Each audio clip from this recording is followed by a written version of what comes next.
Chapter 166. A few more days passed and it was October. Xia Mingming's hope of taking the Dian exam was officially ruined. Yu Shu's life became better. She still set up a divination stall in Osmanthus Lane during the day. More and more customers came to ask for divination. It was common for her to charge 100 or so coins. Sometimes, she could earn 1 or 2 taels of silver a day. Her hard work was not in vain. The only drawback was that she was very unlucky recently. She fell when she went out, bumped into people when she walked, and choked when she was eating. She suspected that Jing Chen's Kata star was about to break out. She was worried all day long. Every time she went out, she would use the 6 lines to calculate a complete divination for herself to avoid being hit. Recently, Yu Shu saved some money and planned to go to the north of the city to visit several famous Dai stores. She wanted to try her luck and see if she could get a few good cheap books to read. She had been relying on her old books and didn't learn anything new, so she made little progress. Each study was different from other subjects. Each subject was related to each other. The more comprehensive it was, the more exquisite it was. With her current ability, it was more than enough for her to set up a stall on the street to calculate divination, but there were too few things that she could really bring to the public. Early in the morning, she decocted Jing Chen's medicine and watched him drink it. Then, Yu Shu dragged the listless Xia Mingming out of the door. She had 2 things to do today. Why did you drag me out? I don't want to go to the street. Yu Shu ignored his complaints. She hired a donkey cart from Shiliu Street and asked someone to send it to Qinyuan Street. It was diagonally across half of Anling City. If they didn't take the cart and just walked, it would be dark by the time they walked back and forth. Even so, they didn't arrive at the central city until after a nap. After getting off the cart, Yu Shu gave the coachman her hard-earned money. After asking for directions, she pulled Xia Mingming and walked for 100 steps to the north. Not far away, there was a broad road that ran from east to west. At the end of the street, there was a tall archway made of gray stone. The 4 pillars were straight and there were no words on them. One side was painted with a blue sky and a white sun, and the other side was painted with a bright moon and a tide. You had to crane your neck to see the whole picture. People who passed the archway, including carriages and horses, took a detour. There were 2 or 3 constables in neat dark green uniforms, hairpin hats, and short weapons on their waists. They were patrolling around solemnly. This was a market on Qinyuan Street. As long as they passed this street, they would arrive at the north of the city. Yu Shu once heard from a waiter in Mingyuan Casino that a Qinyuan Street is divided into the north and south. The 3 religions and 9 streams converge in the south of the city. Glory, splendor, and wealth gather in the north of the city. Now that she saw this street, it didn't lose to the capital 500 years later. It even had the aura of an ancient dynasty. Brother, may I know how to get to the nearby post house? Yu Shu stopped a passerby who was walking towards them and asked. Xia Mingming didn't pay much attention to it when he heard that she was talking about the trading house. He looked around the market. When Yu Shu led him to the entrance of a post house, her expression changed when she saw the fodder for the horses in the enclosure. Why did you bring me here? Xia Mingming looked at Yu Shu with a guarded expression and wanted to break free from her hand. Yu Shu grabbed her tightly and pushed her into the post house. She said, "What else can I do? I want you to write a letter home." Xia Mingming shook her head like a rattle drum. I still haven't thought about how to tell my family. Give me a few more days, okay? I might as well let you stay for the new year." Yu Shu sneered and mercilessly pushed her inside. Xia Mingming wasn't as strong as Yu Shu. She was pushed inside by her. She squeezed a path through the crowded restaurant and rushed to the counter. She asked the waiter for a pen, paper, and envelope. She pulled Xia Mingming to the seat by the window and pushed the pen into her hand. She threatened her with her finger on the table. Think about it now. If you think about it, write it for me. If you finish writing, wait for me here. I'll go somewhere else. If I don't see your letter when I come back, I'll make you sleep on the street tonight. As she said that, she took out 20 copper coins from her cloth bag and gave it to her. If you're hungry, go out and buy a sesame seed cake. You can try running around and see if I'll look for you. After leaving these words, Yu Shu didn't care if Xia Mingming was willing or not. She swaggered off, leaving her alone scratching her ears and cheeks. Rather than saying 1,000 words, it was better to see it with one's own eyes. Yu Shu crossed Qianyuan Street and walked around the northern part of the city. She could see the difference. The roads in the northern part of the city were twice as wide as those in the southern part of the city. Most of the people on the streets were riding on horses and sedan chairs. The horses were a mix of yellow and white, while the sedan chairs had a red roof and green lids. The sedan chairs had a golden beak and hanging tassels. The windows were painted with flowery colors and the curtains were embroidered with auspicious patterns. As for the pedestrians, they were well dressed and their manners were appropriate. There was no mention of daily necessities when they talked. Perhaps the person sitting in a sedan chair that passed by was an important person. There wasn't a single beggar to be seen on the streets, not to mention those who were disheveled. Today, Yu Shu was wearing a robe that reached her feet. Her waist and wrists were tied up, and her hair was properly tied into a bun. She was dressed in the standard attire of a peddler. However, when she saw that the servant leading the horses was dressed in bright satin, her clothes unwittingly looked shabby. Yu Shu walked along this street. The shops on the sides of the street were neat and tidy. If they weren't made of red tiles and painted walls, then they were made of green bricks and white floors. There were almost no stalls wandering around on the street. It wasn't as noisy as it was in the southern part of the city, and it was more peaceful. Even the bells from the Taoist temple a few streets away could be heard. Separated by a street, the difference between the north and the south. Yu Shu had a feeling that she should be careful with her words and actions. Recently, she had a lot of troubles, and she had to go out, so she could only try to avoid trouble. Yu Shu found the Xianghe barter house, according to the place she inquired about before she came. The barter houses in the northern part of the city didn't like to gather together like the southern part of the city. Of course, there were places like Autumn Osmanthus Lane and Vientiane Street, but those places were often full of trouble. With her current situation, it was not suitable for her to go there. Yu Shu was now very regretful that she lost the yellow frost stone that Jing Chen gave her.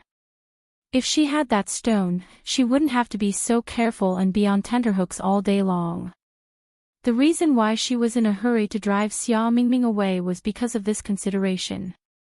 Last time, when the Kata star flared up, Xia Mingming almost died on the boat. This time, she didn't know how much trouble was waiting for her. She couldn't take care of her all day long, so she sent her home early to save her from suffering in the future. In order to enter the library of the Xianghe barter house, she had to pay 20 taels of silver. Yu Shu gritted her teeth and paid the fee. She took the exchange sections and entered the back hall. Seeing the bookshelves and cabinets filled her eyes, she immediately felt that the 20 taels of silver was not spent in vain. This place was suitable for people like her who copied books to read. The library of the Great Barter House normally didn't allow people to enter as they pleased.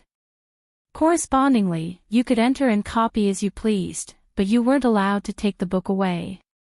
You could only buy the book with money. This was the same rule as the 3 great barter houses in Yang City.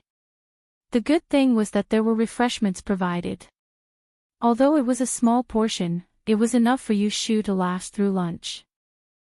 After soaking in the library for half a day, Yu Shu watched the sunset shine through the windows. She tidied up the passages she had copied and packed up to leave, intending to pick up Xia Mingming from the post house. When she reached the entrance of the Great Barter House, she saw 2 sedans parked outside, blocking the entrance. Yushu moved to the side, wanting to wait for them to pass first. Two young ladies walked out of the sedans one after the other. Their figures were slim, and they both held round fans to cover half their faces. What made Yushu curious was that they were dressed the same way. They wore light yellow silk with narrow sleeves pinched at the waist. Below it was a long skirt with a floral pattern, and on the outside was a light muslin robe. At the waist hung 8 jewels, a fragrant sachet, and a red cattail tassel hung from the handle of the fan. One of the fan's faces was embroidered with a fish wearing a lotus, while the other was embroidered with a butterfly in love with a flower. Sensing Yushu's gaze, the young lady with the butterfly in love with a flower glared at her. Sensing this unfriendly gaze, Yushu hurriedly turned her head and pretended to be a passerby, afraid that she would bump into some unreasonable rich young lady. "Sister, I was treated as a prodigal son and beaten up on the streets." Fortunately, the two didn't argue with her and entered the great barter house. Yushu rubbed her nose against the fragrance and left behind them. She didn't notice that as soon as they entered the great barter house, a customer came up to them and led them away. Their voices disappeared behind the door of the library. "Is this the great barter house Xingxuan mentioned?" "It's indeed, Xianghe. Look for it, the book she said should be inside." In the end, Xia Mingming didn't write a letter to her family. Yushu didn't really throw her on the streets. Instead, she brought her home from the great barter house and ignored her. She just wanted to isolate her for a few days and make her back off. At night, Yushu couldn't sleep and got up to do her accounts. The table was filled with copper coins and silver coins. Kim Bao smelled money and tried to climb onto the table from her trousers, but she pulled him away. He anxiously circled around her feet and screamed, waking up Yu Xiaoxiu, who was sleeping soundly. "Sister, why aren't you asleep yet?" Yu Xiaoxiu rubbed his eyes and popped his head out from behind the screen. "I'll sleep later." Yushu saw that he was woken up and bent over to pick up the culprit, Kim Bao, from the ground. She poked its head. "If you make any more noise, I'll lock you in a cage." Squeak! Kim Bao wasn't intimidated. It moved its limbs, trying to break free from her hands and jump onto the table. It didn't want to give up the chance to have intimate contact with the pile of silver coins and silver coins. Yu Xiaoxiu walked over and pleaded for Kim Bao, "Just let it play with it so it won't make a fuss." Yushu didn't spoil Kim Bao like Yu Xiaoxiu. She grabbed the bamboo cage on the table and stuffed it inside. She handed it to Yu Xiaoxiu and said, "It won't know where to hide it if it plays with it." "What does it want money for? It's not like it can spend it." Yu Xiaoxiu wanted to help but couldn't. He could only look at the dejected Kim Bao in the cage sympathetically. "Ah!" A scream rang through the courtyard in the middle of the night. Yu Xiaoxiu was shocked. Yushu frowned, put down the abacus, stood up and walked out. The scream clearly came from Xia Mingming's room. When she walked out of the courtyard, Jing Chen happened to open the door and walk out. Yushu saw that he was only wearing a thin robe, so she waved at him and said, "Don't come out, I'll go take a look." Jing Chen now knew that men and women should be different. He wouldn't break into Xia Mingming's room even if Yushu didn't say it. He just stood at the door and didn't go forward. He looked in the direction of Yushu, in case of any accidents. Xia Mingming's door was closed. There was no one else in the courtyard. Yushu grabbed the iron bar against the wall and knocked on Xia Mingming's door. "Mingming, Mingming, what's wrong with you? Open the door." There was no response from inside, so Yushu leaned against the door and listened. She could hear intermittent cries coming from inside the room. She looked at the tightly shut door and was afraid that something might have happened inside. In a moment of desperation, she inserted the iron bar into the crack of the door and used all her strength to pry open the latch inside. It was dark in the room, but she could still see the shadows of people. She didn't find any thieves. Yushu lit the lamp in the dark and saw Xia Mingming sitting on the bed, holding his knees and crying with his hair disheveled. Yu Xiaoxiu stuck his head outside the door and didn't want to come in. Yu Shu put down the iron bar, walked over and sat down on the bed. She reached out and pushed her. What's wrong? Are you having sleep hysteria? Why are you crying? Don't you know that others need to sleep at night? Xia Mingming heard the sound and raised her head, revealing a sweaty face. Under the light, her face was pale.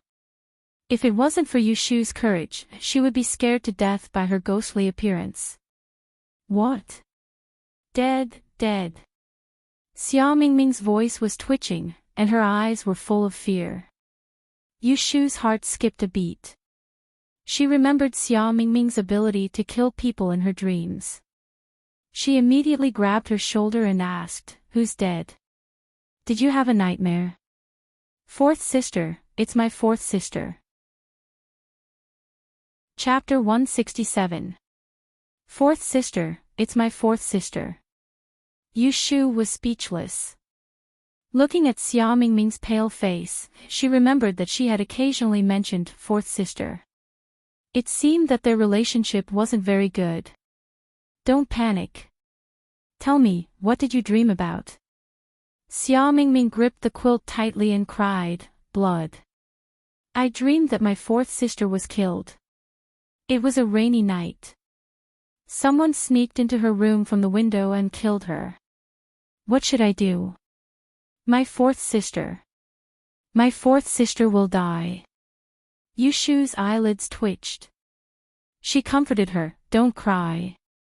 Are you sure it's a dream? What if it's just a dream?" Xia Mingming hugged her head and said incoherently, "I don't know. I don't know. I just dreamed that something bad happened to her." Yu Shu thought that it was better to be safe than sorry. She hesitated and said, "Do you want to write a letter home as soon as possible?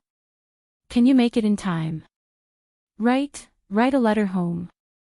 Xia Mingming looked at Yu Shu with tears in her eyes. "That's right." Yu Shu thought that she was dizzy from fright, so she pressed her shoulder and said, "You're just dreaming. You're not dead yet, right? If you had informed your family earlier, you might have been able to escape." Although she said that, she felt worried. She didn't know where Xia Mingming's home was. It would take at least half a month to send a letter from the capital. If she was supposed to die, she would have died a long time ago. Xia Mingming heard Yu Shu's words and suddenly stopped crying. She grabbed Yu Shu's hand and said, "Yes, yes. I have to inform her. I have to let her avoid it." Yu Shu saw that she was emotional and didn't dare to remind her that she might not make it in time. She comforted her, "Okay. I will accompany you to the post office tomorrow morning to write the letter. We will pick a fast horse to deliver it." "No, you don't have to write." Xia Mingming shook her head. She sniffed anxiously and said, "I will go find her at dawn. She is in the capital." "Ah." Yu Shu was surprised. "Your fourth sister is in the capital?" She thought that Xia Mingming had no relatives in the capital. It turned out that her sister was here. Xia Mingming wiped her tears and couldn't hide it from Yu Shu anymore. "Yes, she is studying in the LoveLore Library." Yu Shu was shocked again. Studying in the LoveLore Library. Xia Mingming's fourth sister was not simple. She had a big change every 3 years, and this year's didn't count. Didn't her fourth sister pass the Great Yen examination 3 years ago? TSK. She had thought that Ji Xingxuan from the Ji family was already strange enough. She hadn't expected that there would be more than one such amazing young lady. Xia Mingming calmed down a lot at this time. He vaguely guessed what she was thinking. He smiled bitterly and said, "My fourth sister is only 2 years older than me, but she is much smarter and more capable than me. 3 years ago, she passed the Great Yen examination. The elders in the family all like her very much. Back then, it was easy to send her to the capital to study, but my mother was very reluctant. If something really happened to her, my mother..." Xia Mingming nodded. Yushu saw that her face was still dark. She suppressed her doubts and said, "You are from the same mother, right?" Xia Mingming nodded. Yushu saw that her face was still dark. "Tomorrow morning, go to the LoveLore Library to find her. You two sisters can discuss how to guard against it." Xia Mingming was flustered. "Are you not coming with me?" At this time, Yushu was like a life-saving straw for Xia Mingming. If anything happened, she would be the first person Xia Mingming would think of. Yushu said, "I don't know you. What can I do? You have a big business. She will leave the capital alone. She will have a guard. I can't help. It's inconvenient. You can go by yourself." To put it bluntly, the life and death of the Xia Jiang family's fourth daughter had nothing to do with her. She was friends with Xia Mingming, but it didn't mean that she had to care about a stranger's life. Back then, when she forcefully saved Zhao Hui's life, Daoist Qingjing had once warned her that life and death were up to the will of the heavens. She shouldn't force anything, and an eye for an eye. Changing someone's lifespan would incur the wrath of the heavens. It was fine if it was for her own people. But it was not worth it for a stranger. If the fourth young mistress of the Xia Jiang clan really wanted to die, no one could stop her. Of course, she couldn't say this to Xia Mingming. No matter what, they were sisters. If she heard what she said, she would definitely fall out with her. "But I'm alone. I'm alone." Xia Mingming's eyes were red as she stammered. She had snuck out from home. If she really went to find fourth sister, she didn't know how fourth sister would mock her. "Ashu, can you accompany me? You don't have to see you. Just wait for me." Xia Mingming held Yushu's hand. She begged, "Okay." Yushu thought about it and said, "I'll send you to LoveLore Library tomorrow." "Okay." Xia Mingming nodded quickly. She was afraid that Yushu would change her mind. "Go to sleep. Don't worry. Maybe you're dreaming." Yushu pushed Xia Mingming back to bed. She touched the cold sweat on her forehead. "I'll wake you up tomorrow morning. Go to sleep." Xia Mingming grabbed Yushu's hand and didn't let go. I'm a little scared. Ashu, can you sleep with me?" Jing Chen was just outside. If she really wanted her to sleep with Xia Mingming, he might say something shocking again. Yushu took this into consideration and did not agree. She patted her and said, "What's there to be afraid of? Didn't I hear you call out to me? Don't worry and sleep. I'll be right here. I'll leave after you fall asleep." Yushu waved at Yu Xiaoxiu, who was standing at the door. Yu Xiaoxiu saw that there was nothing else, so he scratched his head and left. After coaxing Xia Mingming to sleep, Yushu was so sleepy that her eyelids were fighting. She quietly left Xia Mingming's room and closed the door. She turned around and saw Jing Chen still standing at the door of the west room. He didn't seem to have moved. She was stunned and whispered, "Why aren't you asleep?" Jing Chen pointed at Xia Mingming's room and gestured with his hand, "Are you all right? It's just a nightmare. Don't worry. Go and sleep." Yushu pushed Jing Chen's shoulder and asked him to go into the room. The autumn night was already very cold. Jing Chen's body had just gotten better. If he caught a cold again, he would have to stay in bed for 2 more days. Jing Chen wanted to say something but stopped. Seeing Yushu's sleepy expression, he swallowed his words and obediently returned to the room. He closed the door and stood behind the door, listening to Yushu's footsteps. When she heard the sound of the door, she walked back to the bed and lay down with her clothes on. She closed her eyes. His mind was filled with the dream just now. He was in a vast fog, holding a long silver sword in his hand, practicing the set of swordsmanship that he remembered a few days ago. Not far away, there were a few blurry figures who seemed to be guiding him. They were wearing white robes with black patterns embroidered on the hem. Some had white beards, and some held horsetail whisks. Some sat on the ground, and some stood with their hands behind their backs. Before he could see their faces clearly, he was awakened by the cries in the courtyard. He could feel it. Those people in white robes were very important to him. But how could he not remember who they were? Yushu had long heard of the name of LoveLore Library. This time, she sent Xia Mingming to the north of the city and had a chance to see it. Previously, she had guessed what kind of spiritual treasure land could gather talents from all over the world. Even if it was not built magnificently, it should be beautiful with carved beams and painted rafters. However, when she really arrived at the door, she felt like she had been deceived. Is this LoveLore Library? She got off the carriage with Xia Mingming. After standing on the street for a moment, Yushu pointed to the opposite side of the street with a strange expression. There was a row of white walls less than 10 feet high, with old blue tiles hanging from them. There were 2 small yellow wooden doors. There were 3 steps in front of the door, which were flat on the road. There was a horizontal plaque at the top of the door. The shape was neither square nor round, and it was hard to tell whether it was red or purple. There were only 2 flat words written on it, LoveLore. Such a shabby facade was LoveLore Library. Could it be that the coachman was lazy and took them to the back door? This is it. Xia Mingming could understand Yushu's current mood. 2 years ago, when she returned to the capital for the first time, she saw that LoveLore Library was not as grand as their back door. She also suspected that she had come to the wrong place. However, when she really walked around, she realized that it was worthy of its reputation.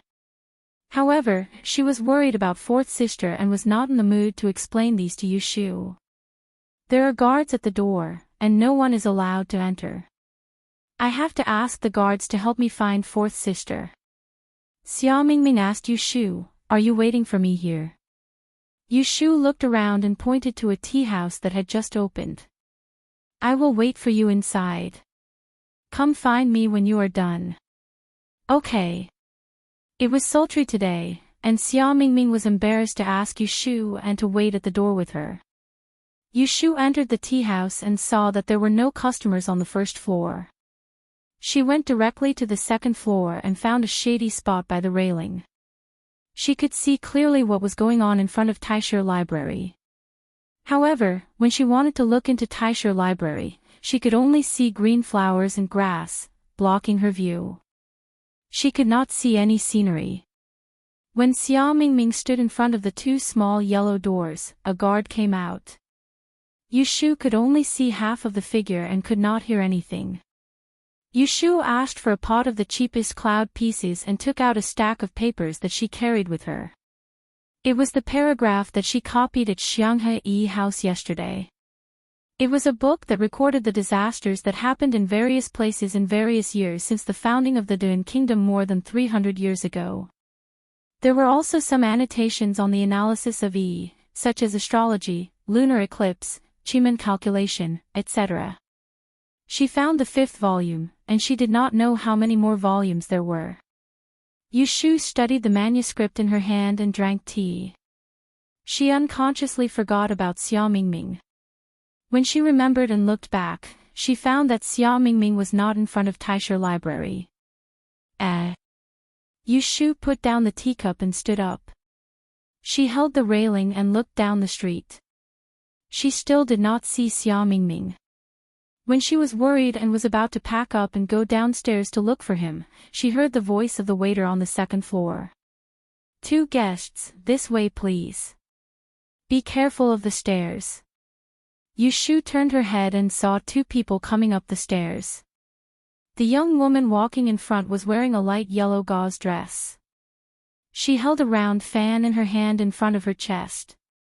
This dress was the same as the 2 young ladies she saw in front of Xianghe House yesterday.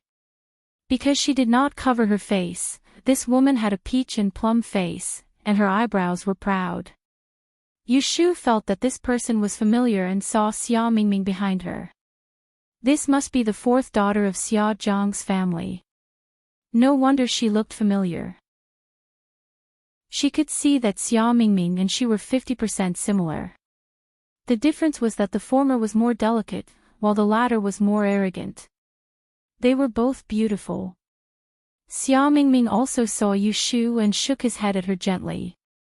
Yu Shu understood and sat back down. She raised her cup with one hand and pretended to drink tea. She glanced at them from the corner of her eyes as they walked to an elegant room separated by a screen and sat down. Seeing that the waiter had retreated downstairs, he picked up the teapot and teacups from the table, moved to a place near the screen, and sat down again. Just as he perked up his ears, he heard a voice on the other end, "You're saying, you dreamt that I died?" When Yu Shu heard the voice of Xia Mingming, the fourth sister, she did not feel the slightest worry and fear that she should have. Instead, there was a sense of arrogance. Yes. If she did not know that the person sitting behind the screen was Xia Mingming, Yu Shu would have thought that the timid voice belonged to someone else. The other end of the screen quieted down. Yu Shu could not see their expressions. She waited to hear the fourth daughter of Xia Zhang's reaction. Who knew that she would get a sneer? Do you think I will believe your nonsense? Fourth sister, it's true this time. I didn't lie to you. I really dreamed it. You didn't lie to me. Then who was the one who lied and told father that he dreamt that he was kidnapped and killed on the road, almost causing him to miss the Great Yen examination 3 years ago and replacing second sister to seek the Tao at Mount Longhu, staying in the deep mountains and forests for the rest of his life? Wasn't it you? Ha! Yu Shu raised her eyebrows. Why did this fourth daughter of Xia Jiang sound like she had done something wicked to her? I really didn't do it on purpose. I didn't know at that time. I just wanted to, you don't have to explain. I don't want to hear it. I will write a letter home and ask someone to pick you up as soon as possible. The capital is not a place you should stay. I don't care how you came to the capital or where you have been staying these days. Now, stay here obediently and wait for someone to pick you up. Don't think about running around. Fourth sister. Can you believe me? I swear I didn't lie to you this time. I dreamt that someone jumped into your room from the window at night and took you. Xia Jiangmin. Yu Shu was startled when she heard the sudden rebuke from the other end of the screen. She rubbed her left ear and listened with her right ear. I'm in the LoveLore Library. Although I'm proficient in astrology, there are many classmates who are proficient in physiognomy. How can I not know if there's a disaster? If you continue to exaggerate, be careful that I won't be polite to you. When Yu Shu heard the sound of the table and chair moving, she quickly picked up the teapot and teacup before anyone came out. Just as she sat back down, she saw the fourth daughter of Xia Jiang walk out with a sullen face. Seeing her go down the stairs, Yu Shu got up and walked to the partition screen. Xia Mingming was sitting there in a daze, looking as if she had suffered a great blow. Yu Shu felt pity for her and coughed twice. That was your fourth sister, right?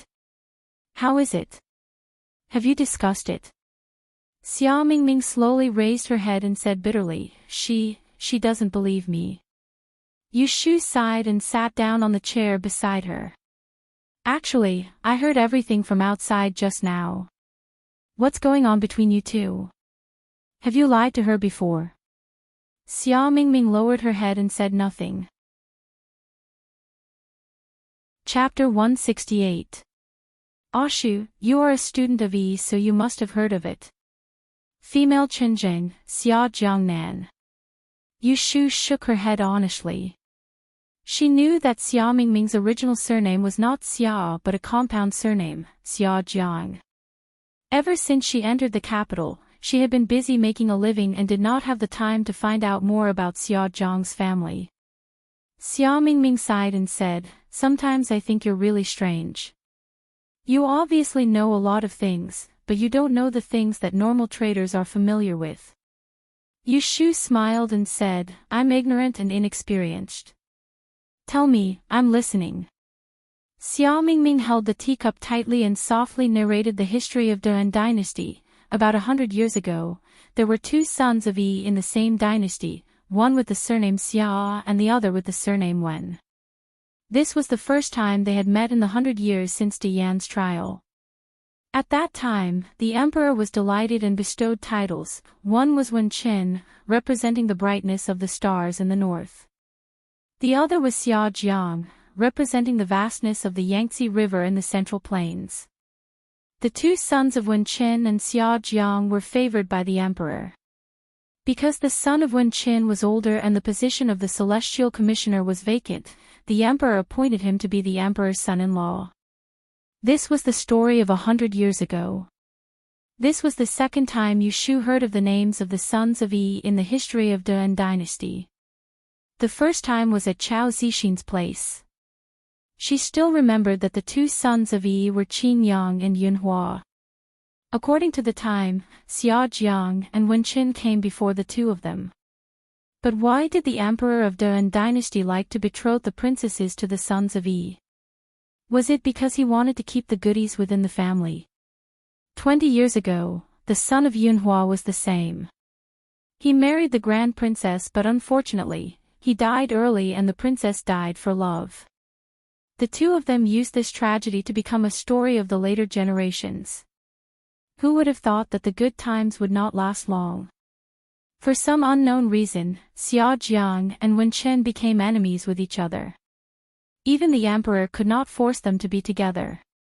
The two of them were unwilling to work together in the imperial court, so they both asked to resign. The emperor had no choice but to give them two cities in the north and the south. Wen Qin was in the north, while Xia Jiang was in the south. From then on, the two of them changed their surnames to be given to their descendants to show the emperor's respect. Yushu rested her chin on her hands, listening with great interest.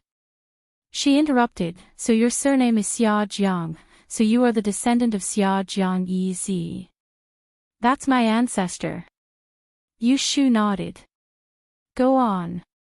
After being interrupted by Yushu, Xiaoming forgot what he was going to say.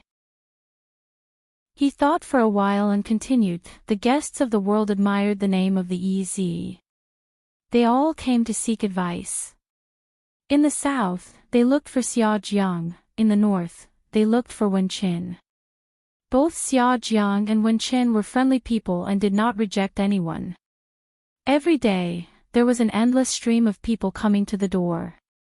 At that time, the emperor wanted to separate the two of them from each other. Who would have thought that after 10 years, the guests of the world became divided into the north and the south? Every year, the Dayan met in the capital. Wen Qin was the number one guest of the north and Xia Jiang was the number one guest of the south. They could not tolerate each other. Once this happened, the imperial court debated endlessly. There were even people who said that Wen Qin and Xia Jiang were up to no good and instigated the north and south to exchange guests. When Yushu heard this, she was secretly speechless. It seemed that having two EZ in the same imperial court was not a good thing. As the saying goes, one mountain cannot contain two tigers. Fortunately, the emperor was wise and did not listen to the slanderous words of the lowly people. Instead, he ordered the celestial commissioner to build the imperial historian's library. After the Dayan examination, the guests of the north and south could choose people who could be taught there to further their studies. Yushu's expression turned serious. She secretly thought that the emperor's methods were brilliant. This way, it did not matter if one was from the south or the north. As long as one had potential, once they arrived in the capital and entered the imperial historian's library, they would have to unify and educate them. Not only did this solve the dilemma of the guests of the north and south, it also strengthened the position of the celestial commissioner. Xia Mingming licked his lips and lowered his head to drink a mouthful of cold tea. He said in a daze, a few decades ago, the ancestors Xia Jiang and Wen Qin passed away. The two families were not as prosperous as before. On the surface, they were still the representatives of the guests of the North and South. In every generation, there would be one or two people, but they no longer had the elegance of the past. Therefore, in order to revitalize the family, from my grandfather's generation, we began to send the children of the family to the deep mountains to seek Tao. However, our Xiaojiang family's incense was not strong.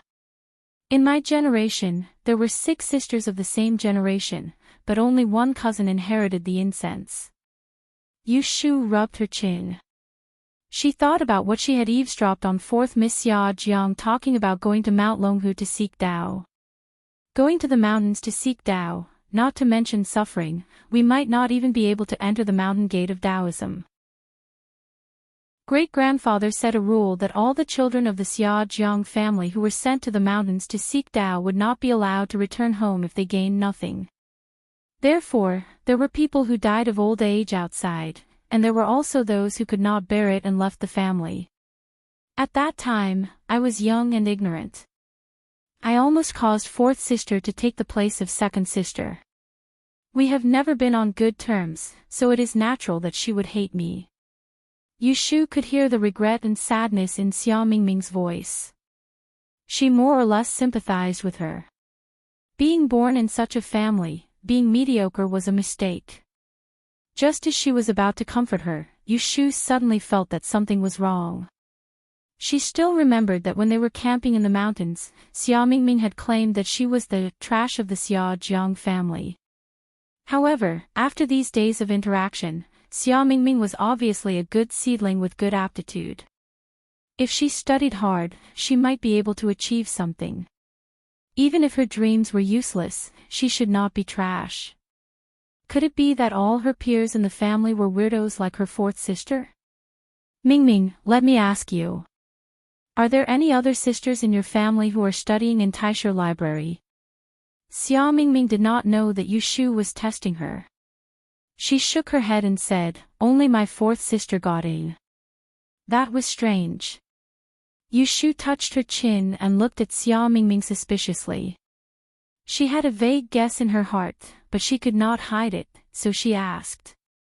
Mingming, other than you, is there anyone else in your family who can dream about the afterlife?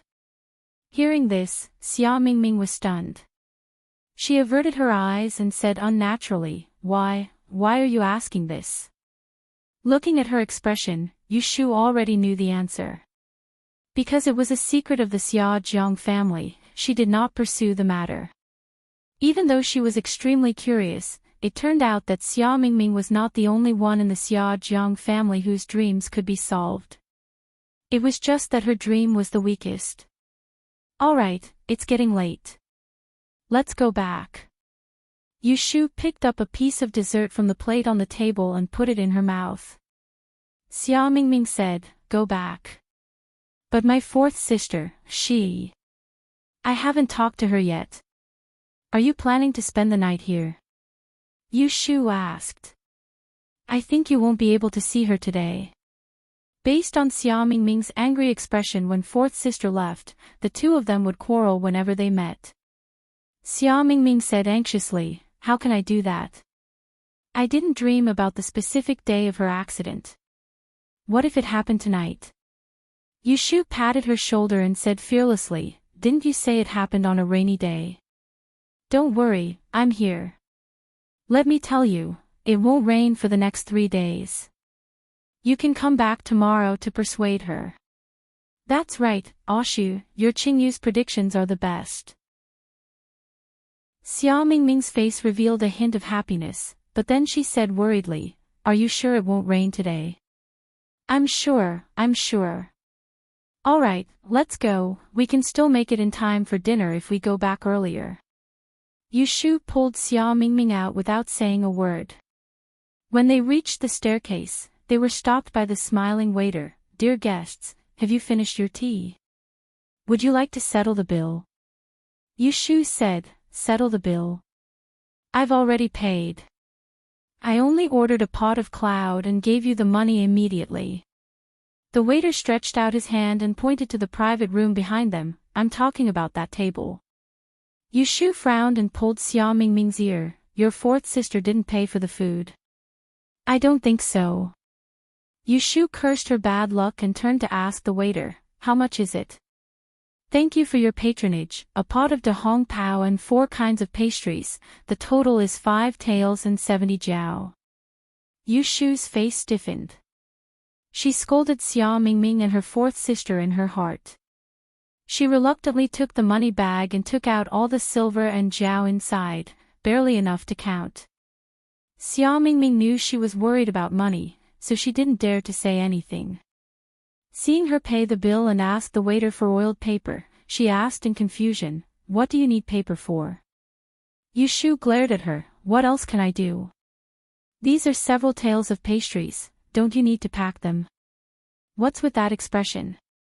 I'll put it on your bill and settle it later. It was already afternoon when Yushu and Xia Mingming returned to their home on Huixing Street. Before they reached the door, they heard laughter in their courtyard. Yushu was puzzled and quickened her steps. Xia Mingming followed closely behind her. The courtyard door was half open. Jing Chen and Yu Xiaoxiu were sitting in the courtyard. There were 2 people with their backs to the door. From their backs, they were a young girl and an old woman. Yushu could hear their laughter from afar. Seeing outsiders in their house, Yushu frowned. In order to prevent Jing Chen from contacting outsiders, she didn't talk to the surrounding neighbors. Where did these people come from? Brother, you're back. Yu Xiaoxiu saw Yushu first. When he called, Jing Chen was the first to turn his face. Then the 2 guests got up from the stool and turned their heads to look. When Yushu saw the face, she was stunned for a moment. She recognized the woman. She was the aunt of the house across the street. Her surname was Su. But what about the girl? If she remembered correctly, this girl had come to her stall to ask for fortune-telling. It seemed that her surname was Zhou. The reason why she remembered it clearly was that she took Jing Chen to set up the stall that day. It was because of this Miss Zhou that she returned home early. When the girls saw Yushu, she smiled and said, Mr. Yu. Yushu was stunned and nodded in response, Miss Zhou. You still remember me? Miss Zhou pouted and angrily said, I thought you had already forgotten about me. That day I was waiting for you on the street the whole morning, but I didn't see you. You said you were going to test my horoscope. Are you going back on your word? Before Yushu could reply, Xia Mingming heard the girl questioning Yushu in a coquettish voice. She was unhappy. She had something on her mind and couldn't bear to see Yushu be happy. She pulled Yushu aside and asked in a voice that was neither loud nor soft, Who is this? Someone who had my fortune told at my stall. Yushu turned her head to look at Miss Zhou and Aunt Su. She hesitated and said, You 2 are. Aunt Su smiled and said, Fong Fong is my niece. She came to see me today. Coincidentally, there was a lack of vinegar for lunch. So I asked her to come to your house to borrow it. I didn't expect you 2 to know each other. Zhou Fongfong turned her head to look at Jing Chen. She said sweetly, It was Jing Dage who opened the door. If it wasn't for him, I wouldn't have recognized him. Chapter 169. With 2 more people in the small courtyard, it suddenly became lively. Zhou Fongfong was a lively and cheerful little girl. When the girls saw Yushu came back, she asked her to read her horoscope, saying that she needed to make up for the last one. Yushu wanted to quickly send her away, so she asked Yu Xiaoxiu to go into the room to get a pen and ink. She set up a table in the courtyard, calculated her horoscope and wrote comments for her. Zhou Fongfong didn't know many words, so she asked Yushu to read the comments to her and asked Jing Chen to make another copy. It was true that Yushu's calligraphy was not as elegant as Jing Chen's. Zhou Fongfong happily received the note that Jing Chen had rewritten. She didn't care if she could understand it or not. After she was satisfied, she asked Yushu, Do you want to accept Bo Jin? Yushu waved her hand, We agreed last time, why do you still want to take money? Zhou Fangfang then pushed Auntie Sue forward and said with a smile, then please read my aunt's horoscope as a thank you for cooking for your brother this afternoon. Yu Shu glanced at Yu Xiaoxiu and didn't ask much. She just asked Auntie Sue's horoscope for her birthday. Auntie Sue was so happy that she couldn't close her mouth. She took the comments written by Yu Shu and put it into her sleeve. Seeing that they had stayed in the house for a long time, she pulled Zhou Fangfang to leave. Yu Shu sent them to the door. Auntie Sue stood in front of the door and said, Xiao Yu, we are neighbors. If there is any inconvenience in the future, you can go to the opposite door to find me. Older women liked to visit, not to mention Yu Shu's courtyard. Every one of them was young, charming, and had a sweet tongue. How could she not like them? I know, Auntie Sue. Yu Shu didn't dare to say anything polite. She was afraid that they would take it seriously and come to visit frequently in the future. Then she would be tired. After finally coaxing the two of them away, Yu Shu closed the door and called Yu Xiaoxiu and Jing Qin into the room to talk. Xia Ming returned to his room early in the morning out of boredom. He hadn't seen her come out even after sending the guests off. How can you let others cook for you? Do you lack salt and rice? Yu Shu had warned Yu Xiaoxiu before that Jing Chen's identity was special. If people found out that he was a Taoist, there would be a lot of trouble. So, he was not allowed to let others enter the house. Yu Xiaoxiu felt wronged and said, it was Auntie Sue who forced her niece to send food over. I couldn't just push her out. The food they sent was all on the stove. Brother Jing didn't eat it, so I only tasted a few mouthfuls. The two of us cooked some noodles. Later, they came to take the bowls. How could I not let them in? You're so greedy. Yu Shu turned to Jing Chen and said, did you take your medicine at noon? Jing Chen shook his head. When he was about to boil the medicine, a guest came. He went to open the door. The medicine bag was still in the kitchen. Yu Shu looked at Jing Chen's face, which was flushed from the sun.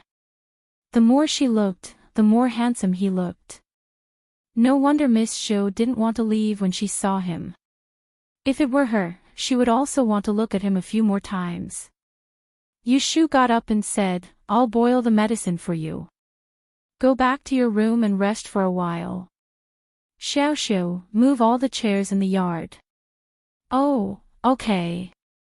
Yu Shu went to the kitchen. Jing Chen did not return to his room. Instead, he followed her. Standing at the door, Yu Shu squatted by the stove and started the fire.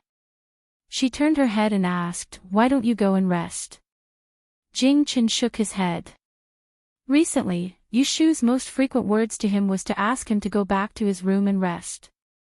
He knew that she cared about him, but he really didn't think that he was so weak that he needed to lie in bed all day. When your body gets better, I'll take you to the Taoist temple in Anling City. Let's see if you can remember anything. Yu Shu told Jing Chen about her plan. When she saw his eyes lit up and his mood was written all over his face, she could not help but smile. Are you bored staying at home and want to go out for a walk? Jing Chen shook his head and then nodded. He did not feel bored, but he wanted to remember the past as soon as possible. He did not want Xiaoyu to do everything for him anymore, while he could not help Xiaoyu share any of his burdens. He did not like this kind of helpless situation. After pouring the medicine for Jing Chen to drink, Yu Shu washed her face and carried the quilts that were taken out to dry in the morning into the house. When she saw Yu Xiaoxiu feeding the expensive snacks that she bought from the tea house to Kim Bao, she did not say anything. Xia Mingming stayed in the room the whole time and only came out when it was time for dinner in the evening. Her face was gloomy the whole time.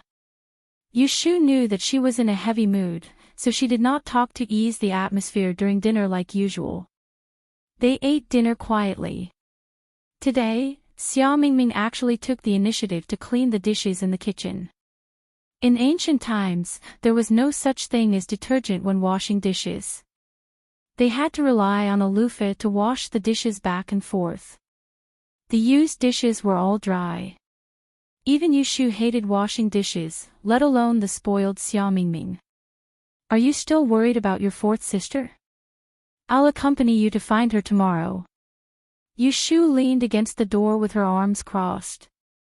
Xia Mingming was squatting by the ditch in the yard to wash the dishes. It's not all because of her, Xia Mingming said sadly. Fourth sister must have sent a letter home. Someone will come to pick me up soon. When I return to Jiangnan, I'm afraid we won't be able to see each other again. Yushu raised her eyebrows. She felt that he was too pessimistic. Where do you live? Leave a place for me. Even if you can't come out in the future, I can still visit you. Xia Mingming just shook her head without saying anything. What's wrong? Your Xia Jiang family doesn't welcome visitors? Yushu teased. Eldest sister and second sister are both married. My third brother passed away a long time ago. Fourth sister is studying in Taisha Shuyuan. Sixth sister is still young. My father, as the head of the family, can't be biased. This time, I ran away from home. When I return, I will definitely be sent to Mount Longhu to seek Taoism. Yushu's expression changed. She didn't realize it when Xia Mingming mentioned Wenchen and Xia Jiang during the day. Now that she heard her confession, she suddenly understood. No wonder she was so desperate to take the Dian exam. It was because she wanted to avoid this matter. Why didn't you tell me earlier? Yushu complained that she hid it for too long. If she had known earlier, she would have asked Shueshu to lend her 50 taels to register for the exam. Xia Mingming looked gloomy. It's my bad luck. Think about it. On my way to the capital, I went through several hardships. None of them were smooth. Even if my name is recorded, the exam won't be smooth. It's a waste of the 6-line divination you taught me. Seeing that she was disheartened, Yushu didn't comfort her or help her.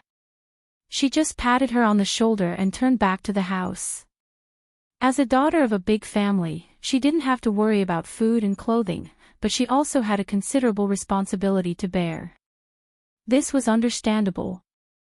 Whether she wanted to escape or comply, it was up to her. Xia Mingming went to Taisha Shuyuan again the next day. Her fourth sister, Xia Jiangying, simply refused to see her. Xia Mingming had no choice but to break into Taisha Shuyuan to find her. She waited for the whole morning and was so anxious that her mouth was blistered.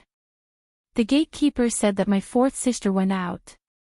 What should I do? I don't know where she went. Accompany me to wait. Xia Mingming ran to the tea house and found Yushu, who was reading. Yushu immediately packed up her things, put down the tea money, and said calmly, "Go back and come back tomorrow. Wait a little longer. Maybe she will come back later." Idiot, she is deliberately avoiding you. Yushu pulled Xia Mingming downstairs. Come back tomorrow. I will find a way to get her out. She originally didn't care about this matter, but after hearing Xia Mingming's confession last night, she changed her mind. Xia Mingming was already unlucky enough to miss the Dian examination. If Xia Jiangying really died for no reason, this girl would not be able to rest in peace for the rest of her life. She would also be unhappy. Xia Mingming followed Yushu home doubtfully. The next day, Yushu asked Xia Mingming to hide in the tea house and look for Xia Jiangying at the door of the Taisha Shuyuan. The entrance of Taisha Library was shabby, and the guards inside were fully equipped. They carried knives and swords and wore official uniforms. Yushu waited until there were no more people coming in and out of the door before putting on a nervous expression. She rubbed her hands and went forward to talk to the guard. "Brother guard, please do me a favor. I have an urgent matter to discuss with Miss Xia Jiang. Could you please go in and help me pass a message to Miss Xia Jiang that something has happened to her fifth sister and ask her to come out and see me?" There was probably only one Miss Xia Jiang in the entire Taisha Shuyuan. Although the guard at the door wasn't the same as yesterday, he knew who Yu Shu was asking about. Seeing her anxious expression, he asked her to wait at the door and quickly went inside to look for Miss Xia Jiang. Yu Shu waited in front of the door for more than a quarter of an hour. She poked her head out and saw a few people hurrying over from behind the row of flower ponds. The guard at the front pointed in the direction of Yu Shu and spoke to the people behind. Yu Shu saw Xia Mingming's fourth sister at a glance, but her eyes jumped to the woman with a veil covering her face behind Xia Jiangying. At first, she only felt that she looked familiar, but when she got closer, she couldn't help but feel annoyed. Wasn't this the precious fourth miss of the Ji family, Ji Xingxuan? When she was still in Yang City, the Shui family and the Ji family were discussing marriage. She had seen Ji Xingxuan once at the Ji family. Although half of Ji Xingxuan's face was covered at that time, her facial features could be seen through the veil. Moreover, this woman's eyes were extremely intelligent and moving. It was hard to forget them after seeing them once. Coupled with her temperament, it was hard to mistake her. It was really a narrow road for enemies.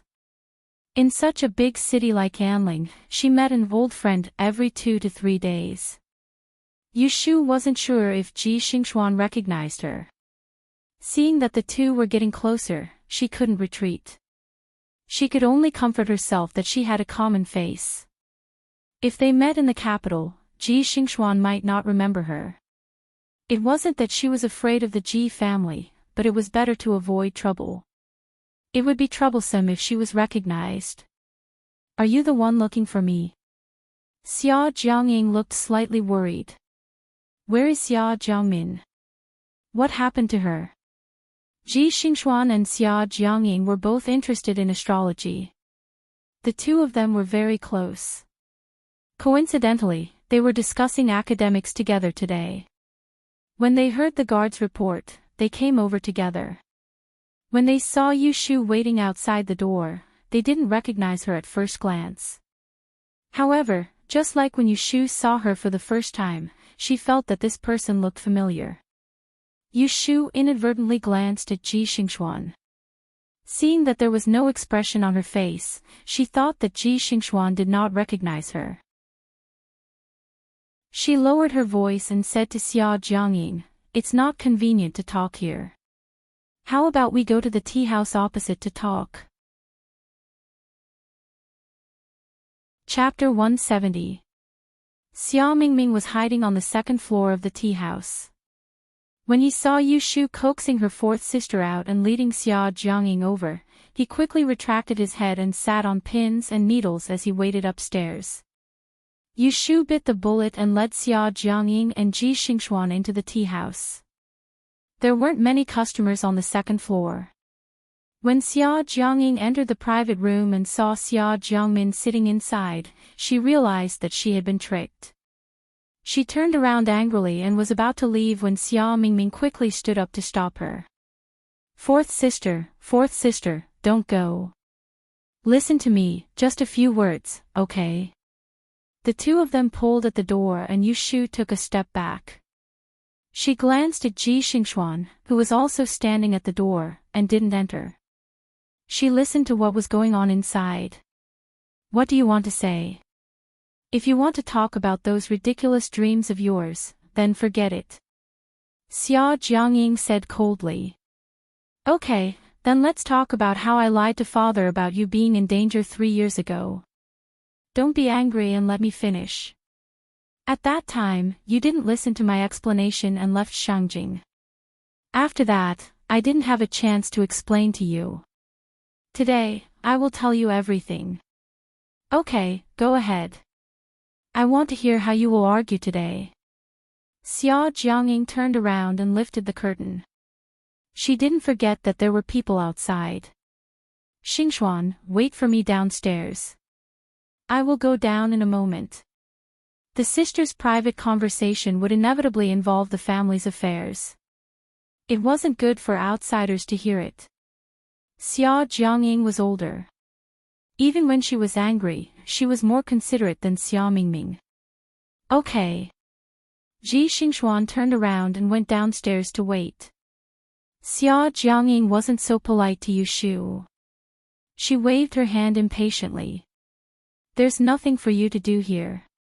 She treated Yu Shu as a passerby. Yu Shu wasn't angry. She said goodbye to Xia Mingming and left. When she walked to the stairs, she turned around and saw that the curtain of the private room was pulled down from the inside. She couldn't hear anything. Yu Shu went downstairs and found Ji Xingxuan sitting in the corner. She turned around and walked to a tea table a little further away from her. She sat down with her back facing Ji Xingxuan. Ji Xingxuan also saw Yu Shu. Looking at her back, she felt that this person looked familiar. She had a good memory. She had a good memory, and it was impossible that she didn't remember people she had met before. But when she tried to recall carefully, she couldn't find anyone who looked similar. She frowned suspiciously. She picked up the teacup and slowly took a sip. A pleasant yellow color appeared on her snow-white wrist. It flashed and slipped into her sleeve. When Yu Shu saw Ji Xingxuan today, she couldn't help but think about the people in Yang City. She had been away from Yang City for almost 4 months. She didn't know how Zhao Hui was doing. When the merchant ship was in danger, she didn't know how that two-faced Bai Qing would lie to Pei Jing. She would probably say that she died in the hands of the pirates. Zhao Hui would definitely be sad if she knew. There was also the Ji family. She had ruined the Ji family's reputation in court. Ji Hyotani didn't know how he dealt with it. Did anyone send for her? Did they make things difficult for Pei Jing? It was still early in the morning. The sun rose high in the sky. Yu Shu waited for a long time, but Xia Mingming didn't come downstairs. She was about to go upstairs to take a look when she saw someone coming down from the second floor. Xia Mingming and Xia Jiangying walked down the stairs one after the other. Both of their eyes were red and the corners of their eyes were moist. It was obvious that they had just cried. Yu Shu observed carefully and felt the change in the atmosphere between the two sisters. To be honest, it seemed that they were no longer as incompatible as before. Xia Jiangying's next action proved that Yu Shu's feeling was right. Xingxuan, Xia Jiangying led Xia Mingming to Ji Xingxuan's table. She actually guided the two of them and introduced them to Xia Mingming. Min Min, this is the 4th daughter of the Ji family in Yang City, Ji Xingxuan. She and I took the Dian examination together and entered LoveLore Library together. She is my good friend. Because the two sisters quarreled, Xia Mingming was embarrassed. Miss Ji, I was impolite before. I made a fool of myself. Ji Xingxuan was clever. Seeing the two sisters reconcile, she said gently, no need to be so formal. Sister Ying and I are not strangers. Yes, you are not an outsider. Xia Jiangying took Ji Xingxuan's hand and pointed at Xia Mingming. This is my 5th sister. I mentioned her to you before. At that time, we had some misunderstandings and made you worry. Ji Xingxuan chuckled. If there are any misunderstandings, just make it clear. She then said to Xia Mingming, your sister often told me that there is a sister in your family who has a similar temperament and appearance. Today, I see that it is true. They are both short-tempered and leave quickly. Hearing this teasing, Xia Mingming shyly lowered her head. After a while, she raised it again and said to Xia Jiangying, sister, let me introduce you to someone. I relied on her to get to the capital. Xia Mingming turned to look for Yu Shu. However, there were only 3 to 5 customers in the tea house. She looked left and right, but Yu Shu was nowhere to be seen. Wait, where is she? Strange, she was here just a moment ago. How did she disappear in the blink of an eye? Where did she go? Xia Mingming was puzzled. Ji Xingxuan's gaze fell on the seat where Yu Shu was sitting. She saw that there was only a teacup left. She felt a little strange and was about to ask when she heard Xia Jiangying say, "Min Min, I will go back to the library and find a teacher to tell my fortune. You can stay at the Feng Yuan Inn on this street. I will look for you when I am done. We can have a good talk then." Xia Jiangying took out her silver pouch and gave it to Xia Mingming. She pinched her shoulder and said, "Don't run around so that I can't find you, okay?" Xia Mingming nodded obediently. Once the gap of many years was cleared, she was behaving like a younger sister.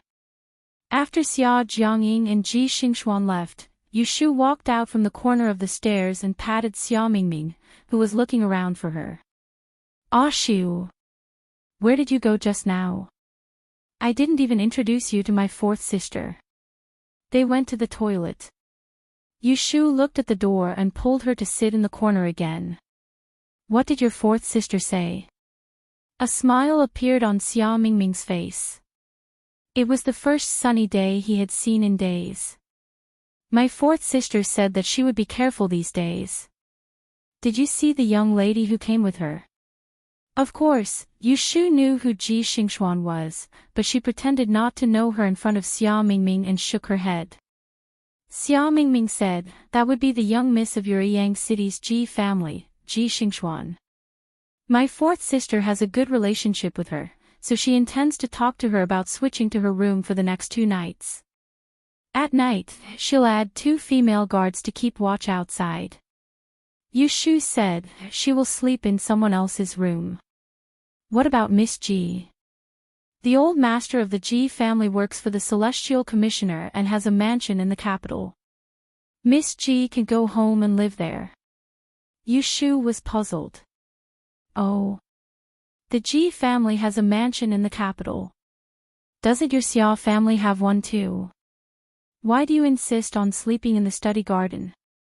Since you know that something will happen, isn't it safer to move out?" Xia Mingming said helplessly, "You don't know. Our Xia family has the reputation of being the leader of the South. There is an endless stream of guests in front of our mansion in the capital. After my grandfather retired and returned to his hometown, he left the mansion empty. The Diyan examination is approaching and my fourth sister is busy preparing for it. She can't wait to sleep in the observatory. How would she be willing to move out? Preparing for the examination. Didn't your fourth sister pass the Diyan examination? How can she take it again?" Yushu was puzzled. She had only heard of people who failed to take the examination again. Why did people who were on the list have to take the examination again? Of course she has to. My fourth sister only scored 300 yuan in the last examination. She didn't even make it into the top 3. She can become a DE master. Xia Mingming raised his head and puffed out his chest. Yushu knew that she had asked another useless question. She didn't feel ashamed to ask.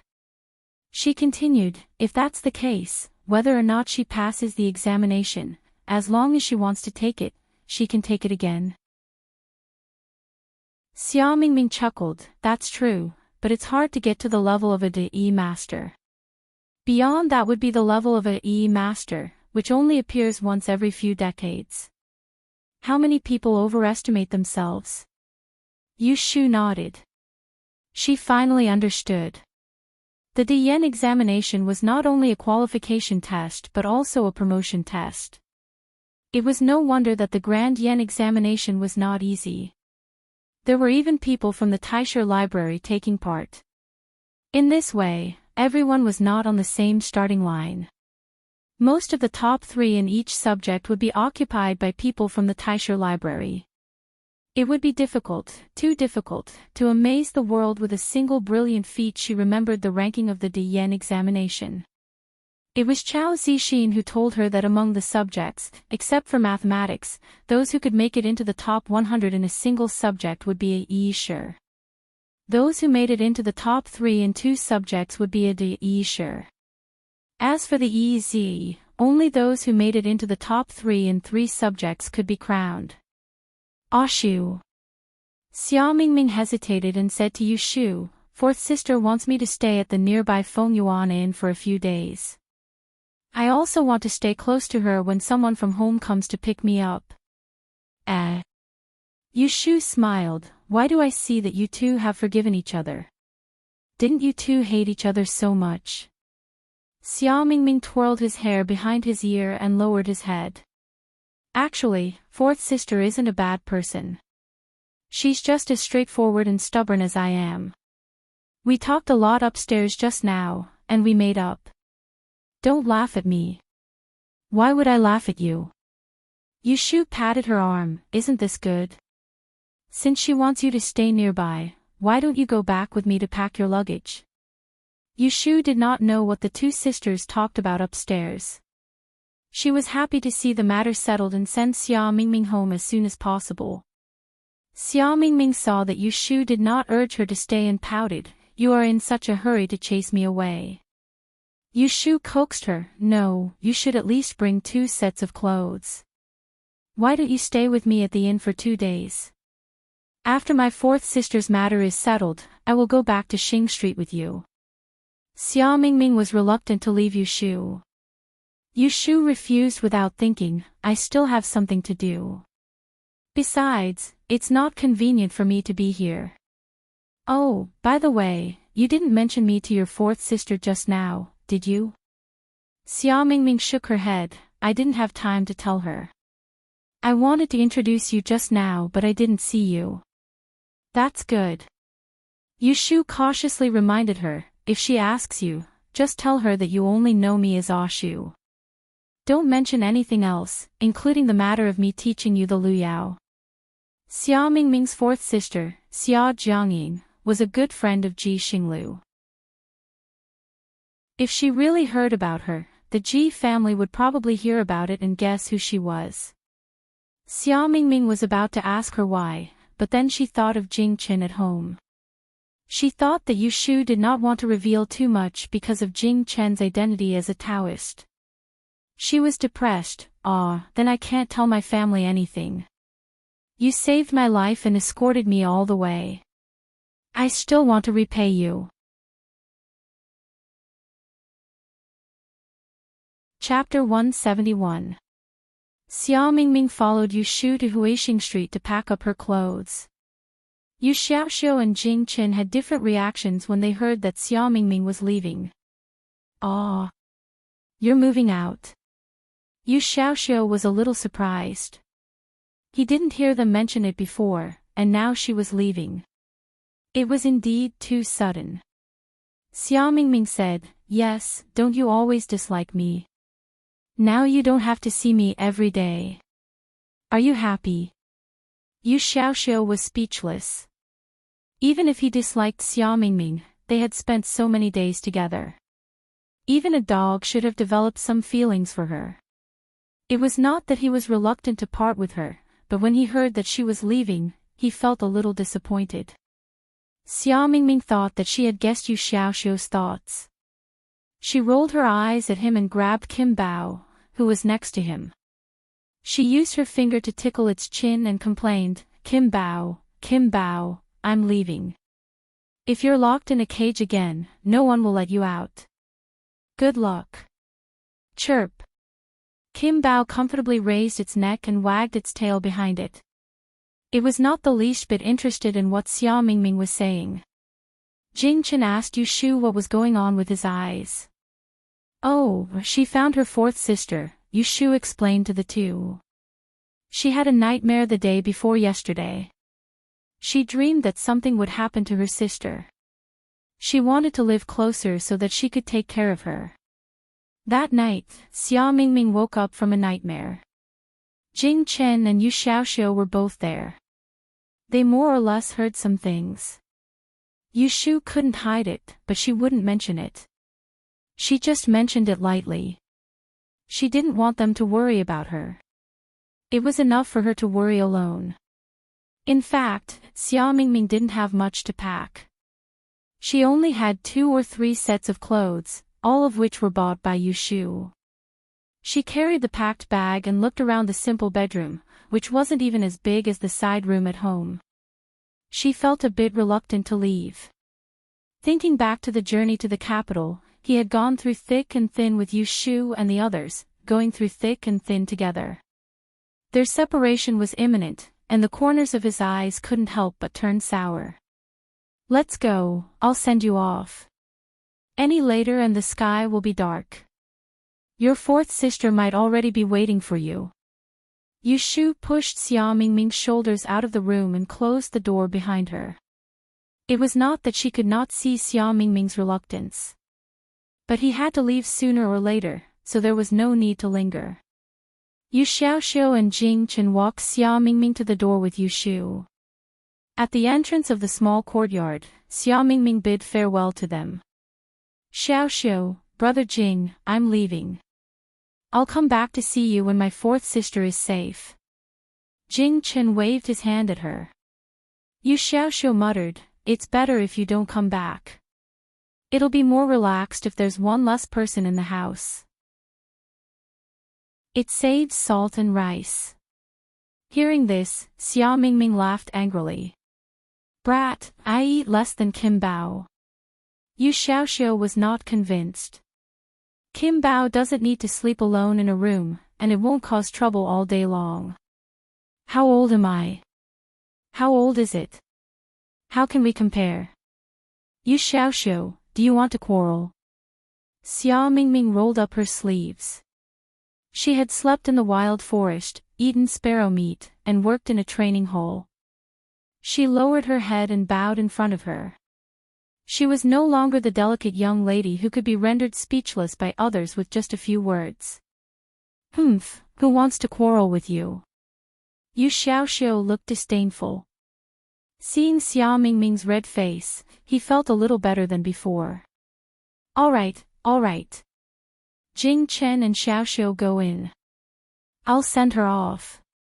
Seeing that they would not stop arguing, Yu Shu hurriedly asked Jing Chen to close the door and dragged Xia Mingming away.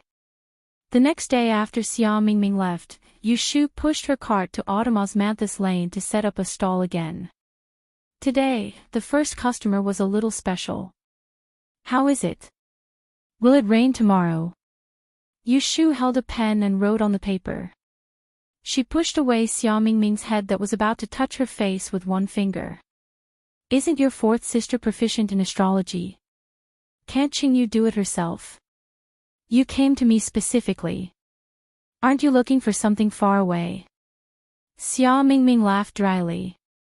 I still think it's safe to let you do it. Others might not know, but she had a deep understanding of it. As long as Ashu said that it would be sunny tomorrow, it would never rain.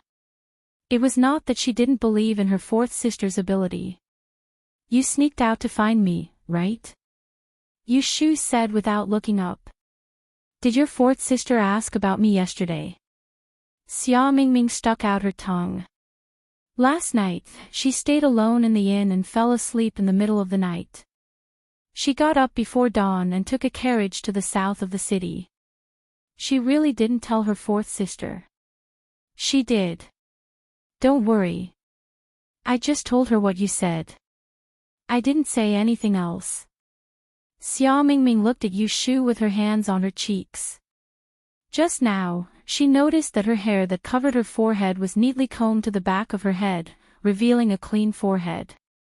Her delicate features were much better looking than those burly men. She had never seen Ashu in women's clothing. She had always looked like a teenager. To be honest, if it wasn't for Ashu telling her personally and seeing it with her own eyes, it would be hard for her not to see her as a love interest. That's good. Here, Yu Shu showed her the narrow paper in her hand. She pointed at the top and said, there will be a rain tomorrow after dusk. There will be a rain the night after tomorrow. It has to be within these 2 days. Otherwise, if you come to find me in these 2 days, I can only calculate until the 5th day. Xia Mingming's nightmares were blurry. She only knew that it happened on a rainy night. She didn't know who the culprit was or why. Thus, other than being careful, there was no other way. Yu Shu saw Xia Mingming's worried frown. After hesitating, she suggested, "In my opinion, you should take this opportunity to find the culprit. Otherwise, even if you hide this time, what if there is a next time?"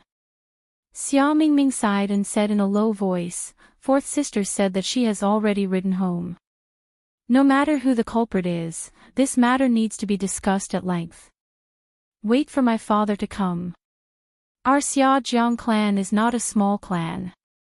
The change of the head of the south is not a joke. The Dian examination is near, and it is also the meeting between the north and the south. There are many eyes on our Xiaojiang clan. The slightest trouble will alarm the court. How can we cause trouble?" After hearing this, Yu Shu's impression of Xia Jiangying immediately improved.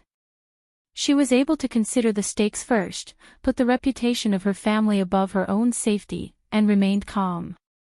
This Xia Zhang's fourth daughter was definitely not a simple young lady. This kind of girl was worthy of admiration. Yu Shu's fingers tapped on the table a few times. She raised her head and said to Xia Mingming, "Do you know your fourth sister's birthday and horoscope?" Xia Mingming nodded. Yu Shu handed her a pen and paper. "Write it down." Under her deliberate concealment, Xia Mingming only knew that she knew the occult door, the 6 trigrams technique, and knew a little about astrology. He did not know that she was good at other things. Using the law of time of calamity, he could divine for Xia Jiangying. If she met with a fatal disaster, he could at least determine when it would be. Xia Mingming wrote down Xia Jiangying's birthday and horoscope. Seeing that Yu Shu was writing again on the abacus, he knew that she was doing it for his fourth sister. He pressed down on Yu Shu's hand and said, "There is no need to do it. My fourth sister consulted an extremely prestigious old teacher in the library yesterday. She knows what to do." Just as Yu Shu was about to say something, another fortune teller came to the stall. Xia Mingming saw that she had business, so he stood up to make way for her. Seeing this, Yu Shu could only focus on the customer in front of her. Xia Mingming got money from Xia Jiangmin and sat with Yu Shu in Osmanthus Lane until noon. He then dragged her to a nearby restaurant for a good meal. Yu Shu could not resist him, so she pushed the stall into the Sun restaurant and asked the waiter to take care of the food. The two of them went to the largest restaurant in Osmanthus Lane. Xia Mingming generously told Yu Shu to order whatever she wanted and not to stand on ceremony with her. Yu Shu really did not stand on ceremony with her. She ordered a table full of food and wine, planning to take it home if she could not finish it. Because there was no rain today, Xia Mingming was not as nervous. She even ordered a pot of sweet wine and drank with Yu Shu. While eating happily, she inevitably said a few words from the bottom of her heart. "Ah Shu, did you know?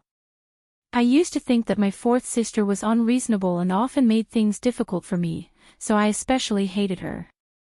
I only realized yesterday that it was not that she hated me, but that she was afraid that I would not live up to expectations and deliberately made things difficult for me. I still remember when I was young, my fourth sister was closest to me. Whenever there was something good to eat or play, the first person she would think of was me. When mother was angry at me, she would often stand up for me. If there was anything to blame, it was all because I was young and too impulsive. I only wanted to prevent fourth sister from going to the capital and almost ruined her future. Not only did I make her sad, but I also caused us sisters to be estranged for all these years." When Yu Shu heard these words, she only smiled. She could see that although Xia Mingming was worried, she could not hide the joy of the sisters getting back together. Seeing her like this, Yu Shu also felt a lot more at ease. There was no next life after one life, so it was better not to leave too many regrets. Touching her small and tender cheeks, thinking about her own adventures 500 years ago, Yu Shu suddenly felt emotional. She couldn't help but drink a few more cups and became drunk. She and Xia Mingming walked out of the restaurant with their arms around each other's shoulders and sent her to the carriage north of the city. Carrying the packed food, they staggered back to Sun's restaurant, thanked the waiter, and pushed the cart home early. Fortunately, she had something in her hand to support her, so she did not fall on the street. Open the door, I'm back. Yu Shu slapped the door with her tongue hanging out. Yu Xiaoxiu was taking an afternoon nap when Jing Qin came out to answer the door. Seeing Yu Shu's drunken appearance, he was surprised for a moment. He took the cart with one hand and used the other hand to help her up the stairs. It's okay, burp. Yu Shu burped, pushed his hand away, and staggered into the house. Seeing the table in the middle of the courtyard, she went up to take a look. There was a drawing of Kim Bao on a piece of white paper. The ink was still wet, and half of it was not finished. Pointing at it, she turned around and said to Jing Qin, "Why do you always draw him? Don't you get tired of drawing him all day long? Come, draw me one." Seeing that she couldn't even stand steadily, Jing Qin stepped forward to help her, but was pushed away by Yu Shu. She staggered to the wall and dragged a chair, placed it opposite the desk, and sat down crookedly. With one arm on the back of the chair, she tilted her head and rested her head on her arm. She squinted her drunken eyes, revealing her sharp canine teeth, and waved at him. Her tone was a little coquettish, and she said with a silly smile, "Jing Qin, draw me a picture." Jing Qin rarely saw her lose her composure, but now that he saw her drunken appearance, he realized that the usually mature Yu Shu also had a childish side. He turned his eyes and laughed. He moved the cart to the side and went forward to straighten her head that was about to fall to the ground. Then he sat back in front of the table, rolled up his sleeves, and carefully adjusted the ink. Chapter 172. Yu Shu opened her eyes, covered her forehead, and groaned. She was drunk in the middle of the day. She didn't expect that the strong liquor of ancient times would have such a strong after-effect. "Sis, you're awake." Yu Xiaoxiu was sitting at the table reading a book. When he heard the noise, he turned to look at the bed. "Oh." Yu Shu rubbed the back of her neck and sat up. Her voice was hoarse as she said, "What time is it?" "It's just past 7 o'clock. Are you hungry? I'll go get you some sweet soup." "Don't. Get me a glass of water." Yu Shu's throat was sticky. She just wanted to drink water. "Oh."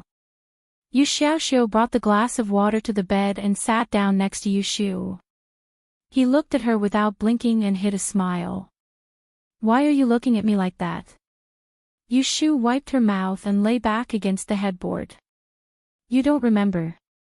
Yu Shu's eyelids twitched. Some scenes flashed in her mind. Her face turned red, but she pretended to be ignorant and said, "Remember what?" Yu Xiaoxiu tried to stifle her laughter. "You came back drunk in the afternoon and forced Brother Jing to teach you how to draw. He can't speak, so how could he teach you? You took ink and scribbled on his clothes until they were completely black. Then, you grabbed his sleeve and refused to let go. Brother Jing couldn't do anything to you, so he had to take off his coat and give it to you. Only then did you let him go." "Ahem, is that so?" Yu Shu coughed and gave the empty glass to Yu Xiaoxiu to cover up her embarrassment. "Go to the kitchen and get me a bowl of soup." She was not a drunkard. Of course, she remembered what happened during the day. She drank 2 more glasses with Xia Mingming. When she came back, she saw Jing Qin drawing. She pestered him to draw one for her. As a result, Jing Chen's drawing looked good, so she crazily asked him to teach her. She also scribbled on his clothes. Jing Chen was easy to bully and let her mess with him. Yu Shu pinched her nose in frustration. She lifted the quilt and got out of bed.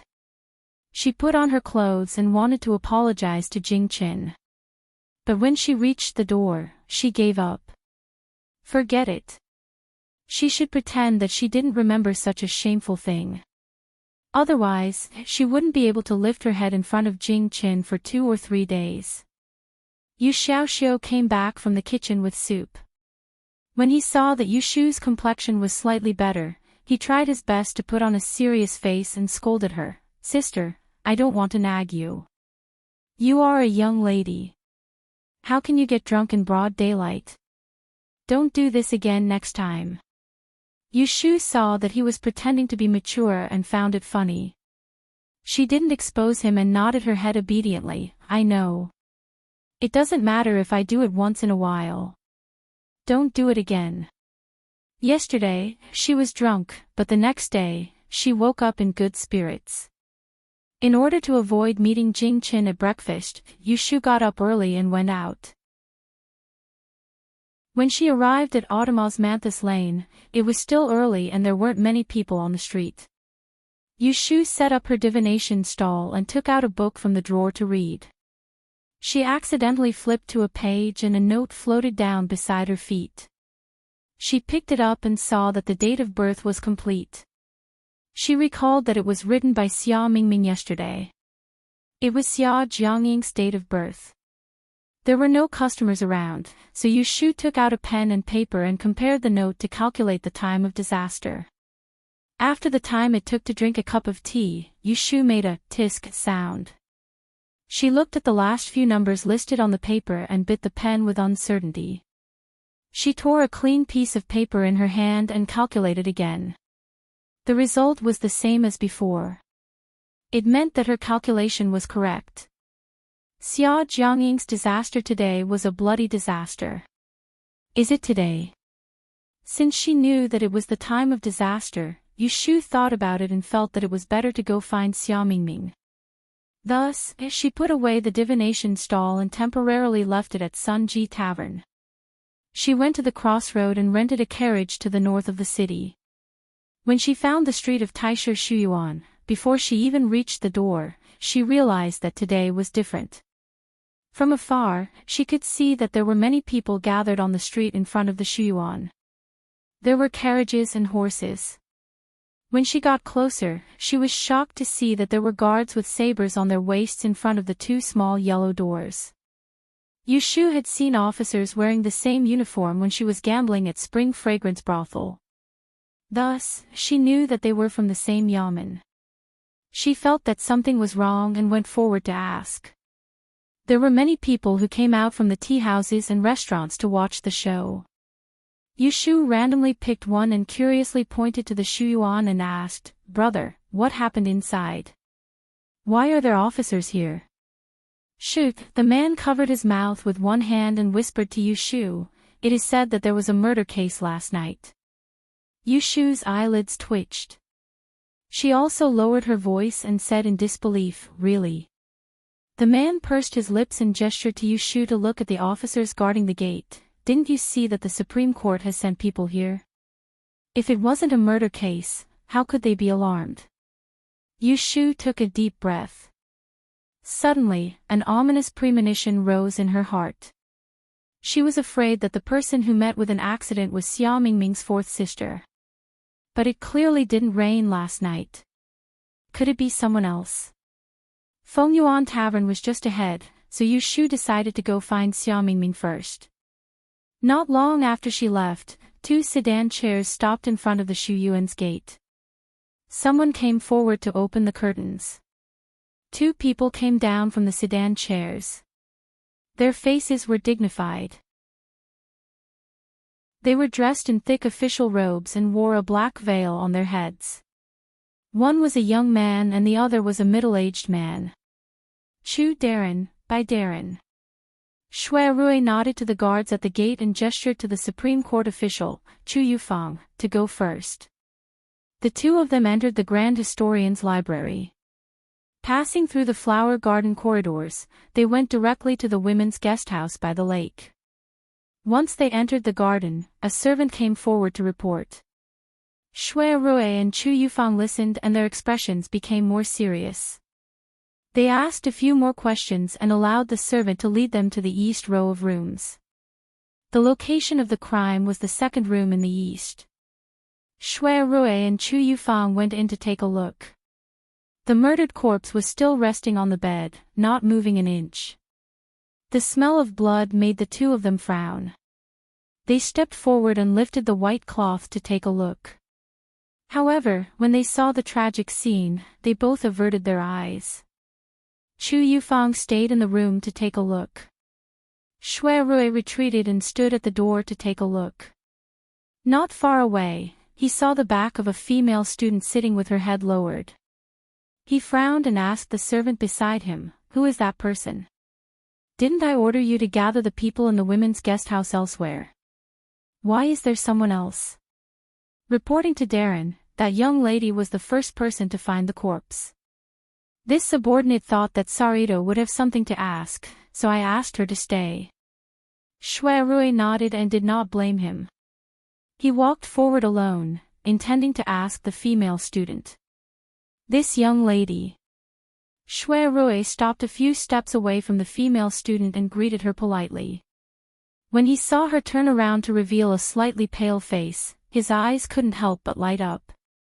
He'd wandered the world for a long time, and he'd seen all sorts of women, but it was rare to see a beauty like the one before him. It was not to say that she was beautiful, but that her eyes were like the stars and the moon. They were really moving. Shui Rui put away his momentary amazement and combed his expression. He was about to inquire about official business when he saw the female student's surprised expression when she saw him. She stood up and greeted, "Young Master Shui, I trust you've been well since we last met." Shui Rui heard her tone and asked suspiciously, "You recognize me?" The other party lowered her head and said softly, "Mr. Shui, people of high status tend to forget things. We met once in Yang City." After hearing her words, how could Shui Rui not remember her? "You are Miss Ji." So it was the Ji family's Ji Xingxuan. A few months ago, he met her once in Yang City. But at that time, she was wearing a veil and he had other thoughts in his mind, so he did not look at her carefully. He did not expect to meet her here today.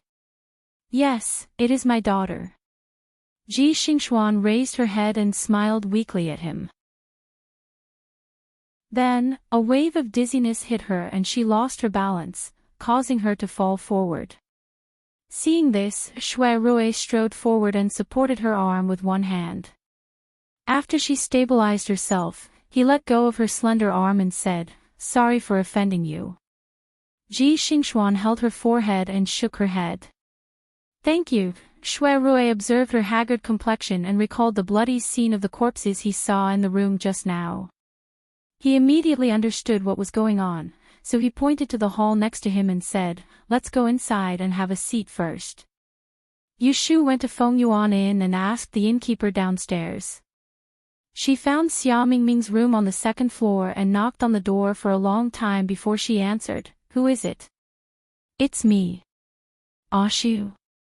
Xia Mingming opened the door and rubbed her sleepy eyes. She yawned and said, "How did you find your way here?" Yu Shu saw that she had just woken up and thought that she still didn't know what had happened in LoveLore Library. She pushed her into the room and urged, "Quickly change your clothes and go out with me."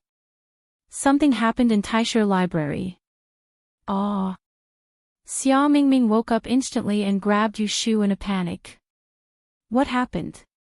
"I don't know yet, but I heard that it was a murder." Xia Mingming's heart skipped a beat. She shook her head and said to herself, "It can't be my fourth sister. It didn't rain last night, and we had dinner together in the evening. She promised to take me to LoveLore Library today." Although she was comforting her, her expression was in a mess. Yu Shu pulled the clothes at the end of the bed and put them on her. She comforted her, "Don't panic. We'll know when we go there." Xia Mingming calmed down a little and quickly put on her clothes. She left the inn with Yu Shu and hurried to the door of LoveLore Library. They wanted to enter but were stopped by the guards. "Stop. It's forbidden for people to enter or leave here." Xia Mingming said, "I'm here to look for someone. My sister is studying here. Brother, please make an exception and let me in." The guards of the Supreme Court were very strict. No matter how Xia Mingming begged, they shook their heads. "Wait. You can't enter now." Xia Mingming looked at Yu Shu for help. The latter hesitated and stepped forward. She cupped her hands and whispered, "Can I trouble you to go in and help us find someone? It's the daughter of the Xia family, Xia Jiangying." When the guards heard this, their expressions changed. They looked at each other. The one on the left asked Xia Mingming, "Who are you to Xia Jiangying?" "I'm her sister." Xia Mingming didn't care that she was dressed as a man and blurted out. The two guards in front of the door whispered to each other. The one on the left nodded to Xia Mingming. "Come with me."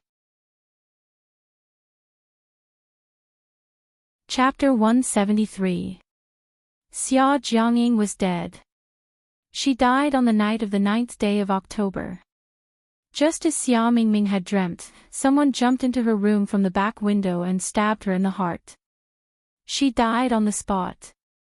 After the murderer killed her, he covered her body with a quilt to hide the smell of blood. Thus, no one noticed it for the whole night. Xia Mingming was brought to the female brothel where the crime happened. She saw Xia Jiangying's maids and guards and was told of Xia Jiangying's death without warning.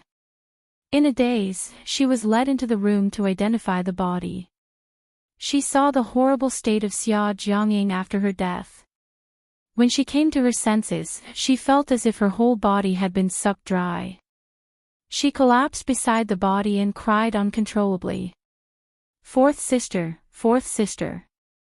Yu Shu accompanied her from the beginning to the end. When she saw Xia Jiangying's body, she couldn't bear to look back. She felt a chill in her heart. This was the second time she saw a dead person. The first time was on the merchant ship. Corpses were strewn all over the ship. At that time, she was desperate to survive. Apart from fear, she was also nervous. Now that she saw a dead person in broad daylight, she had two different feelings. Xia Mingming cried miserably. She and Xia Jiangying had been close and had grudges against each other for years. Yesterday, they were separated by life and death before they could make up for the lost sisterhood. Yesterday's words were still ringing in her ears, but today they couldn't continue. She was sad and regretful. Xia Mingming had nowhere to cry. She turned around and saw Yu Shu behind her. She threw herself into her arms and cried on her shoulder. "Ah Shu, my fourth sister, my fourth sister." Yu Shu didn't know how to comfort her. She could only silently hug her back and gently pat her shoulder to comfort her. In the flower hall of the female brothel, Shui Rui was asking Ji Xingxuan about the case. They heard the crying in the garden and stopped talking. Shui Rui stood up and walked to the door. He asked the servant, "What happened? Who is crying?" The servant answered, "Your Excellency, it is Miss Xia Zhang's younger sister. We have asked someone to identify her." Younger sister. Shui Rui was perplexed. He had heard a lot about the Xia Jiang family. The murdered Xia Jiang's fourth daughter had gone to the capital alone to study. Since when did she have a younger sister? Ji Xingxuan walked up from behind him and said tiredly, "It should be the fifth daughter of the Xia Jiang family, Xia Jiangmin. A few days ago, she came to the library to look for sistering. I met her once." Shui Rui's eyes flashed, and he caught the key point. Why is the fifth miss in Anling Xia Zhang's family? Is there anyone else in the capital? Ji Xingxuan shook her head. "I don't know why she came to Anling, but I heard from sistering that Xia Jiangmin came to the capital alone and her family didn't know about it." Shui Rui pondered for a moment and walked towards the room where the accident happened. Ji Xingxuan hesitated for a moment before following his footsteps. The Supreme Court's Chancellor, Chu Yufeng, went to the front hall to interrogate the female brothel that morning. There was only one official standing guard at the door. As soon as Shui Rui entered the room, he turned his gaze to the inner room. He saw Xia Jiangying's corpse lying on the ground. Two figures were hugging each other, crying incessantly. Anyone who heard it would be heartbroken. A light sigh sounded out from behind him. Shui Rui turned around and saw that Ji Xingxuan's eyes were brimming with tears again. Taking into consideration that she almost fainted earlier, he said, "Young Miss Ji, why don't you go next door and rest first?" At the same time, a voice came from inside the room, "Mingming, don't cry. What's the use of crying at a time like this? You should figure out what's going on." Both inside and outside the room, they heard a familiar voice and turned around. Yushu saw Shui Rui, and Shui Rui saw Yushu. Under such circumstances, he was both surprised and surprised. "How did you?" Yushu was about to speak when her gaze shifted to the left and moved to the girl beside Shui Rui. After a moment of hesitation, she recognized the girl. She had never seen the face before, but her figure and hairstyle were exactly the same as the Ji Xingxuan she saw in the tea house a few days ago. It was not strange for Ji Xingxuan to be here. Looking at Shui Rui's vermilion official robes, could he be the official in charge of this case? Meeting these two people at the same time was really a headache. Yushu swallowed the words that were on the tip of her tongue and exchanged a look with Shui Rui. There was a hint of tacit understanding. "Many thanks for Sir Shui's kindness, but I'm fine." Ji Xingxuan turned to look at the two people in the room and actually walked past Shui Rui. Without looking at Yushu, she gently said to Xia Mingming, who was crying out in pain, "Don't cry. Lord Shui of the Supreme Court is here. It's more important to figure out who harmed your sister." Xia Mingming rubbed her teary eyes and looked at the person in front of her. In a hoarse voice, she called out, "Sister Ji." Hearing what she said, she held back her tears and turned to find Shui Rui standing outside the door. She was stunned. "It's you." Hearing this, Yushu thought to herself that this was bad. Only then did she remember that Xia Mingming had seen Shui Rui before. It was when she was caught gambling last month and Shui Rui had sent her back. That time on Huixing Street, when Xia Mingming had asked her about it, she had said that they were friends. Because of this, Xia Mingming had pestered her for the whole day. Xia Mingming had recognized Shui Rui here. Yushu was worried that Ji Xingxuan would see some clues and felt her head hurt even more. Shui Rui's expression was calm. He nodded at Xia Mingming. "Miss Xia Jiang, please step outside. This official has something to ask." Xia Mingming was only concerned with her grief. She turned to look at Yushu and did not ask any questions. She nodded and followed Shui Rui to the next room. Shui Rui, Ji Xingxuan, and Xia Mingming moved to the next room. Yushu did not enter. She stood alone at the door and leaned against the door frame, listening to the conversation inside. "I heard that Miss Xia Jiang came to the capital alone?" Shui Rui asked. "Yes, I hid it from my family." Xia Mingming had nothing to hide now. "When did you see Xia Jiang last night?" "In the evening, fourth sister and I had dinner at Feng Yuan restaurant. She returned to the library when the sky turned dark." Xia Mingming's expression was gloomy. After crying earlier, her emotions had stabilized and she was able to answer Shui Rui's questions normally. "It's rare for you sisters to reunite. Why didn't she stay with you? Why did she return to the library? The Dian examination is around the corner. My fourth sister specializes in astrology. When the sky turns dark, she will go to the observatory to observe the night sky." Shui Rui turned to Ji Xingxuan and asked, "Is that so?" Ji Xingxuan nodded. "Sister Ing is more hardworking than most people. Every night for the past month, she would stay at the observatory until after the hour of the sea before returning to her room." "Hour of the sea?"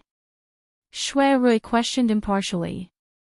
"How do you know so clearly?" Ji Xingxuan answered, "I occasionally stay at the observatory with Sister Ing until night. Moreover, she lives next door to me. I'm a light sleeper.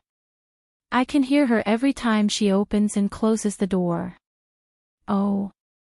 You live next door to her?" Ji Xingxuan answered, yes, Sister Ing lives in the first room in the East Pavilion. I live in the second room. Shui Rui frowned. He had seen the layout of the garden clearly when he came. The room where Xia Jiangying died was clearly the second room from the east. Why did Ji Xingxuan say that she lived in the second room?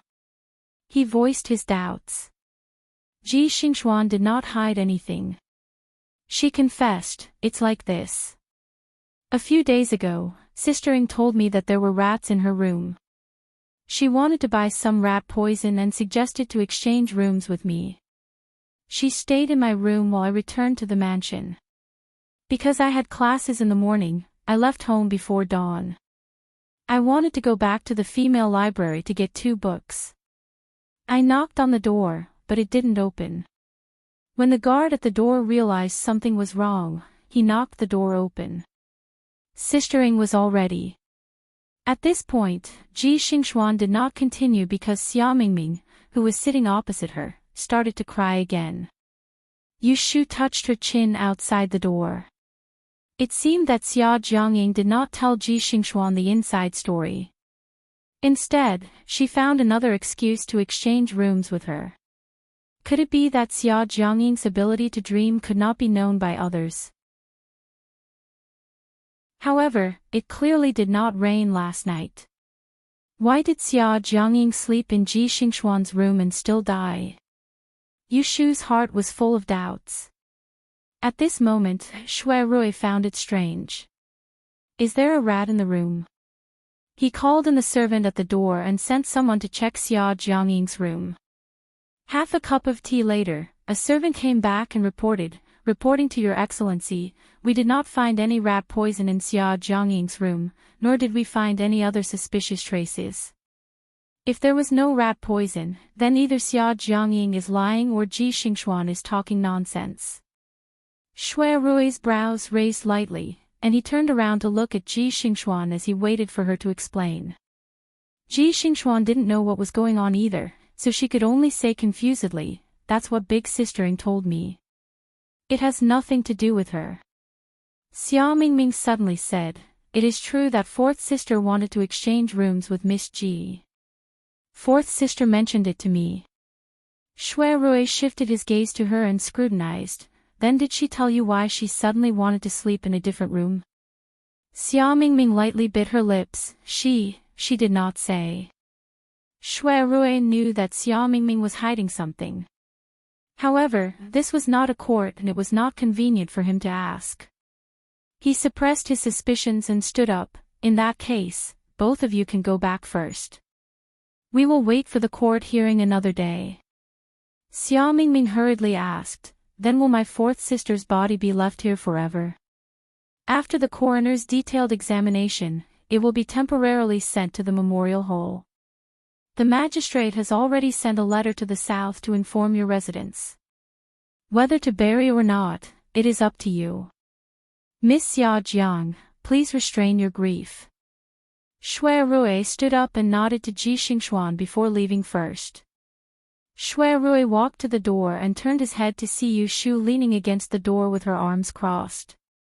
He raised his chin at her and gestured for her to follow him. Yu Shu took a look at Xia Mingming and saw that she was talking to Ji Xingxuan. For the moment, she did not notice her and followed a few steps behind him.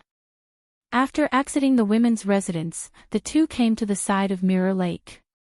Shui Rui looked around and saw that there was no one around before turning his head and asked, how did you get to know Miss Xia Jiang? It's a long story. Yu Shu did not explain in detail but asked, are you working in the Supreme Court? How do you plan to investigate this murder case? Logically speaking, Shui Rui should not talk about official matters with outsiders. However, he did not have such scruples when it came to Yu Shu. He even revealed a trace of distress, this case is no small matter. Now that the Diyan examination is just around the corner, Miss Xia Jiang of the South has been murdered in the Supreme Historian's library. If this news were to spread, it would cause a commotion. The Ministry of Justice received a report this morning and submitted it to the Supreme Court because this case is difficult. It would be fine if we can catch the murderer, but if we can't, I'm afraid it will cause suspicion from all sides. At this point, he pretended to ask casually, "You are familiar with Xia Jiangmin? Do you know the relationship between her and her sister?" Yu Shu raised her head and looked at him from the corner of her eye. She put on a fake smile. "Are you suspecting Xia Jiangmin?" Being seen through, Shui Rui actually admitted it openly. "I just feel that she is strange. Forgive me for being frank. She happened to appear before the victim was murdered and had contact with the victim. Even if Xia Jiangying's death was not caused by her, she is definitely related to her." Yu Shu was silent for a while and suddenly said in a low voice, "Then why don't you guess that Xia Jiangying stayed in the wrong room and died a violent death?" Shui Rui's expression suddenly changed. He took a step forward and approached Yu Shu. He stared at her. "You mean?" Under Shui Rui's gaze, Yu Shu did not change her expression. She clasped her hands behind her back and stepped back. She shook her head at him. "I didn't say anything. I'm leaving. You guys investigate this case well. I hope you can catch the murderer as soon as possible." Chapter 174. It was all because of her reputation. In order to avoid suspicion, the daughter of Xia Jiangying, the leader of the South, was studying in the capital. She only had 2 guards and a maid with her. When something happened, she couldn't even find someone to make decisions for her. After the female coroner examined the corpse, Xia Jiangying was sent to the memorial hall. Xia Mingming rarely showed her independent side. She arranged for guards to accompany her and personally went to the nearby post house to write a letter home. After everything was done, she returned to the memorial hall with the maid to sort out Xia Jiangying's belongings. The trial was all handed over to the Supreme Court. At this critical moment, Yu Shu certainly wouldn't leave Xia Mingming alone. She accompanied her from beginning to end and was duty-bound to help if there was anything she could do. Xia Mingming was sad and didn't suspect anything about Xia Jiangying's death. Yu Shu was suspicious about the fact that Xia Jiangying died on a rainy day in her dream, but it didn't rain in reality. She was very suspicious that Xia Jiangying had avoided the death trap predicted in Xia Mingming's dream and just happened to enter another one. Yu Shu didn't mention these suspicions in front of Xia Mingming. She only reminded Shui Rui and left it to the Supreme Court to worry about.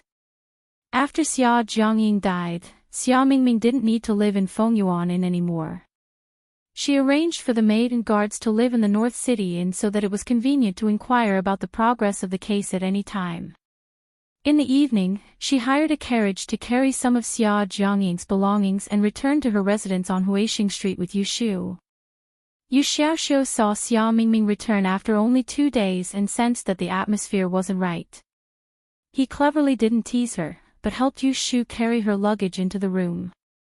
Under Yu Shu's orders, he went to tidy up Xia Mingming's room. After making the bed, Yu Shu pushed the dazed Xia Mingming back into the room to lie down. She closed the door and left her alone. As soon as the door was closed, she heard crying in the room. Yu Shu pursed her lips into a straight line and her face darkened. Jing Chen and Yu Xiaoxiu were waiting for her in the courtyard. As soon as he saw her come out, Yu Xiaoxiu went forward and pointed at the door, asking in a low voice, "What happened to her?" Yu Shu waved at him and led the 2 of them to the kitchen door. They avoided Xia Mingming's window because they didn't want her to hear them. "Fourth sister is clearly dead." "Ah." Jing Chen was stunned. Yu Xiaoxiu opened his mouth wide in shock. How did he die?" "Didn't you say?" Yu Shu made a shushing gesture at him and interrupted him. She lowered her voice and said, "Well, it's none of your business. Don't ask too much. Go to the kitchen and start a fire. I'll make dinner later." Yu Xiaoxiu scratched his head and looked sympathetically at Xia Mingming's door before obediently entering the kitchen. XXX Yu Shu went back to the room and took a pen and paper as well as a booklet. She took it to the central room, which was not yet covered by the night. She ground the ink and recorded Xia Jiangying's birth date and the date of her death in the booklet. After finishing this, she looked at the booklet, which was specially used to record all kinds of disasters. Xia Jiangying's pale death suddenly appeared in her mind. She rubbed her forehead and felt a little restless. Jing Chen walked in silently and lit the oil lamp on the table. It was already dark outside. Her sight suddenly became bright. Yu Shu blinked her eyes and turned her head to meet Jing Chen's eyes. She didn't know why, but when she saw the clear and clean eyes which could reflect her figure, her restless heart suddenly calmed down.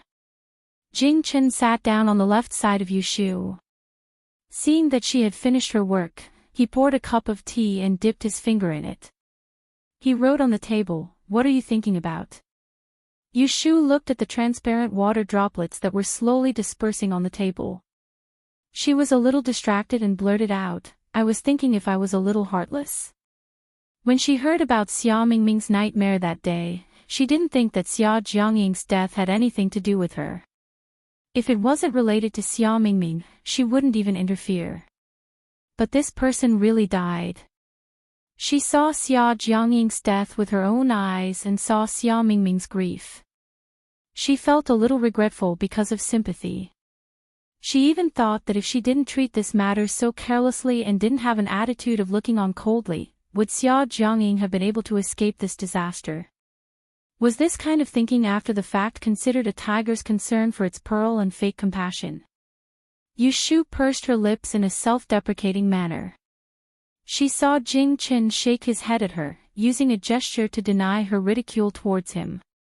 He then used a line of words to refute her doubts towards him. "You're very kind."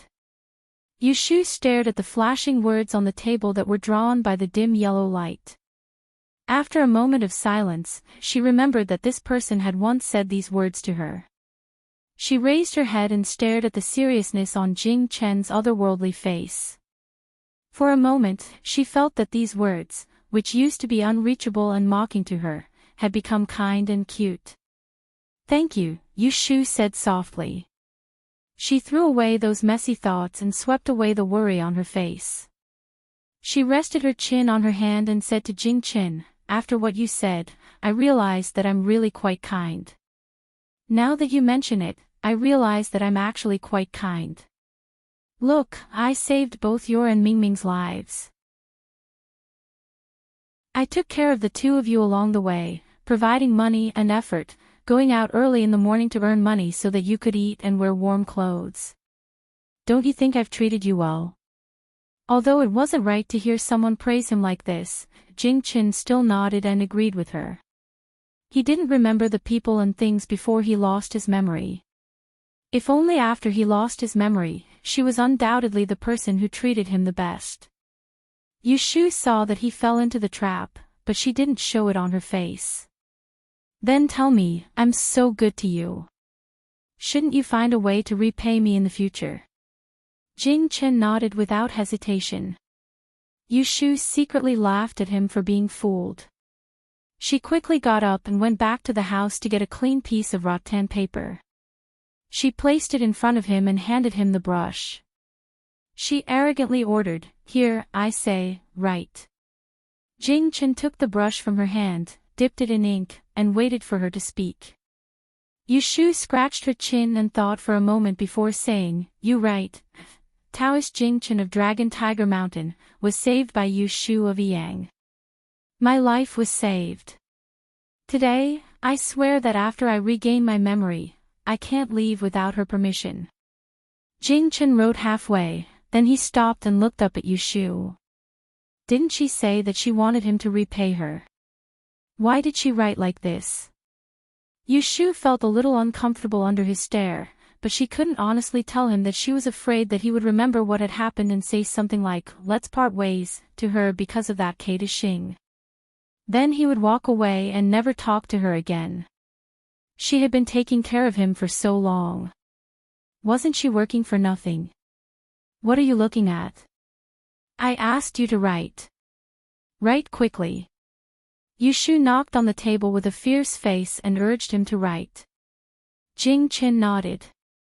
Although he didn't understand what she meant, he still wrote according to her words. Well, one more sentence. If I break this promise, I will be a mangy dog in my next life. Yushu was somewhat pleased with herself. She had learned this poison oath from Daoist Qingzheng. It was vicious yet humane. It was much more tasteful than the heart-cursing of those dead parents. Jing Chen's hand paused and looked up at Yushu's proud face. He clenched his fist and put it under his lips, laughing silently. Yushu saw that he suddenly laughed and was confused for a moment.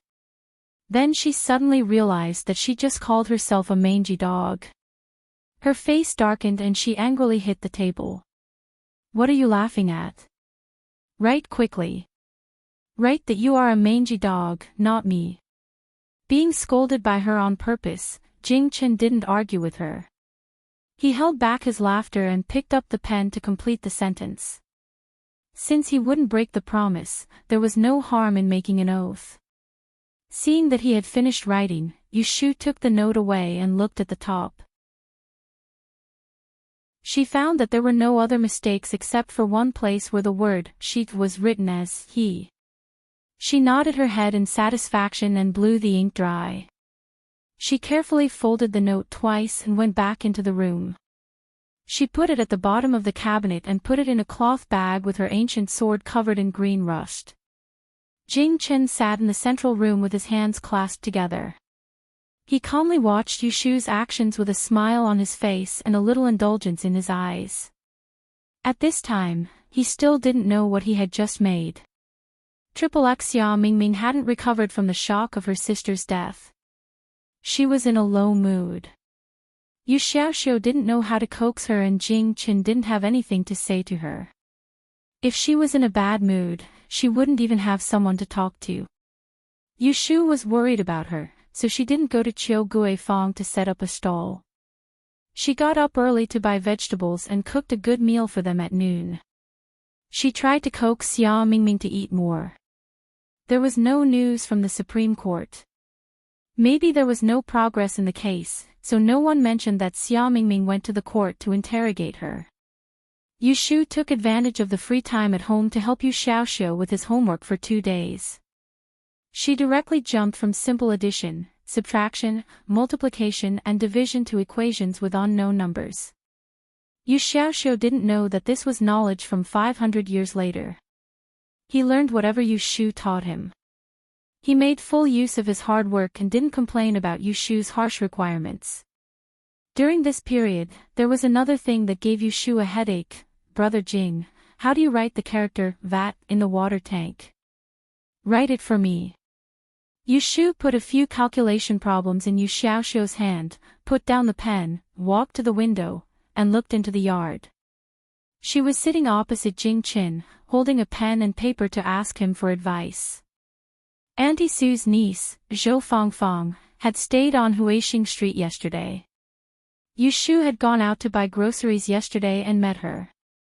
The little girl had followed behind her and entered the house.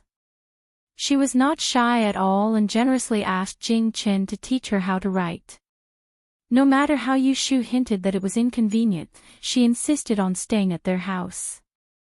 She came yesterday and came again today. Yushu had no choice but to let Jing Qin deal with her. She didn't want to hurt the relationship between neighbors, so she asked Jing Qin to deal with her. At night, she would calculate Zhou Fangfang's horoscope to prevent her from being unlucky at home. As usual, Jing Qin was sitting in the courtyard, basking in the sun and drawing. Although he felt uncomfortable that there was another person in front of him and that his ink drawing time had been disturbed, because of Yushu's orders, he could only give up his habit of sitting quietly by himself and divert some of his attention to guide Miss Zhou in her calligraphy. So this is how to write the character "vat." I thought it would look like a water tank. It doesn't look like it at all. Ha! As the daughter of a butcher, Zhou Fangfang's personality was very cheerful.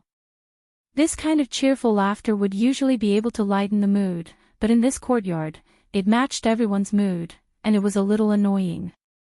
When it was finally time to eat, Auntie Sue, who lived next door, came to call for her.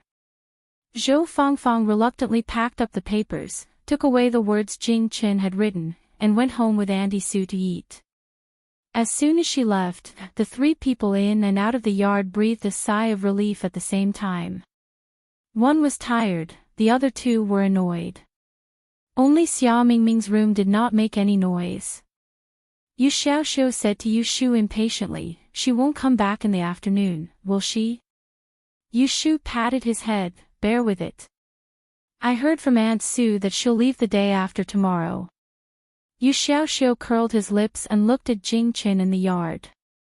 He whispered, "It's all Brother Jing's fault." Chapter 175. Yu Shu stayed at home for 3 days. When she saw that Xia Mingming's spirit had improved, she went back to the autumn osmanthus lane to set up her fortune-telling stall. These days, she had been eating and drinking well. There was fish and meat, but her expenses had increased dramatically. In the blink of an eye, it's going to be winter. Seeing that the weather is getting colder and colder, she doesn't even have a coat to keep warm. Yu Shu arrived in front of the Sun Ji Tavern. Just as she set up her cart, someone from the Fu and escort agency came with a few pairs of 8 characters. He said that there were a few escorts who were going on a long trip and asked her to calculate their fortune. Every month, Yu Shu gets 20 silver coins from the Fu and escort agency as a deposit. She will never be perfunctory with her duties. So, she left the 8 characters and told them to come back tomorrow to get it. Taking advantage of the fact that there were no customers, she started to calculate from the auspicious time and day. She was so engrossed in her calculations that she didn't even notice that there was someone sitting in front of her stall. Shui Rui sat down in front of Yu Shu's divination stall. When he saw that she only cared about calculating diligently and didn't even greet others, she was just like how she was when she was working in his ink store all those years ago. Once she started working, she would be fully spirited, and even if the house collapsed, it wouldn't alarm her. Seeing that she was busy, he smiled and didn't say anything. He looked at her face from less than 2 feet away. Coincidentally, they met several times in Enling City. But every time, the occasion was not right. If it wasn't her, then it was someone else. There was no chance for them to talk about the past. Looking at her, her face was still the same, just a little darker than when she was in Eyang. She was also thinner. He didn't know if it was because she grew taller or because she was working too hard. He remembered that at that time, she was only as tall as his shoulder. But now that they met again, she almost reached his chin. Shui Rui's gaze stopped at Yu Shu's face that seemed more like a young man than a young woman, and he was trying to find out which part of her had caused him to fall into a trap. He couldn't forget her from Eyang City to Anling, and he had intended to let her off at that time. Now that he saw her again, he started to feel slightly regretful. In the end, even he himself was confused. The face in front of him had nothing to do with beauty. This girl was also not a lady from a wealthy family. She did not know any of the 4 arts. She was petty and liked to be slippery. If one really wanted to count, she had a whole bunch of faults. But when he looked at her, he found her to be inexplicably pleasing to the eye. It was just like the signature dish of the Longjing restaurant. It did not look good, but it suited his taste the most. Yu Shu matched the auspicious time of the 8 characters of the 8 characters of the 8 characters of the 8 characters of the 8 characters of the 8 characters of the 8 characters of the 8 characters of the 8 characters of the 8 characters of the 8 characters of the 8 characters of the escorts. Seeing her expression, Shui Rui laughed in his heart. He crossed his arms and said with slight displeasure, "Why do you look like you've seen a ghost when you see me?" Yu Shu lost her composure for a moment. She regained her composure in the blink of an eye. Facing his teasing, she rolled her eyes. Shui Darren isn't investigating the case. What are you doing here? Shui Rui put one arm on the table. His expression became serious. He used a voice that passers-by could not hear. Xia Jiangying's case has been investigated for a few days without any progress. I have something to ask you. The murder case of Tai Shishu Garden was tricky. The Diyan examination was approaching. Suddenly, the daughter of the southern Yi capital died. The day before, the morning court session was reported to the emperor. The emperor was furious. He ordered the Supreme Court to investigate the case within a day. However, Xia Jiangying's death was still a mystery. They had arrested a few suspects, but there was not a single piece of evidence. You've got the wrong person. Yu Shu yawned. She propped up her chin with one hand and looked at him. I don't know Xia Jiangying. She doesn't even recognize me. If you want to ask, you should ask someone who understands. Aren't you an understanding person? Shui Rui's words seemed to have a hidden meaning. Yu Shu was silent. It was not that she did not want to help him, but it was not her place to interfere. What Shui Rui wanted to ask was definitely about Xia Mingming. She obviously didn't tell Shui Rui about her dream of Xia Jiangying being murdered, so she naturally had her own plans. If she were to butt in like this and say something that she shouldn't say to Shui Rui, she wouldn't know if it was a good or bad thing. Is there something you are not convenient to tell me? Shui Rui observed Yu Shu's expression and saw that she was in a difficult position. He thought it was a pity. He was anxious about this case, but he did not want to force her. Yu Shu hesitated for a moment and said, What do you want to ask? Shui Rui said, Forget it. You don't have to say it if it is not convenient. I asked you to ask. Why are you wasting time? She might not answer him anyway. Shui Rui couldn't help but laugh in his heart when he saw her impatient temper. He cleared his throat and stared at her face as he asked with a serious expression, How about this? You just have to answer one question of mine. Why would Xia Jiangying move into the room of the Ji clan's fourth young miss for no reason? Yu Shu guessed that he was going to ask this. She sighed and shook her hand. I can't say this. Is there anything else you want to ask? Shui Rui's eyes flashed. He sat up straight and shook his head with a smile. No, thank you. Yu Shu felt strange and said, Why are you thanking me? I didn't. She suddenly stopped halfway. She looked at the smile on Shui Rui's face. She thought for a moment and suddenly realized what she had just revealed to him. She looked angry. Are you trying to trick me? This guy didn't want to find out the reason why Xia Jiangying changed rooms from her. He was obviously testing whether she knew the reason or not. She said, I can't say it, which clearly told him that she knew the inside story. She was not related to Xia Jiangying, so she must have learned it from Xia Mingming. She knew the inside story but refused to say it. It was equivalent to telling him that Xia Jiangying's death had something to do with Xia Mingming. Seeing that Yu Shu reacted so quickly, Shui Rui really didn't know whether to praise her for being smart or to blame her for being stupid. Seeing that she was angry, Shui Rui coughed slightly and said seriously, Shu, you have to know that Xia Jiangying's death involves a lot of people.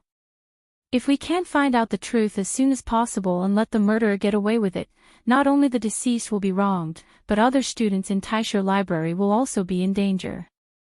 Who knows what the murderer's purpose is?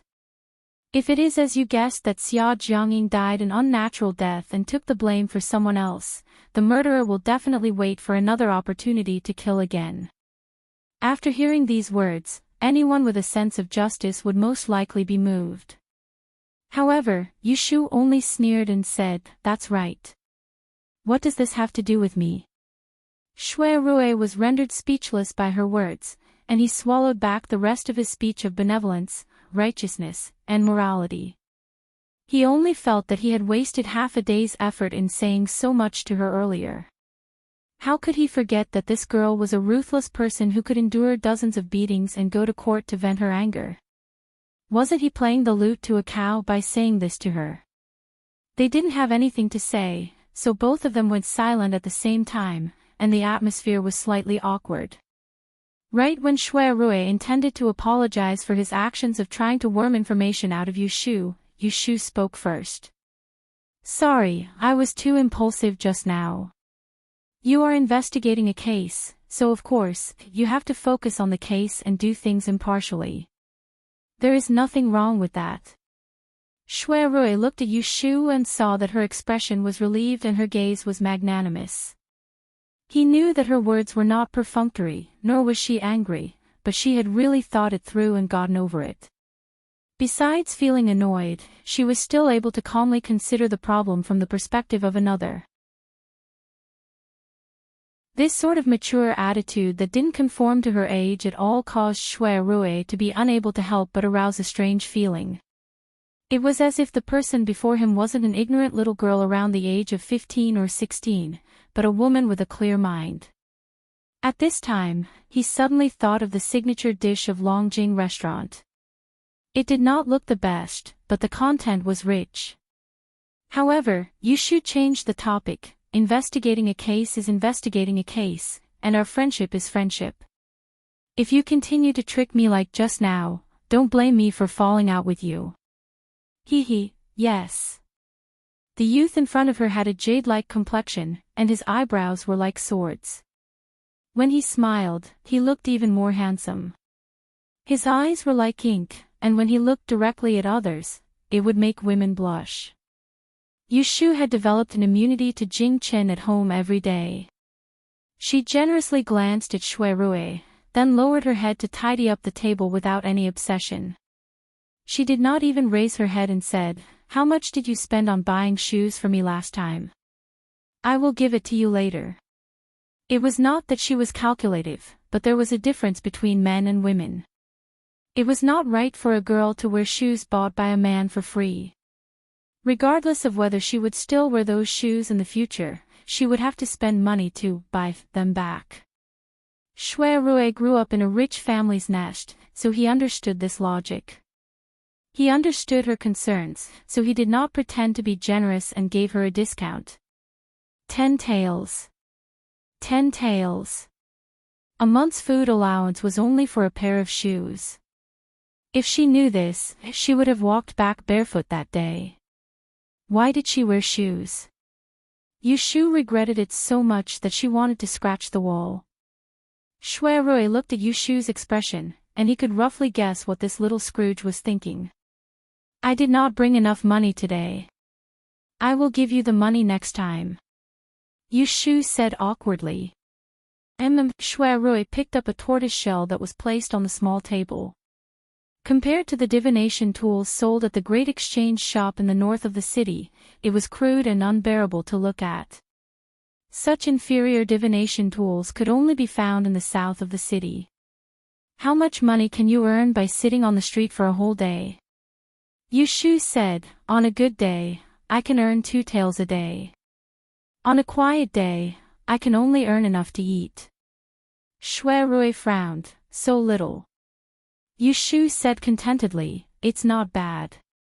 In the first half-month, I just sat on the street and ate dust every day.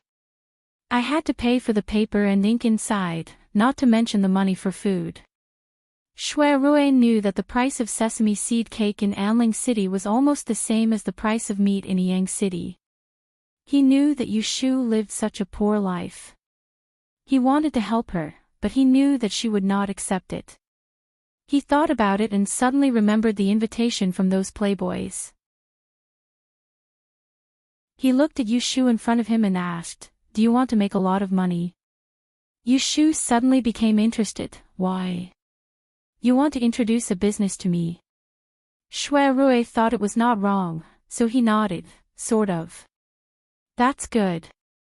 Yushu clapped her hands and asked curiously, what business is it? Feng shui of the house. Good or bad luck? Or asking for money? Shui Rui shook his head and said calmly. Chapter 176. Shui Rui had seen Yushu, and he was even more certain that there was something fishy about Xia Jiangying's death. He left Osmanthus Lane and went to the Imperial Historian Library by himself. Through the Grand Lord that taught in the library, he found a few students that were in the same class of astrology as Xia Jiangying and Ji Xingxuan, and he questioned them one by one. From his point of view, Xia Jiangying's murder case in Taisher Library had two main points of suspicion. One was Xia Jiangmin, and the other was Ji Xingxuan. Sister Ing has always been a good person. There was no news of her being on bad terms with anyone. Lord Shui, the person who murdered her, is definitely not someone from our library. I heard that there was a murderer in the south of the city recently. Could it be that he came to the north of the city to commit murder? Miss G. Oh, Miss G and Miss Xia Jiang are the closest in the study. Both of them are taking the Dian exam this year, so they go in and out of the study all day long. Out of 10 days, they are together. Lord Xingxuan, are you suspecting that the murderer is Miss Ji? Xingxuan. Let me think, there doesn't seem to be anything special happening recently. Oh, yes, there is something strange. Shui Rui perked up and asked a few people. After listening to nonsense for a long time, there was finally a serious sentence. It was about XXX days ago when Sister Ing had not been murdered. One afternoon, Xingxuan came back from outside and suddenly asked us to go to a shop near Qianyuan Street to find a book for her. I went with Sister Ing. Shui Rui frowned in disappointment. This matter seemed to have nothing to do with the case. What's so strange about this? Of course it's strange. Xingxuan didn't have any lessons that day but asked Sister Ing and me to run errands for her. She rarely troubled others like this. Alas, Sister Ing and I went there for nothing. In the end, we didn't even find the book. Shui Rui's eyes narrowed slightly, and he pursued closely. Which trading shop? What books? It's the Xianghe Yi store. The name of the book is, it's been so many days, and the name of the book is so long, I can't remember it. Why don't you ask Xingxuan? Shui Rui gently clenched his fist and restrained his expression. He shook his head and said, there's no need. This matter has nothing to do with the case. Thank you for telling me this. Lord Shui, you're too polite. As long as you can catch Sister Ying's murderer as soon as possible, feel free to ask me any questions. After the female student left, Shui Rui sat by himself in the Sun Pavilion of the Imperial Historian's Library for a while and sorted out the case. He noticed helplessly that the more he investigated this case, the more puzzling it became. It was as if there was a ball of fog that enveloped Xia Jiangying's death. Even if he grasped a clue, he was still unable to see exactly what was ahead of him. This was the first case he had handled since he started working in the Supreme Court. Although it was difficult to solve, there had to be a result no matter what. Otherwise, the fleas in his house would jump around again. Xia Jiangying. Ji Xingxuan. Shui Rui rubbed the space between his brows and decided to first send someone to the auspicious exchange hall to investigate. He stood up from the stone bench and had only taken a few steps down the pergola when he saw a lowly official hastily running towards him along the small path in the garden. Lord, bad news. A group of people from the south heard about the murder of Miss Xia Jiangying and claimed that it was done by the northerners. They gathered dozens of people at the human training hall. Shui Rui's face darkened. What he was afraid of had come true. Let's go and have a look. XXX on the 14th day of the 10th month of the calendar, there was a big mess at the human training hall where the people from all over the city gathered. The matter was instigated by the people from the south and they had a dispute with the people from the north. More than 100 people fought in broad daylight. In the end, the local government sent out patrols to arrest a few of the people who led the fight. Only then did the storm temporarily calm down. It was the third day that Yushu heard about the matter at Osmanthus Square. The cause of the incident also came out. She was not surprised that it was caused by Xia Jiangying's murder in Taisher Library. Yushu was still thinking about whether to tell Xia Mingming or not. Then she heard from Yu Xiaoxiu that the guards of Xia Jiangying's family had already come to deliver the news in the morning. Xia Mingming had gone out with the guards who came to report, but they had not returned yet. Did she say where she was going? Yushu asked worriedly. Yes, I asked. She said that she was going to the Supreme Court. Yu Xiaoxiu said. Yushu nodded and went to the courtyard to wash her face. Then she went into the kitchen to prepare dinner. She boiled water and stood by the fire waiting for it to boil. Only then did she realize that something was wrong. In the past, when she came home, no matter what Jing Qin was doing, he would come out with Yu Xiaoxiu to welcome her. Today, she did not see him. Is Brother Jing in the room? Yushu turned her head and asked Yu Xiaoxiu, who was sitting at the kitchen door helping her to cut vegetables. Yes, Brother Jing seems to be not feeling well today. He has been lying in the room for the whole afternoon. Not feeling well? Yushu asked worriedly. Did he take the medicine today? The dinner hasn't been cooked yet. Yushu put down the lid of the pot in her hand. Put the vegetables away and go boil the medicine. I will go check on him. At this time, the sun had set. Jing Chen's door was ajar. Through the crack of the door, she could not see what was going on inside. Yushu knocked on the door. Jing Chen, are you sleeping? After knocking a few times, there was no response from inside. Yushu pushed the door open and went in. There was no cover in the room, only a screen for changing clothes. Yushu saw Jing Chen lying on the bed. Taking 2 steps forward, she could clearly see that his hair was disheveled and his head was covered in sweat. His face was flushed and his eyes were tightly closed. His curly eyelashes were stained with tiny beads of sweat. His body seemed to be struggling in a nightmare. His lips opened and closed as if he was talking in his sleep. But because he could not make a sound, he could only pant pitifully. Jing Chen. Yushu was scared and rushed to the bed. She held his shoulder and shook it, trying to wake him up. However, Jing Chen was deep in his dream and could not hear her. No matter how she shook him, he did not wake up.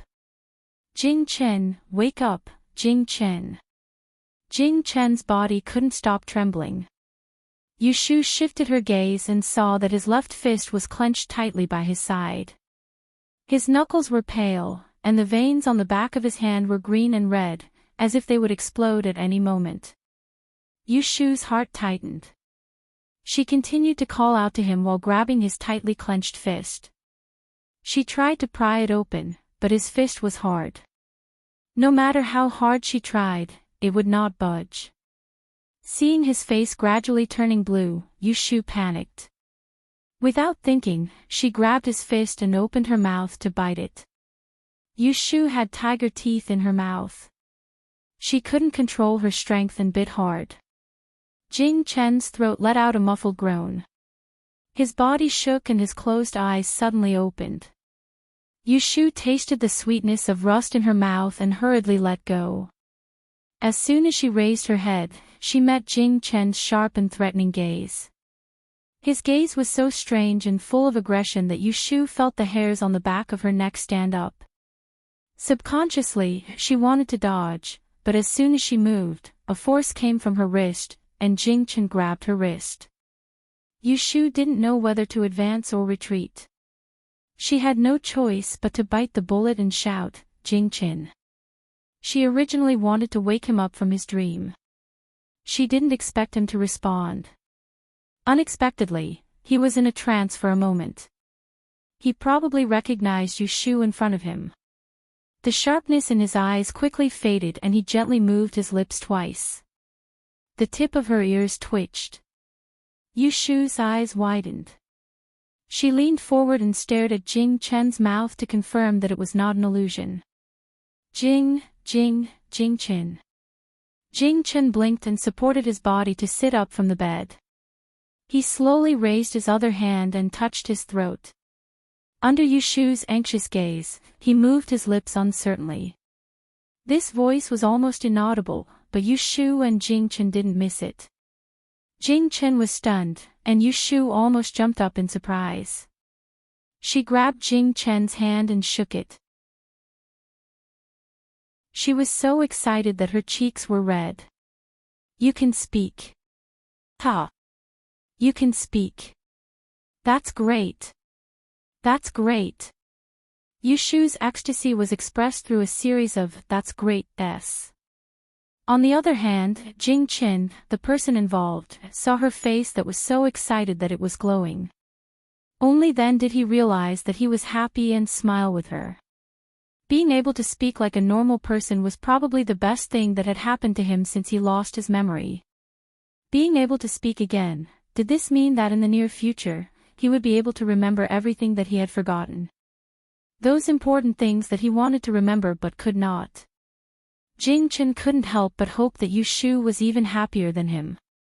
His heart was filled with joy, as if he had found an outlet. Without thinking too much, he followed his heart and leaned forward, bringing her into his arms with one hand and hugging her slender back with the other. He buried his sweaty forehead on her shoulder.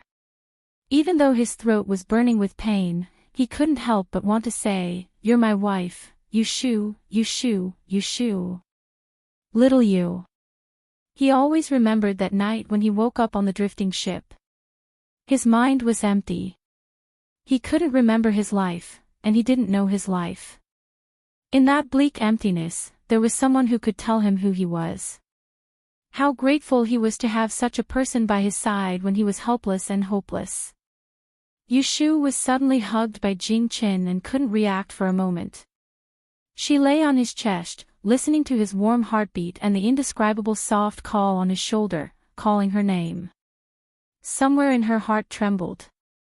When she came back to her senses, she had already hugged him back. Her hands tightened around his slender waist, and her nose was slightly sore. That's great. He can recover. It's really great. The two of them hugged each other quietly, forgetting about the nightmare just now and sharing the same joy at this moment. Until Yu Xiaoxiu's shout sounded at the door. What are you two doing? Yu Xiaoxiu heard the noise in Jing Chen's room from the kitchen and came to take a look out of curiosity. As soon as he came over, he saw this scene. Jing Chen was sitting on the bed with his sister in his arms. They were usually close, and he turned a blind eye to Jing Chen's special situation. But now, the two of them were actually hugging each other. How could this be? Yushu and Jing Chen heard the noise and turned their heads. They looked at Yu Xiaoxiu, who was at the door with a face of catching them in the act. They paused for a moment. Yushu was the first to come back to her senses. Her face turned hot, and she removed her hand from Jing Chen's waist. She pushed his chest and broke free from his shoulder. She quickly jumped up from the bed and took 2 steps back to show her innocence. However, Yu Xiaoxiu still saw what he wanted to see. He angrily went forward to separate the two of them, glared at Jing Chen, and dragged Yushu, whose face was red and suspicious, out of the room. With a bang, he slammed the door shut. Jing Chen looked at the door that was slammed shut in confusion. He lifted the quilt and wanted to get out of bed, but his left hand was stinging. He looked down and saw a row of teeth marks on the back of the web between his thumb and index finger. There was also a small red wound. He raised his hand to lick the blood off, but just as he put it to his mouth, he stopped and took his hand away. He stared at the row of small teeth marks, and the sharp canine teeth at the corner of Yushu's mouth when she smiled flashed in his mind. He smiled and gently pressed his thumb against the web between his thumb and index finger. Then, he put down his hand and got out of bed.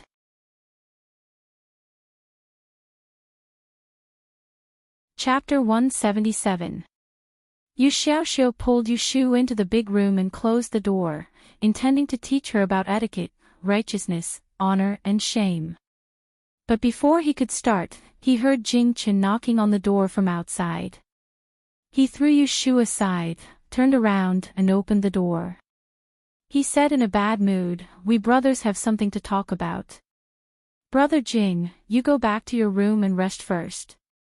Then he was about to close the door again. Jing Chen glanced at Yu Xiaoxiu, who was secretly waving at Yushu and winking at him. He blocked the door with one hand, cleared his throat, and said word by word, "Xiaoji." Halfway through his words, Yu Xiaoxiu's expression suddenly froze. He stared blankly at Jing Chen, who had just called out to him, "Jing, brother Jing, did you just talk to me?" Yushu patted his shoulder from behind and said proudly, "Your brother Jing can speak. Are you happy?" Yu Xiaoxiu nodded in surprise. This sudden good news had rushed into his mind, and for a moment, he forgot that the two of them were hugging in the room. "Then why are you still standing there?" Yushu pushed his shoulder. "Go and see if the water on the stove is boiling. There is chrysanthemum tea I bought the day before yesterday in the cupboard. Make a pot for your brother Jing to moisten his throat." Oh, okay." Yu Xiaoxiu was fooled away, and Yushu was relieved to escape a lecture. She turned her head and met Jing Chen's puzzled eyes. She uncomfortably combed her loose hair behind her ear and beckoned him to sit down in the room. She stood in front of him and asked, "How do you feel now? Does your throat hurt? Does it hurt anywhere?" Jing Chen shook his head, and suddenly remembered that he could speak now. He opened his mouth and said in a somewhat obscure way, "It's not hard." "Really?" Yushu did not believe him, mainly because he had too many criminal records. She lit the oil lamp and brought it closer to him. "Open your mouth and let me see." Jing Chen obediently opened his mouth. With the help of the light, Yushu could see that his throat was red behind the coating of his tongue. She frowned and muttered to herself, "I have to invite a doctor over tomorrow." Putting down the oil lamp, Yushu went out to get a basin of water, wrung a handkerchief, and handed it to Jing Chen to wipe his sweat. She sat down opposite him. She wanted to ask him what nightmare he just had, but she was afraid that his throat would be hurt if he spoke too much since he had just regained the ability to speak, so she suppressed her curiosity. Jing Chen covered his face with the handkerchief and recalled the fragments of the dream. He took a deep breath, took off the handkerchief, and turned to look at Yushu, and said slowly, I dreamt, Yu Chin, and Chen, Yushu, Yu, Chen, and you, and said, you, to Chen, do you know who caused you to be like that? She could still remember Jing Chen's half-dead appearance when he was picked up on the boat. He was a martial artist, and to be able to injure him like that, the culprit was definitely not someone easy to deal with. Jing Chen shook his head, and said with a disappointed expression, only, I dreamt, there was a group of people, chasing me. Oh, Yushu sat back down in disappointment, and looked at his forehead and ears, which were wet with sweat, and said gently, don't think too much, after boiling some water, go wash and change your clothes, take your medicine and rest early. Jing Chen nodded, and stood up with the help of the table. Yushu followed behind him, and watched him return to his room. She looked up at the moon in the sky, and stood alone in the courtyard for a while. Because of the gloominess brought about by Xia Jiangying's death, it was diluted by the joy of Jing Chen recovering his voice. She took a deep breath, and even took a few breaths, and her mood became much more relaxed. Pa, there was a knock on the courtyard door, but there was no call. Yushu thought that Xia Mingming had returned, and went to open the door. Sure enough, she saw Xia Mingming standing outside alone. Why did you come back so late? You are alone, and you didn't let Fei Wei see you off. The sky was dark, and she couldn't see Xia Mingming's expression clearly. After Yushu finished speaking, she waited for a while, but she didn't hear a reply, and also didn't see her enter the door. She thought that something was wrong, and wanted to pull her in, but just as she stretched out her hand, Xia Mingming walked forward and hugged her. Ashu! The impact made Yu Shu take a step back, and the wet and warm feeling on her neck let her know that Xia Mingming was crying. After a slight hesitation, she patted her back, and asked in a low voice, "Why are you crying again? I heard from Xiaoxiu that you went to the Supreme Court, right?" "Yes, I killed fourth sister." Xia Mingming's words were shocking, and Yu Shu's expression changed. She pulled her in with one hand, closed the courtyard door with the other, and pulled her back to the room. When they passed by the kitchen door, Yu Xiaoxiu, who rushed out to see what was going on, waved his hand and asked him to wait outside. After closing the door, Yu Shu pressed Xia Mingming to sit on her bed, put the lamp on the bedside, turned around, and said with a serious expression, "What did you mean by what you said just now? What did you mean by you killed your fourth sister?" Xia Mingming lowered her head, took a deep breath, and hugged her shoulders, shivering, and said with red eyes, "Today, when I went to the Supreme Court to inquire about the progress of the case, I overheard Magistrate Chu talking to his subordinates. He said that the murderer could enter and leave the Imperial Historian's library without leaving a trace, so he must be familiar with the inner court. The murder was premeditated, and he sneaked into the inner room from the back window at night. The person he wanted to kill might not be my fourth sister, but the young miss of the Ji family who lived in the second room in the East Pavilion." Xia Mingming cried until she was gasping for breath. If I didn't go to find fourth sister wouldn't have changed rooms with Miss Ji. So it was all because of me that fourth sister encountered such a disaster. I killed fourth sister, it was me." Yu Shu was alarmed. Just now, she thought that Xia Mingming really did something, but it turned out that she had figured out the key point of Xia Jiangying and Ji Xingxuan changing rooms. However, looking at her regretful and hateful expression, it was better to let her continue to be confused. After thinking for a while, Yu Shu sat down beside her, patted her knee, and advised, "Mingming, don't let your imagination run wild. Did you forget that you had a nightmare that night? You clearly dreamed that your fourth sister had an accident on a rainy day. In the end, it didn't rain that night, right?" Xia Mingming nodded absent-mindedly. "Yes, it didn't rain that night. I dreamed of a rainy night. It can't be wrong. So, think about it, if you didn't go to find her, then even if she didn't have an accident on a rainy night, she would have had an accident on a rainy night. What does this have to do with whether you went to find her or not?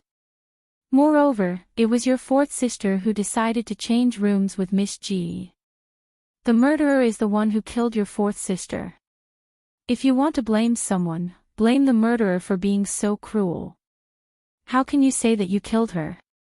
Yu Shu knew that it was a little far-fetched for her to enlighten Xia Mingming like this, because even she felt that Xia Jiangying's accident was caused by her and Ji Xingxuan changing rooms. However, the dead had passed away.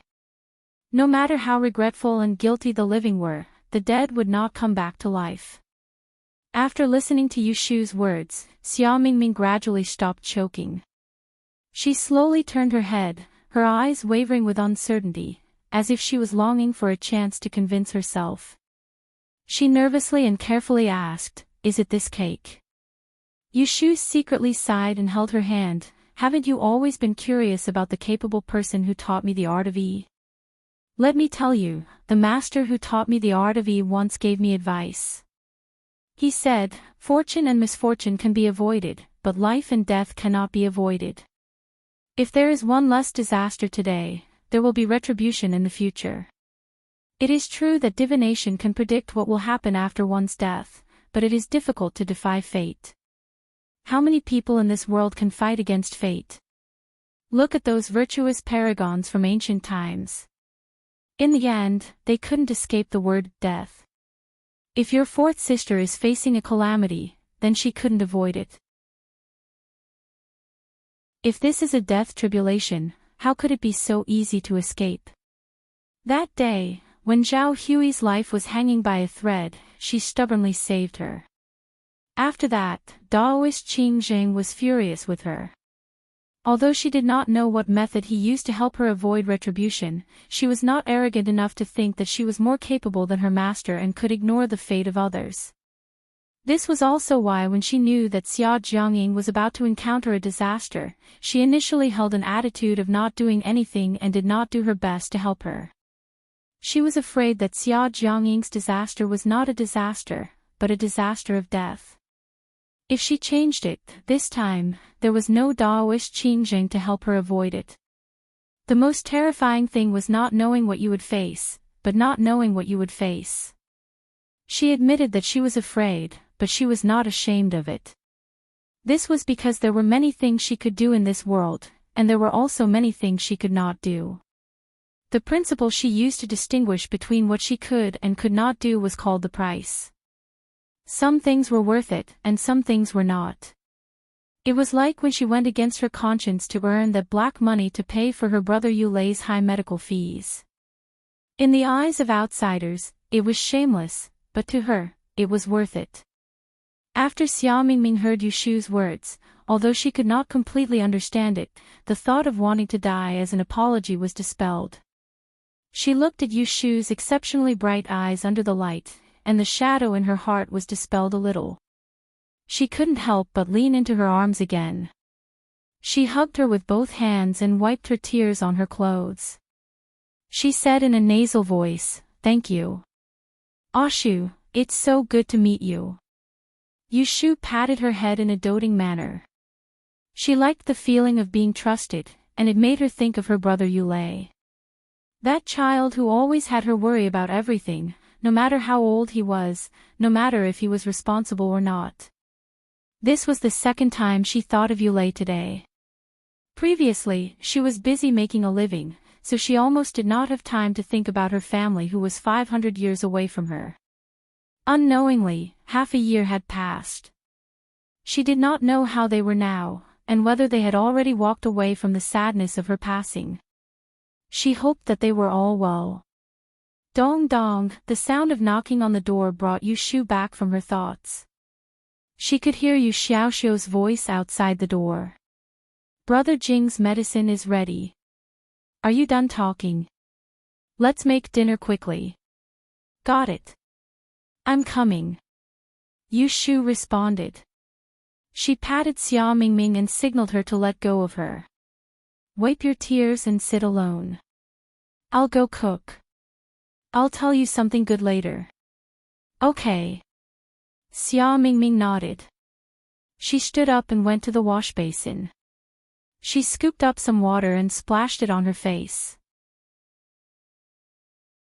After waking up, she raised her head and looked at the shaking face in the mirror.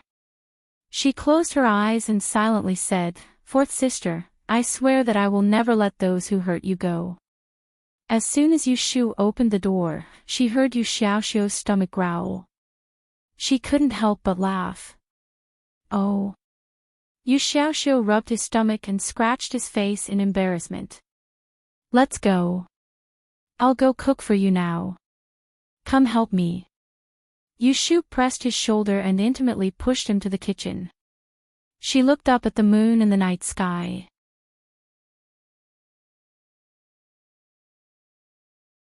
Chapter 178. Because of the trouble in the Peiren training hall, Shui Rui didn't have time to visit the Xianghe barter hall until the next day. It was rare for the young ladies of LoveLore Library to come here.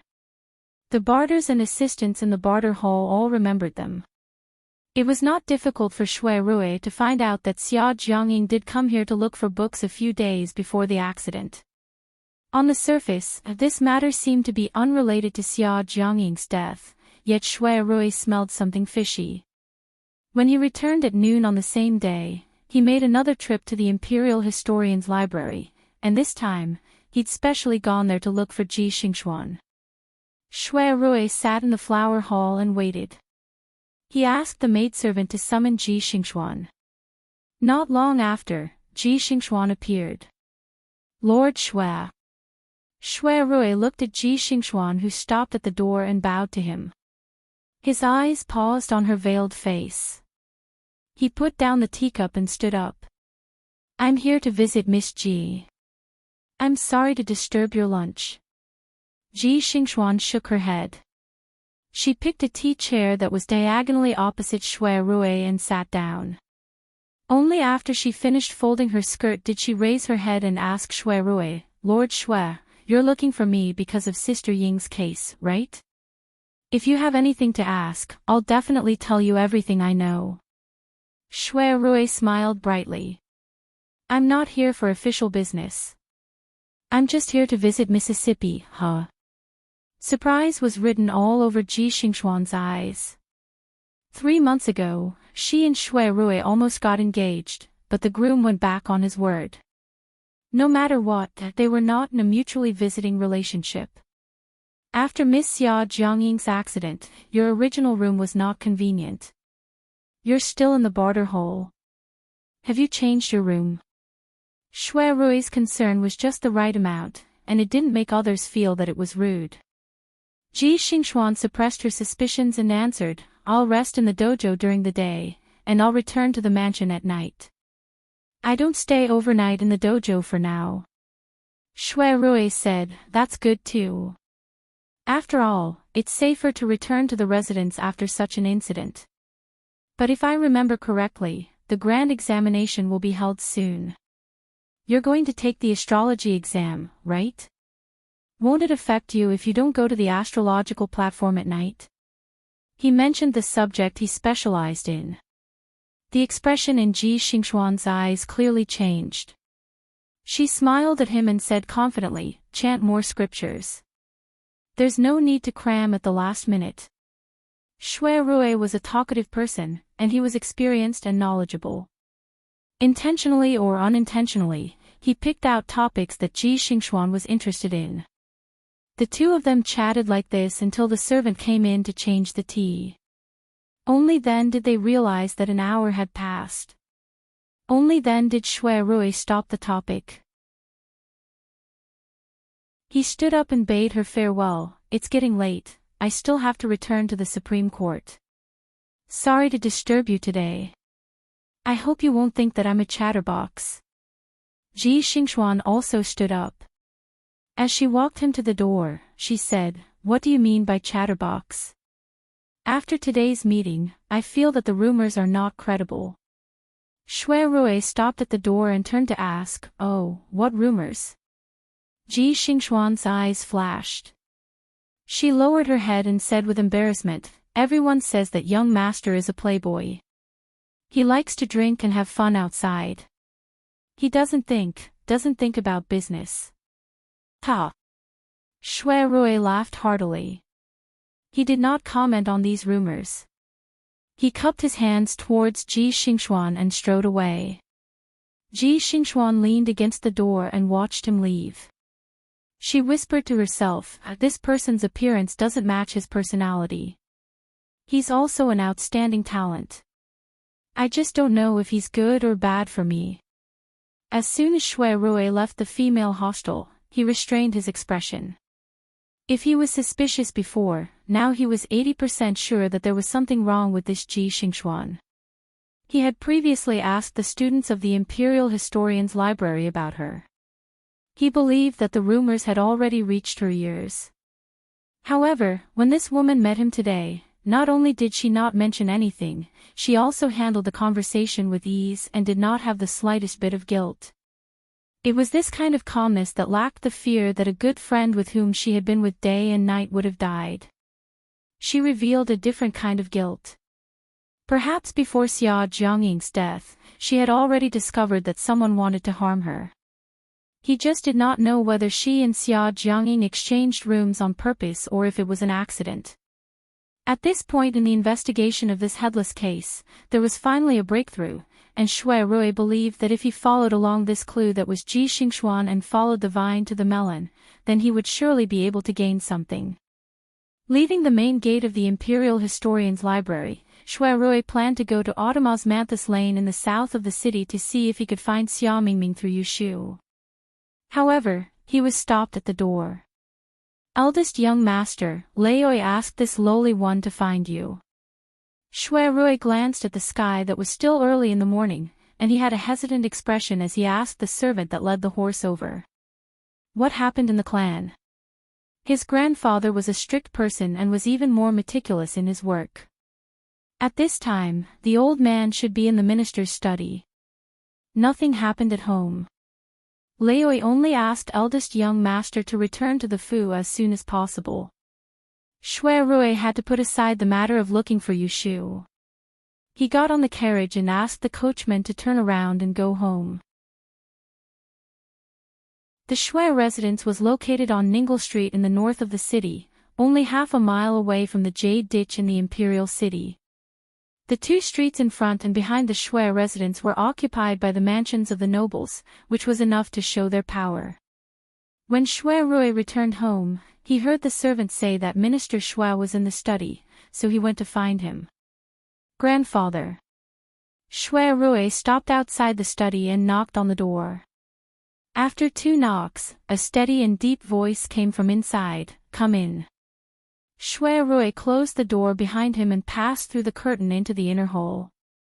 At first glance, he saw an old man whose back was facing him as he stood under the yellow pear-wood bookshelf and rummaged through the books.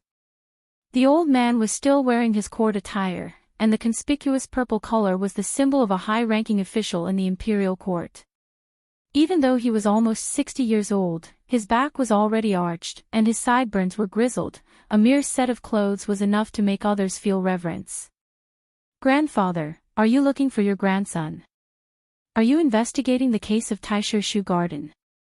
Shui Rui answered, "Yes, grandson and Chu Yufang are handling the case." "How is the investigation going?" "According to what I know, there's something fishy about this case." "Grandfather, do you still remember the Ji clan that discussed marriage with me? That Xiaojiang clan's young miss who passed away might have died unjustly in place of the Ji clan's 4th young Mississippi. I just don't know what kind of enemy the Ji clan has." Shui Rui didn't conceal anything in front of the old man. The room was quiet. The old man put the book in his hand back on the bookshelf and said lightly, "That's it. You don't have to deal with this case anymore. I have already informed Zhou He, the Chief Justice of the Supreme Court, and he will assign you something else." Shui Rui was stunned and raised his head. "Grandfather, this. Go out and visit your mother in the ancestral hall. I heard from the servant that she fell ill yesterday. She will probably want to see you." Shui Rui's expression was dazed for a moment, and he swallowed the doubts that were at the tip of his tongue. He looked at the old man's back and left. On the 19th of the 10th month, 10 days had passed since Xia Jiangying was killed. As Xia Mingming waited anxiously, the case finally came to a conclusion. That morning, Yushu was preparing to go out with her stall as usual.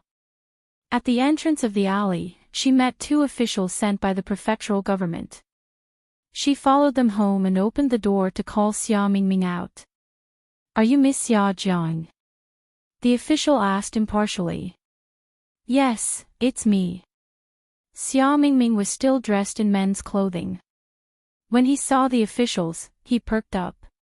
"Miss Xia Jiang, please come with us to the Supreme Court for a hearing. The murderer of your sister has been arrested." Faced with this sudden, good news, Xia Mingming grabbed the other party excitedly and asked, "You've caught it? Who is it?"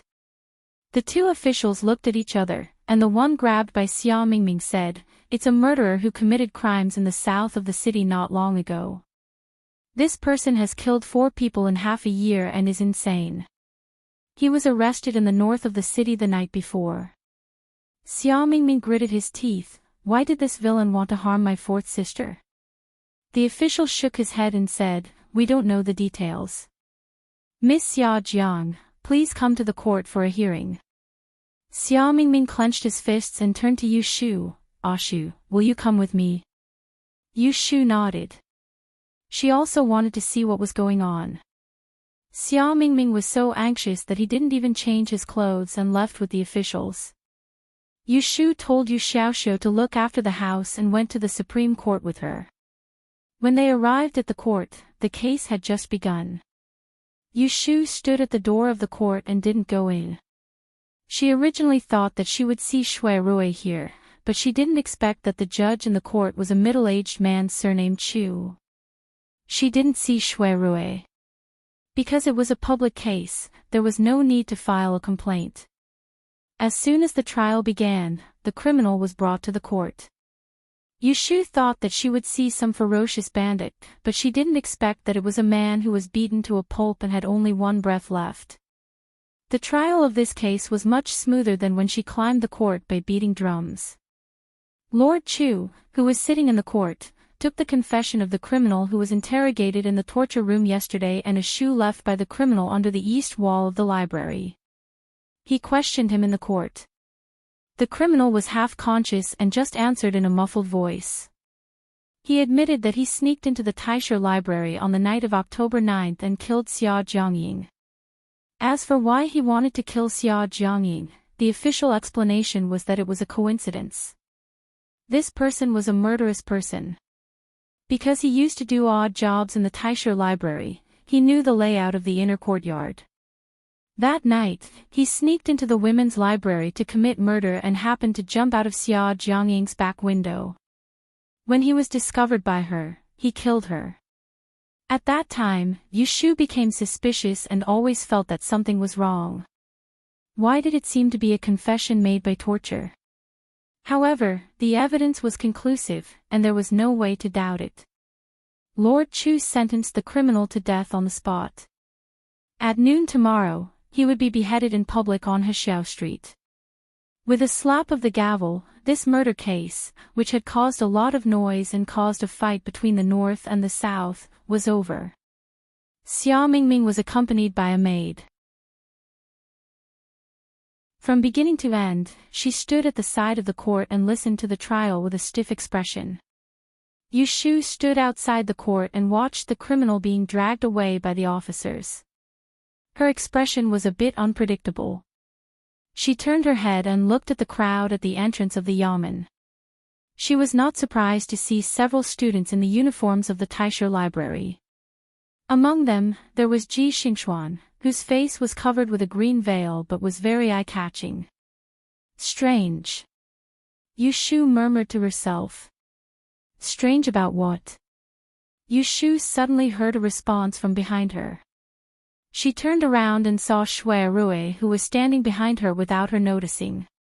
Perhaps she was used to him popping his head out from time to time. She did not lose her composure in shock like she did the previous few times. Instead, she asked in a low voice, "Why are you here? Wasn't he the judge of this case?"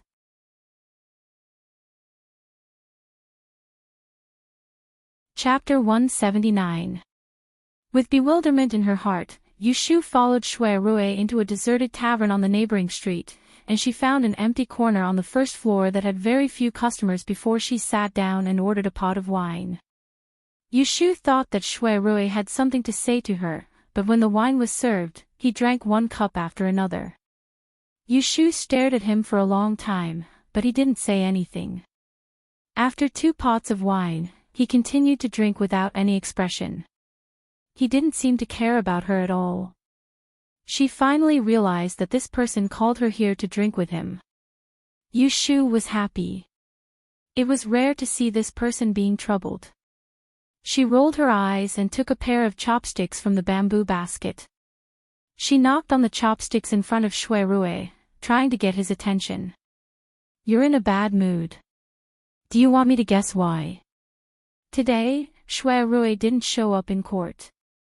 She was puzzled at that time. He was the one investigating the case, so he shouldn't be sitting here drinking in casual clothes. Shui Rui's expression didn't change as he continued to pour wine. "What about you?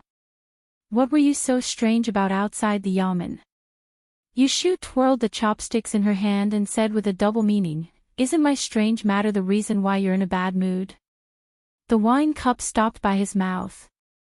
Shui Rui looked at her deeply and said, "No matter what, Xia Jiangying's case has been closed. It has nothing to do with you. Don't be too curious about it." Xia Jiangying's case was closed in a hurry.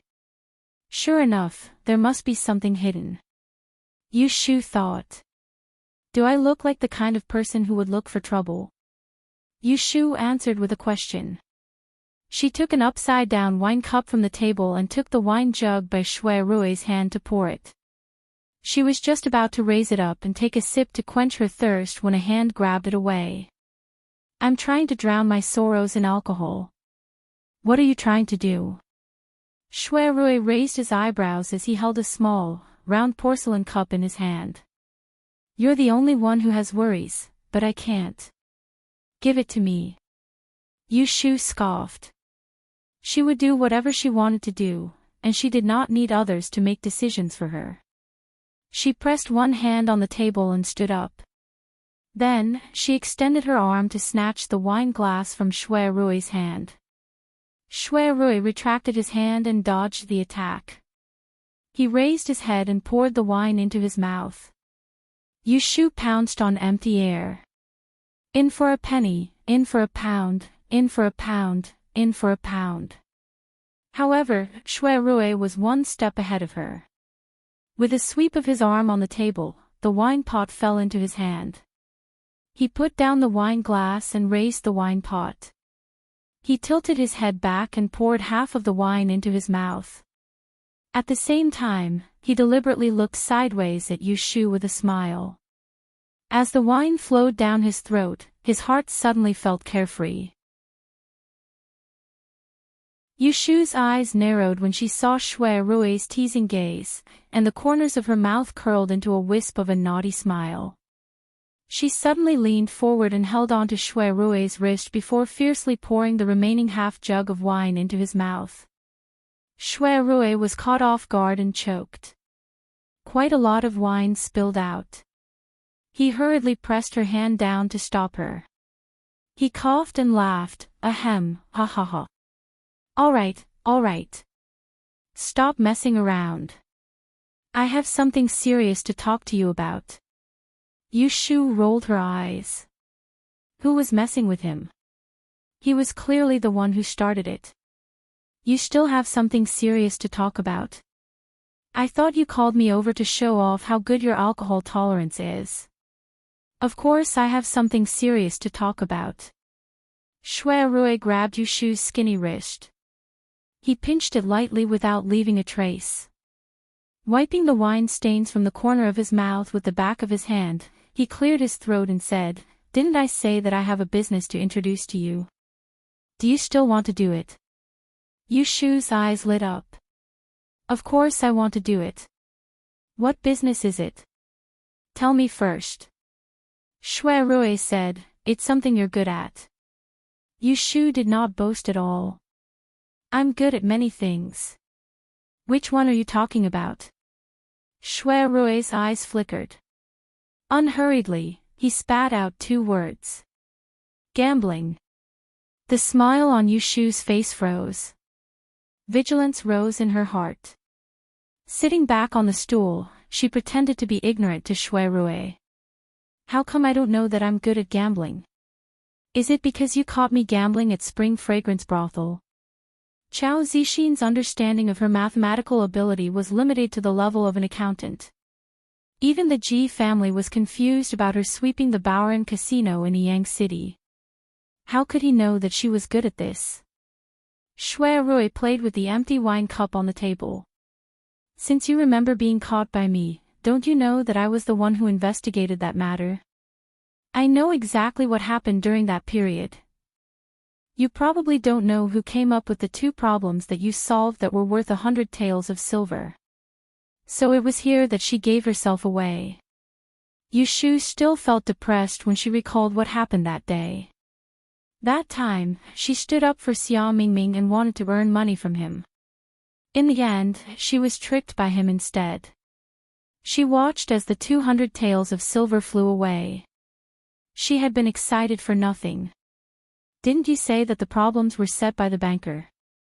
It should be someone hired by the Evergreen Gang. If the Evergreen Gang could hire such a helper, they wouldn't just be able to occupy Autumn Osmanthus Lane in the south of the city. Shui Rui said. Those problems were leaked from LoveLore Library. The person who came up with them was Sir Han Wenguang from the mathematics department. They were supposed to be students' homework. Yu Shu rubbed her chin. It's a teacher from LoveLore Library. No wonder those problems were so difficult and took me so long. Shui Rui asked with a strange expression, you've actually never heard of old Sir Han from LoveLore Library? Why? Is he famous?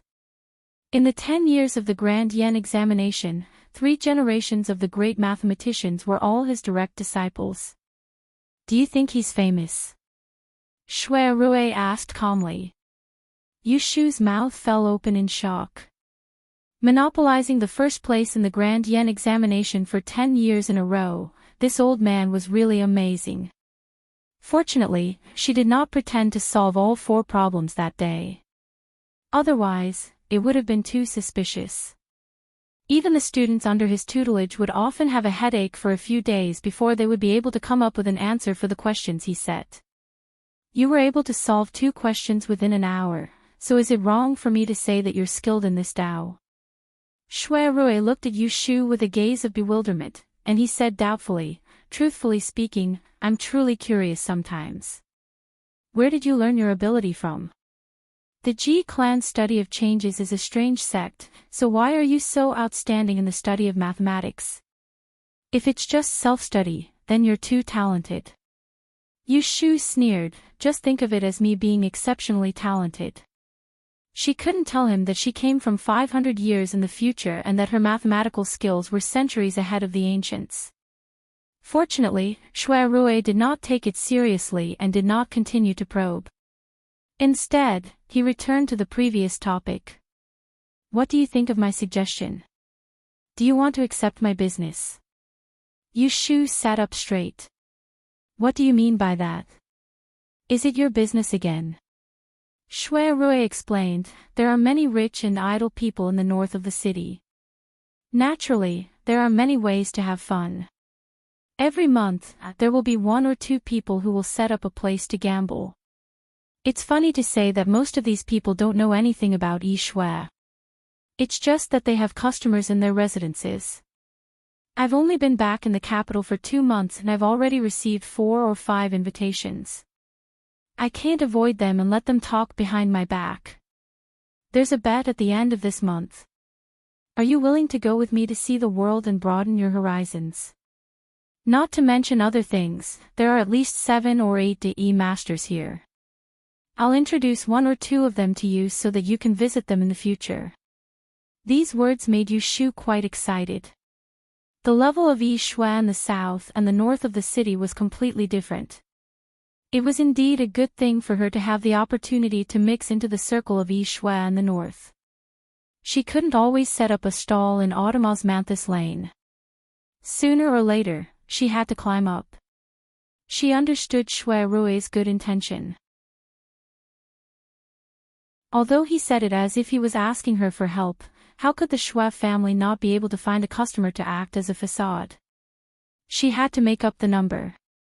What made her hesitate was whether she should accept his kindness, or should she accept it in person. The more she owed, the harder it was to return it. When the favor accumulated to a certain extent, it was also a kind of burden. Shui Rui saw that Yu Shu couldn't make up her mind at this moment. He more or less guessed what she was worried about. He tapped his neatly trimmed fingers on the table and asked a completely irrelevant question, how is Xiaoxiu now? Yu Shu didn't understand why he asked this question, but she still answered, he's staying at home. He's alive and kicking. I remember that when he was in Yang City, he learned Yi in the study room of the Kong, Ji, and Lu family, right? Yu Shu nodded. If I'm not wrong, you usually teach him some things and let him continue to learn. I do teach him some arithmetic. Shui Rui said, have you ever thought about finding another place for him to enter the school? Yu Shu was stunned. She really didn't think about this. After the new year, Xiaoxiu will be 12 years old. A boy at this age should be in contact with others. You can teach him, but isn't it better to let him experience the outside world? Yu Shu's expression changed, and she quickly took this matter seriously. She had to admit that after coming to the capital, she had neglected Yu Xiaoxiu because of the many trivial matters. But this didn't mean that she didn't care about his growth. It was just that the child was too worry-free, and unconsciously, she didn't worry about him anymore. Shui Rui observed Yu Shu's expression, and when he felt that the time was right, he said, "There are a few schools in the north of the city that specialize in accepting children of his age. They have a good reputation, and the teachers are all famous Yi Shishir who used to be on the Dian examination. With my help, it won't be difficult for you to enter the school. Why don't you consider changing the environment for Xiaoxiu? After all, you only have one younger brother, and he is probably the only branch left of the Yu family." There was almost no need to consider this matter. Yu Shu was a modern person who had received 9 years of compulsory education and 7 years of higher education. Of course, she knew the importance of school for a growing child. "It seems that I will owe you another favor." Yu Shu pinched her forehead and said, indirectly accepting his suggestion. Shui Rui laughed. "It's not a favor. I'm just helping to say a few words. As for the tuition fees, you will have to pay them yourself." "Tuition fees?" Shui Rui nodded. Yu Shu carefully asked, "How much can it cost?" Shui Rui's smile became more and more amiable, "A miscellaneous amount. After 1 month, 50 taels of silver will not be able to escape." Cough, 50 taels a month. Oh my, he might as well take her life. At this time, if Yu Shu still didn't understand why Shui Rui suddenly mentioned Yu Xiaoxiu, then she really was several years older than him for nothing. This guy was obviously younger than her, but how could he be several times more cunning than her? "I'll do the business you said before. But let's make it clear first, I don't have the capital to gamble, so you have to pay for me first. Also, if I win, I want to split the money, at least 30 to 70. I'll take 30 and you take 70. At this point, she might as well be thick-skinned to the end. Yu Shu fearlessly raised her request.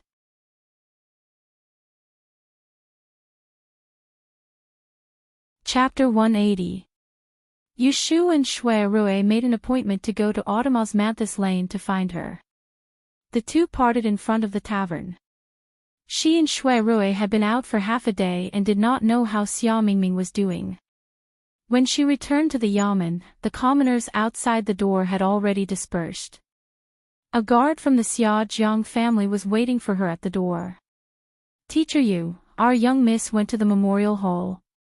She asked this lowly one to stay and tell you that if you come back, you should go home first."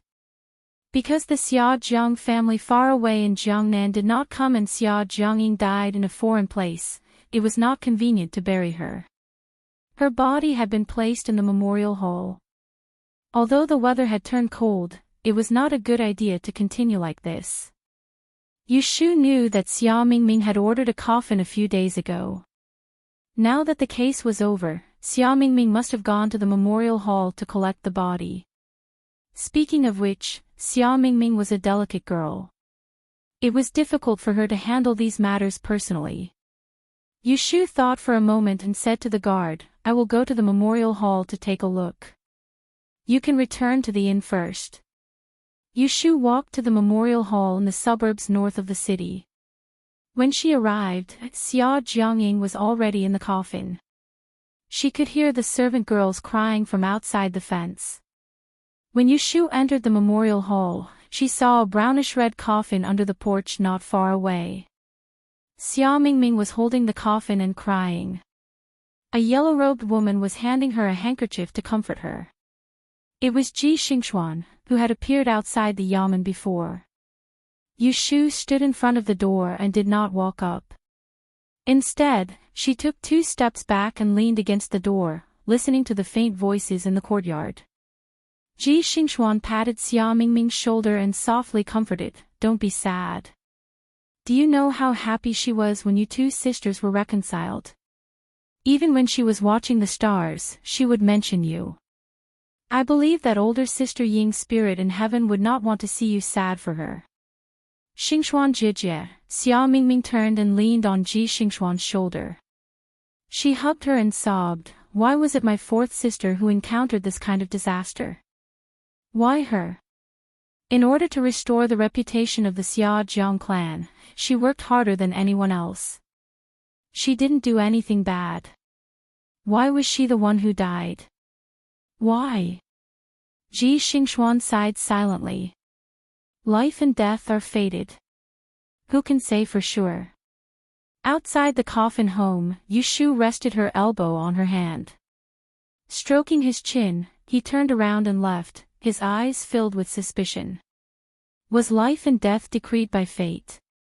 Under the persuasion of the servant girls and Ji Xingxuan, Xia Mingming managed to suppress his sadness and ordered the porters to carry the coffin to the cold cave behind the memorial hall. When the matter was settled, Ji Xingxuan took her leave and boarded the sedan. Xia Mingming stood alone in the courtyard of the memorial hall, looking at her back and the robes of the LoveLore Library. She raised her hand and wiped the tears from the corner of her eyes. She lowered her head and looked at the white silk handkerchief that had fallen by her feet. She lifted her foot and stepped on it. The tip of his foot slowly moved. Not far away, Ji Xingxuan sat in the sedan. She raised 2 fingers to press on her right eye, which was twitching slightly. She put her hand down and looked at her sleeve. She touched the round protrusion on her left wrist and calmed down again. Jing Qin. You will encounter a great disaster when you leave the mountain this time. Your life is at risk, and I can't help you resolve it. You must be careful and remember not to trust others easily. Remember this. Jing Qin, you must keep the adversity-blocking stone second uncle gave you. You must not give it to someone who is not kind-hearted. There are many capable people in this world, but there are some who recognize this thing. If it is used for other purposes, it might bring about bad karma. You must take it back as soon as possible. Jing Qin, oh. Jing Qin suddenly sat up from the bed. The back of his shirt was soaked with sweat, revealing the lines of his spine. He raised his hand to hold his aching forehead and let out a low moan. His breathing gradually calmed down. He turned his head and looked out of the window. It was night time. He had almost lost count of the number of times he had woken up from his dream. Since he could speak, he had been having dreams repeatedly. In his dreams, he could always hear people saying some inexplicable words to him. The content was different, but he could not understand what they were saying. Putting on his coat, Jing Qin got off the bed and went to the table to pour himself a cup of cold tea. His chest was moving restlessly, as if there was something he wanted to vent out. He got up and opened the door. Standing in the quiet courtyard, he breathed in the cool air brought by the night breeze. With the help of the faint moonlight, he searched the courtyard. He picked up a branch by the wall and swung it left and right. He found a trace of feeling and took a step forward. Without thinking, his body began to move. Picking up the sword, chopping straight, turning, cutting diagonally, leaping, lifting up, stabbing, sweeping. In the dead of night, there was a sudden gust of wind in the small courtyard. Crack! Jing Chen's eyes lit up. The branch in his hand broke into several pieces and fell to the ground. Only the short end was left in his hand. Jing Chen took a deep breath. When he exhaled, he felt that his whole body was extremely comfortable. There was a slight heat in his dantian. Not only did he not feel a trace of fatigue, but he also felt relaxed. He could not tell what was happening to him now, but one thing was certain. He thought that he had remembered what martial arts was. Jing Chen looked in the direction of Yushu's room and decided to tell her the good news tomorrow morning. If Xiaoyu knew that his martial arts had recovered, she would be happy. Throwing away the branch in his hand, Jing Chen fetched a basin of water to wash the sweat on his body. When he returned to his room, he did not feel sleepy at all. He lit the lamp and sat at the desk in front of the window. He planned to write down the words he heard in his dream. Maybe he would remember something when he read it again in the morning. What? You practiced swordsmanship last night. At the breakfast table, Yushu was still holding the soup spoon in one hand. She spat out the porridge in her mouth and threw it on the face of the person sitting opposite her. Xia Mingming rubbed his forehead in disgust and moved his bowl towards Yu Xiaoxiu. Yes. Jing Chen looked at Yushu strangely. Why was it different from what he thought? Shouldn't she be happy? He remembered that when they were still on the ship, she had said many times that it was a pity that he had forgotten martial arts. Yushu looked at Jing Chen's confused expression and was very angry. Do you remember the last time you practiced swordsmanship? You vomited blood and fainted. I invited a doctor home. What did I tell you? What did I tell you? Rest. What you need now is rest. Who asked you to wake up in the middle of the night to practice swordsmanship? If you can't sleep, you close your eyes and count sheep. If you don't like sheep, you count tigers. You can count dogs and cats. But you're not allowed to use martial arts. With new and old injuries, Jing Chen's health was not good. It was not easy for him to speak. She was worried that he would lose his voice again. But he did not have the slightest awareness. It was really infuriating. Jing Chen finally understood why she was angry. He felt that he did not make himself clear, so he patiently explained to her, I'm fine this time. That time, he acted rashly. He had been lying in bed for a few days, but this time was different. His body did not feel the slightest discomfort. Instead, he was more energetic than before. You're fine now, but you might be fine in a while. You don't take care of your own body, and you still ignore other people's concern.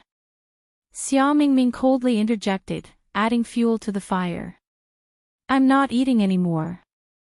Yushu pushed the bowl on the table. She pulled a long face and went into the room to change her clothes. Without saying anything, she pushed the cart out the door. Yu Xiaoxiu hurriedly grabbed a steamed bun and chased after her. Kim Bao jumped down from his knee and jumped onto Xia Mingming's lap. Jing Chen saw that Yushu was angry. Because he was not good with words, he was a little impatient. He stood up and wanted to follow her out. Xia Mingming broke the steamed bun and said, Didn't Ashu tell you not to go out? Wait for her to come back. Jing Chen's feet stopped by the door. He looked at the swaying door and remembered Yushu's daily instructions. In the end, he did not follow her out. He stood in front of the door for a while. Then, he returned to his room. Meanwhile, Yu Xiaoxiu caught up with Yushu.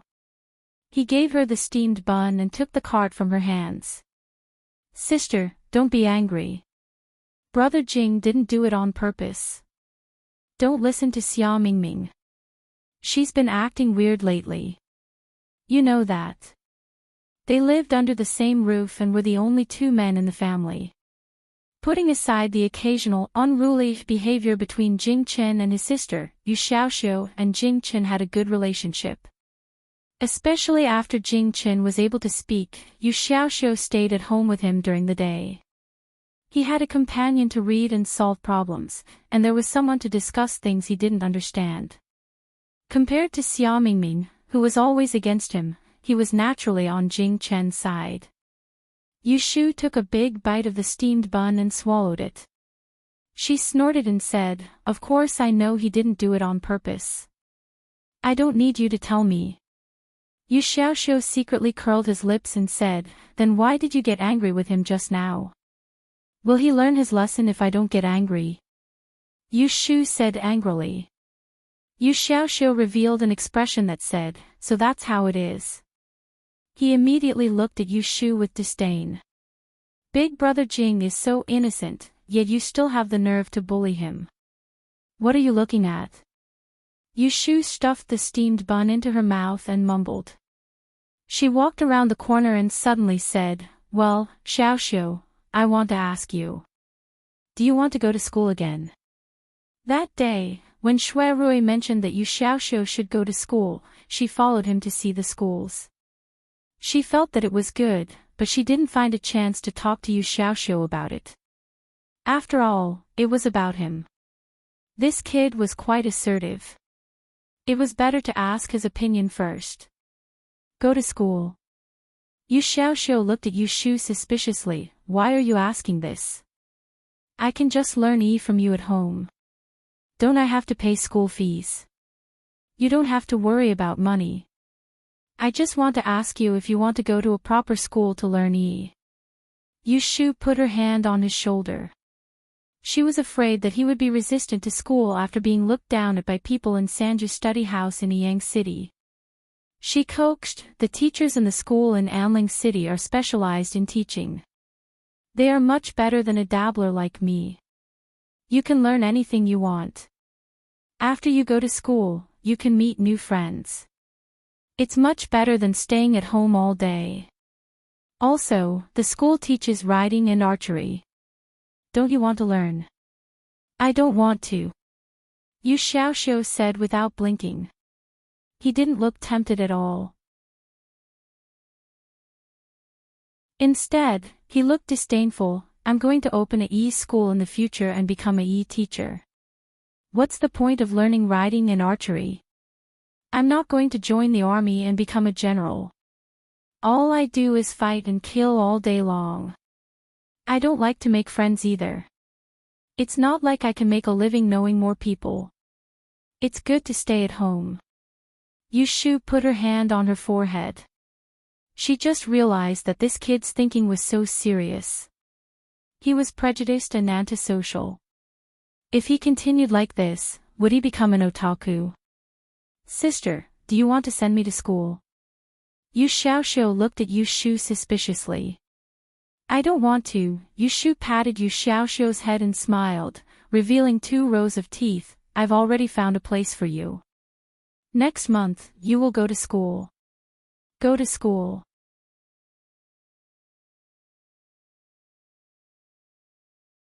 Chapter 181. In the evening, Yu Shu returned home. Jing Chen answered the door. He helped Yu Shu move the cart in and followed behind her. Yu Shu could see that he had something to say, but she pretended not to see it. Before he spoke, she stopped Yu Xiaoxiu, who was moving firewood back and forth between the courtyard wall and the kitchen. Xiaoxiu. Yu Xiaoxiu was still upset about Yu Shu forcing her to go to school in the morning. When he heard Yu Shu calling him, he answered reluctantly, I'm back. Yu Shu understood his mood. She took out a paper bag from the hidden compartment of the cart and waved it at him. Don't bother. Go wash your hands. I bought you a pair of new shoes. Try it on. If it's too tight, I'll change it on the street tomorrow. The siblings were also amenable to coaxing but not coercion. Yu Xiaoxiu looked at the smile on Yu Shu's face. Oh. He quickly went to wash his hands. Xiaoyu. Jing Chen wanted to take this opportunity to explain what happened in the morning. However, he was interrupted by another pair of shoes that Yu Shu placed in front of him. Here, yours. The weather had turned cold. Wearing cloth shoes had already frozen their feet. Yu Shu bought a pair of thick boots for Yu Xiaoxiu and Jing Chen. It was an old shoe shop recommended by the old shopkeeper of Sun Ji. The stitches were tight and the shoes were layered with cotton. It was enough for winter wear. Jing Chen took the greenish-gray boots from Yu Shu's hands and stroked the smooth surface of the boots. A smile appeared on his face that had been solemn for the entire day. Well, let's try it on first. Watching Yu Xiaoxiu and Jing Chen happily change their shoes, Yu Shu felt proud. What was this called? She gave them a date after hitting them. Xia Mingming leaned against the door with her arms crossed. Where's mine? Yu Shu glanced at her. If you want to wear it, buy it yourself. Don't you have money? Xia Mingming had long been accustomed to Yu Shu's temperamental temper. Although he was dissatisfied in his heart, he did not argue with her. She did have some money with her, but it was all left behind by Xia Jiangying. She had spent most of it before. Because he still needed to provide for a few servants, he did not dare to use them recklessly before the Xia Jiang clan arrived.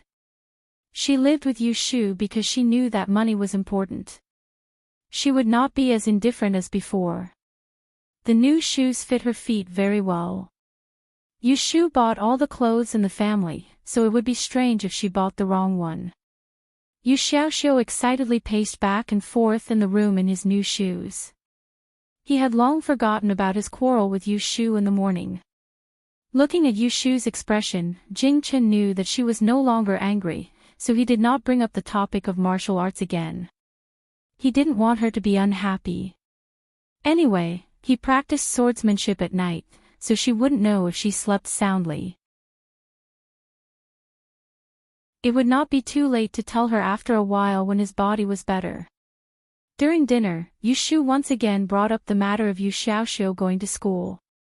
Yu Xiaoxiu only hesitated for a moment, then obediently nodded and obeyed Yu Shu's intention. She then said to Jing Qin, "If I go to school during the day, won't brother Jing be alone at home? What about lunch?" The school that Yu Shu had her eyes on, which provided lunch and a place for students to rest, was located in the north of the city. It was far from home, so it was inconvenient to come back at noon. Jing Qin shook his head. His expression was normal. Just as he was about to answer, Xia Mingming knocked on the edge of the bowl with his chopsticks and said to Yu Xiaoxiu in a bad mood, "What do you mean by alone? Don't you still have me?" Yu Xiaoxiu said disdainfully, "You only know how to eat. When have I seen you cook? Having you is equivalent to not having you. You are not even as good as brother Jing. At least he can cook noodles." Xia Mingming, Jing Chen said, "Don't worry, I can take care of myself." Then he looked at Yu Shu. This sentence was clearly meant for her. Yu Shu put a mouthful of food into Xia Mingming's bowl to comfort her hurt little heart. She said to Jing Chen, "When Xiaoxiu goes to school, I will be back at noon." From Huixing Street to Chiu Guifang, it was not close, but not far either. It was less than an hour's journey. Yu Shu did not go home before because the business was bad. Now everything was better and there were a few regular customers. It would not be a problem for her to go home at noon. Since the head of the family, Yu Shu, said so, the matter was settled. After dinner, everyone was busy with their own things. When the night was dark, they washed up and went to bed. The sister and brother whispered through the screen, "Xiaoxiu, are you angry that your sister insisted that you go to school?" "No, why would I be angry with you?" "Haha, that's true." "Well, you can go for a few days first. If you are really not used to it, we can come back, okay?" "Okay." "Sister, go to bed early. You must be tired after a day." "Okay, I'm going to bed." It was so good to have a caring brother. Yu Shu rubbed on the pillow and hugged the quilt to close her eyes. Tomorrow, she had an appointment with Shui Rui to gamble in the north of the city. She wanted to sleep well tonight and make a lot of money to save for Xiaoxiu's tuition.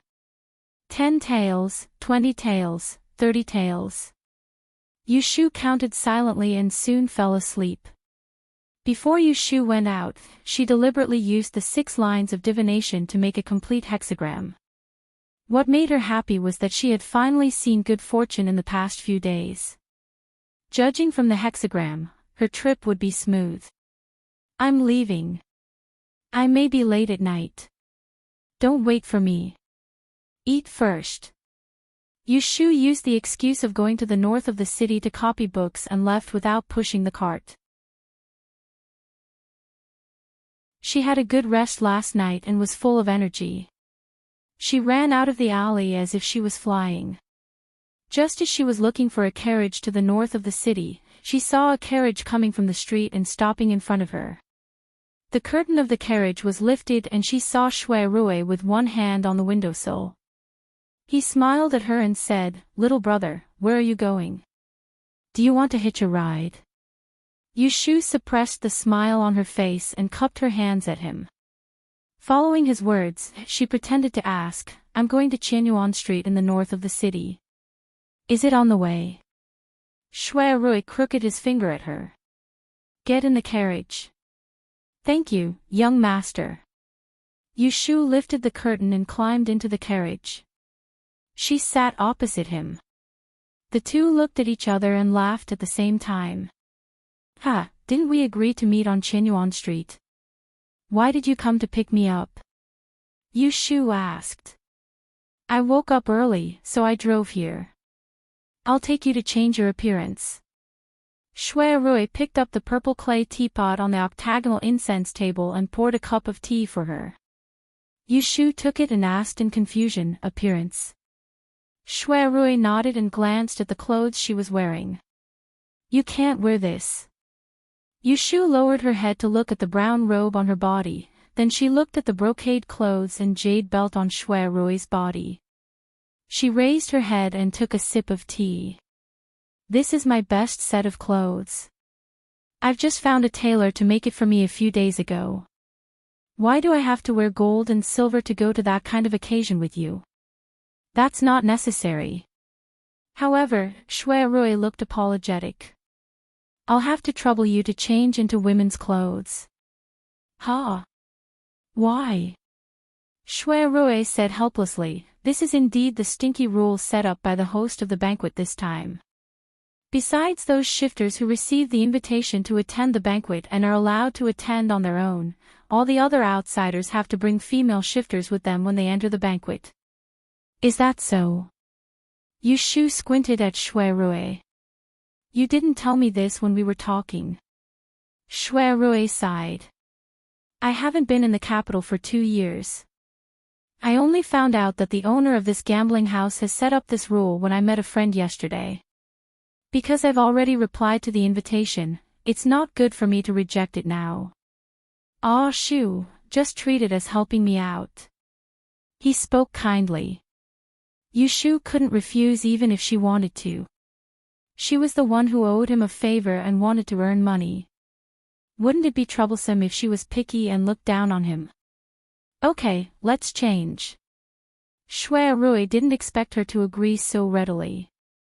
He was slightly surprised. Yushu looked at his expression and smiled. What's wrong? I'm willing to change. Are you not willing? Shui Rui shook his head. I thought you don't like to dress as a woman. I'm prepared to spend a lot of time to persuade you. Yushu looked calm. I don't like it. The main thing is that it's more convenient and safer to dress as a man when I'm outside. But today, I'm going with you. You're the young master of the Shui family. It won't matter if I'm a man or a woman when it's my turn, right? It was rare for Shui Rui to hear Yushu tell him frankly instead of guarding against him like before. His mood was a little strange. He felt that the relationship between them was getting closer. He couldn't help but feel happy. He smiled and said, of course. With me here, you can rest assured. Yushu lowered her head to sip her tea again, a smile hidden in her eyes. It seemed that this guy with the surname Shui was not as difficult to deal with as she had imagined. Now that he was her sugar daddy, a few words could make him happy, so why not? This tea is good. It's sweet. Yushu took the teapot and filled it with water. Shui Rui said, if you like it, I'll give you a caddy later. Originally, he didn't drink much scented tea. He liked it slightly bitter. Today's tea was specially prepared for Yushu by the servants yesterday. This jasmine tea was the favorite taste of the noble ladies in the north of the city. Only 2 big tea houses sold it. Tea leaves were not allowed to be sold. The day before yesterday, second Aunt Shui got 2 caddies of it and treated it like a treasure. Because Shui Rui loved tea, she reluctantly gave half of it to him. It should be known that he gave it all to someone else as if the tea leaves were really weighed by caddies. It was unknown whether he would cry or laugh. It's better not. It's a waste for me to drink such good tea. Yushu didn't need to think to know that this tea was good. She waved her hand and spoke the truth. In the eyes of a poor white man like me, it's all to quench my thirst. There's no difference. If this was said by someone else, it would inevitably be unbearably vulgar. If it was said by an elegant scholar, it would inevitably be difficult to avoid frowning. However, it was said by Yushu and heard by Shuirue. It had a different meaning. Shuirue had always admired Yushu's personality of saying whatever was on her mind. Hearing her words, he unconsciously smiled. You're right. For people who don't understand tea, even the best tea is used to quench their thirst. The two of them had a congenial conversation. Unknowingly, they arrived at the boundary between the north and south of the city, Qianyuan Street. The carriage turned into a side street and stopped at the entrance of an alley. Yushu followed Shuirue out of the carriage. They entered the alley and came to the front of a clothing shop. There were no customers in the shop. There was only a shopkeeper who was dozing off and a tailor who was measuring cloth. Shuirue stepped forward and patted the counter. The shopkeeper suddenly woke up. He took a sip of water and looked at the customer. He rolled his eyes and put on a smile. Gongzi, do you want to buy shoes or clothes?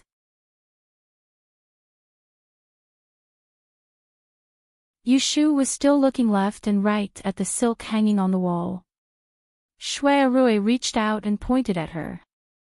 Find a set of clothes for my younger sister. Yushu turned her head and raised an eyebrow at him. Which one is your younger sister?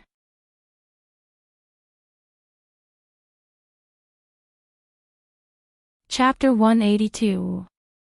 After they measured Yushu's figure, the tailor picked out 2 sets of dresses from the back of the wardrobe. She then led Yushu to the back of the wardrobe to comb her hair and change into a new one. Shuirue was waiting at the front. The shopkeeper went to serve him hot tea and said in a low voice, Master, have some tea. Shuirue took the cup and blew on the tea. He asked, Is there any news from Perrin Hall today? The shopkeeper replied, I heard that the traders from the north and south are quieter than before. I think it is because Xia Zhang's family is small. The truth of my sister's murder case has been investigated. The troublemakers can't find a reason and have settled down. Shuirue nodded and did not say anything. The shopkeeper did not stand in front of him either. He returned to the back of the counter and flipped through the account book. From time to time, he turned his head and secretly yawned. About an hour later, Yushu came out from the back with the tailor. Shuirue heard the noise and turned his head. His fingers paused and he took a sip of tea. The first thing he saw was a refreshing green lake. Her black hair was tied into thousands of knots. Layers of makeup wrapped around her waist. Fresh lotus flowers bloomed at the waist of her dress, accentuating the girl's beauty. Her face was like the reflection of a lake and her cheeks were pink. She swept her eyebrows and brushed the willow branches. In the blink of an eye, she looked like a lotus. Hidden behind the fragrance of the lotus, the dew of the green roamed through the summer. The corners of Shuirue's mouth curled into a smile, and he lightly muttered. This shade of green that could be either thick or light really suited her to the extreme. Yushu did not hear him talking to himself. She was still fiddling with her new dress. She frowned and asked the tailor, Isn't this dress too long? It's going to drag on the floor. The tailor shook her head and said, Miss, this dress is not long at all. Haven't you seen the latest fashion in the capital? It's going to drag on the floor. If you don't believe me, you can ask this young master. Yushu turned her head towards Shuirue. The latter had already restrained his gaze a little before she turned around to look at him. He nodded very politely, It's not long, it's very suitable. She stood up and walked to the counter. This shop also sells hairpins, rings, and jewelry. I picked out a few pieces while I was waiting for you. You can change into them. Yushu has put on women's clothes. Of course, she can't comb her hair into a man's bun. Just now, when she was changing her clothes inside, the tailor helped her tidy her hair. She combed it into a lady style, but she didn't wear any hairpins. Shuirui took the tray from the shopkeeper's hand and handed it to the tailor to Yushu. She lowered her head and saw that the tray was covered with red silk. There were a dozen or so items neatly arranged.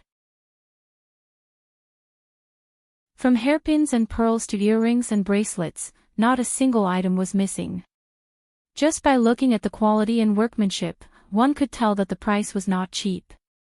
How much does this cost? Yushu suddenly raised her head and asked the shopkeeper. Ah. The shopkeeper turned his head and looked at Shuirui. He didn't see the latter's expression. He hesitantly smiled and said, "Young master and young lady are the first customers today. I'll make it a round figure of 50 taels." Yushu smiled. She often came to the exchange shop and knew the price of gold and jade. She glanced at the calm Shuirui and didn't expose him. She brushed her hand across the tray and picked up a dragonfly necklace carved from jade. She put it on her hair and took the mirror that the tailor handed to her. She looked at herself and said to Shuirui, "I'll take this one. If I wear it too much, I'll have a headache and it will affect my thinking." Shuirui knew not to overdo it and didn't force her on the details. He took out some banknotes and placed them on the table. The tailor went to the back to retrieve the clothes that Yushu had changed out of and wrapped them into a bundle for her. Yushu carried it and followed Shuirui out of the shop one after the other. When they got on the horse carriage, Yushu tried to lift her legs twice because she was wearing a skirt that hindered her feet. Shuirui snickered behind her and reached out his hand to support her at the right time, but she ignored him. She directly lifted her skirt above her knees and climbed onto the horse carriage. Secretly sighing a pity, Shuirui withdrew his hand and followed her onto the carriage. To Dingbo Hole. Yes. The carriage driver replied and rolled down the curtain, concealing the figures of the two. Dingbo Hall, which was located on Qingping East Street, was a courtyard under the name of Prince Xiang. It was named after the natural lake in the hall. It was often the place where Prince Xiang held his banquets and drank wine. But today, the guest was Prince Xiang's heir, Lu Jiong. It wasn't a banquet, but a trading game. The younger brother of the current emperor, Prince Xiang, did not pay much attention to the court affairs. He spent most of his time traveling and did not show up in the capital. As the eldest son of the first wife, Lu Jiong, who was appointed early, mingled in the capital. Like his father, he was famous for enjoying himself.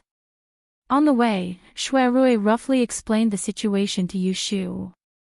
This was the first time that Yushu heard about the court affairs. Although she knew that the people that Shuirui would be in contact with were the big shots in the capital, but the moment they met, it was the nobles. She couldn't help but feel a bit fresh and nervous. As a commoner, the highest level that she had seen in her previous life was a municipal leader. Now that she was suddenly told that she would be seeing the highest level figures of the Dan dynasty, it would be strange if she could stay calm. Yushu drank another mouthful of tea and calmed her mind. She said, "There are no other rules. You should tell me as soon as possible so that I won't embarrass you later. Don't blame me for being rude." Shuirui said in a relaxed tone, "It doesn't matter. There are many people who don't care about trifles. When we reach the place, you just need to follow by my side and don't wander around." Yushu nodded her head. As they were talking, the carriage arrived in front of the Dingbo building. The coachman rolled up the curtain. Shuirui got off the carriage first. This time, he learned from his mistake and reached out to help her. Yushu jumped down by herself. She shook the hem of her skirt and looked up. There was a gate with a lion head plaque. The two sides of the gate were wide open. On the steps in front of the gate, there were 4 delicate and pretty manservants with green scarves on their heads. There was also a middle-aged steward.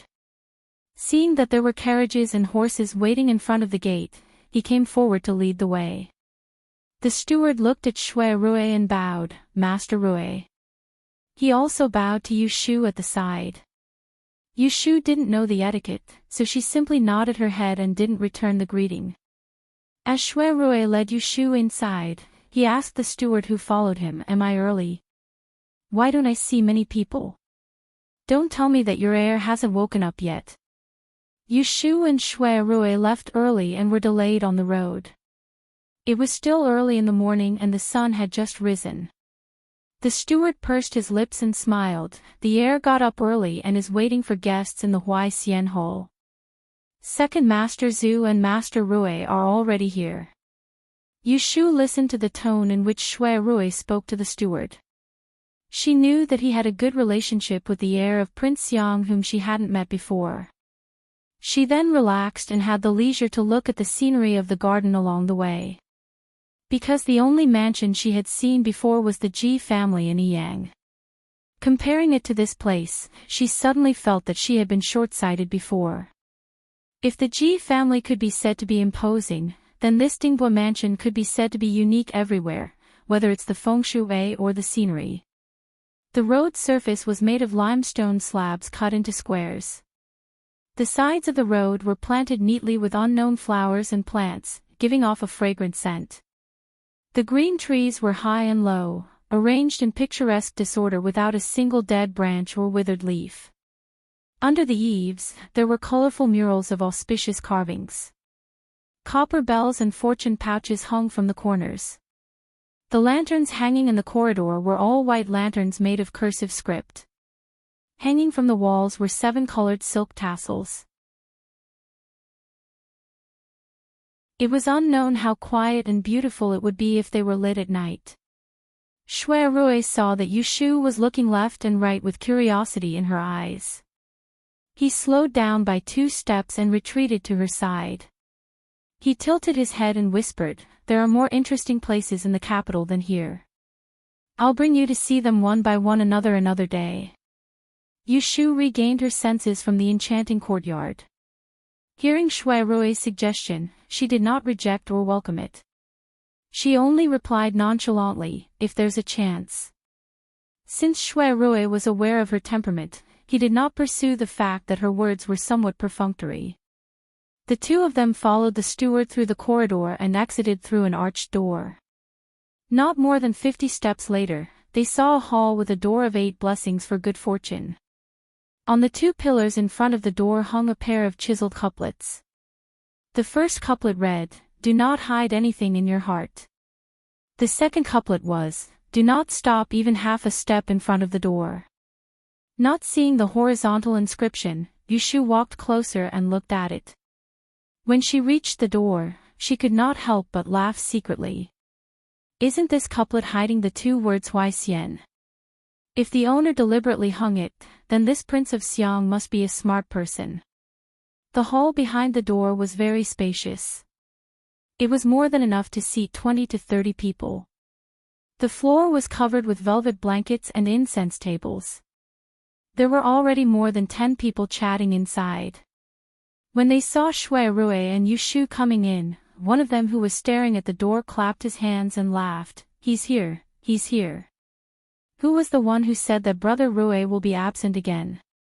Punish yourself by drinking 3 cups of wine." Yu Shu looked inside. The first thing she saw was a 17 or 18-year-old young man sitting behind an incense wooden table at the top. He was wearing a pearl and jade crown. His lips were red and his teeth were white. He must be Prince Xiang's heir, Lu Jiong. Beside him sat a budding young lady. She was beautiful and had a gentle expression. On both sides of the table, separated by a short distance, there were another 7 to 8 people. They were all young masters dressed in brocade clothes. Sitting at the same table was a beautiful young lady. There was only one exception, and that was the young man who was punishing others by drinking 3 cups of wine. Yushu was a step behind. Shui Rui walked in unhurriedly. His eyebrows and eyes carried a little bit of frivolity. He joked with the few people, "Who is betting with me again? Come, let me punish him by drinking 3 cups of wine first." Lu Jiong pointed to the young man sitting alone and said cheerfully, "Isn't it Zhao Miao? Just because he stayed in the Taisha Shu garden for 2 years more than us, he gave himself the title of a know-it-all. He is arrogant all day long." "Brother Rui, you came at the right time. Quickly teach him a lesson on our behalf." This Feng Zhaomiao was not anyone else. His grandfather was the same as Shui Rui's grandfather. He was a veteran of 3 dynasties. However, the Shui family was literate while the Feng family was martial. Zhao Miao was the youngest son of the Feng family. Unlike his grandfather and father, he did not have a son to inherit his father's business. Zhao Miao was reported by Lu Jiong, but he still had a righteous look on his face. "Brother Rui, after you returned to the capital, you went to the Supreme Court and did not play with us. I said that if you don't come this time, I will find a few third-class guards to tie you up." Shui Rui said, "Well, it seems that I have to visit the old master at the general's residence tomorrow and tell him about his good grandson who got drunk and smashed someone's shop. In the end, he wanted me to bring him out of the yamen. Let the old master tie you up and lock you up for 10 days to half a month first." Feng Zhaomiao immediately lost his confidence and begged for mercy with a sad face. "Don't, I was just joking with you." Shui Rui said pleasantly, "I was also joking with you." A wave of roaring laughter resounded in the hall. Lu Jiong teased Feng Zhaomiao, and Feng Zhaomiao's face became slightly hot from his words. She anxiously changed the topic, and her gaze flickered when she noticed Yu Shu who was behind Shui Rui. She raised her voice to suppress everyone and asked Shui Rui curiously, "Brother Rui, you haven't introduced the guest you brought today. Who is this young lady?"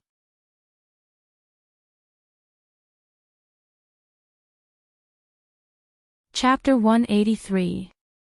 This is Miss Lianfang. Yu Shu turned to look at Shui Rui and raised her eyebrows slightly. When did she change her name? Why didn't she know? Shui Rui responded to her with a look to calm down.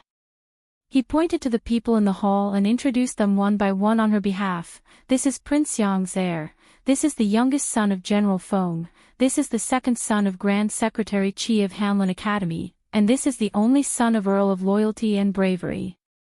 Yu Shu followed Shui Rui to get to know everyone. Even though she herself was a nobody, out of respect for Shui Rui, the group of spoiled brats present here agreed amiably and didn't make things difficult for her. However, Feng Zhaomiao seemed to be very interested in Yu Shu, and he kept on chatting with her. "Miss Lianfang is also a student of the Imperial Historian's Library. Why haven't I seen you before? Did you enter through a special examination?"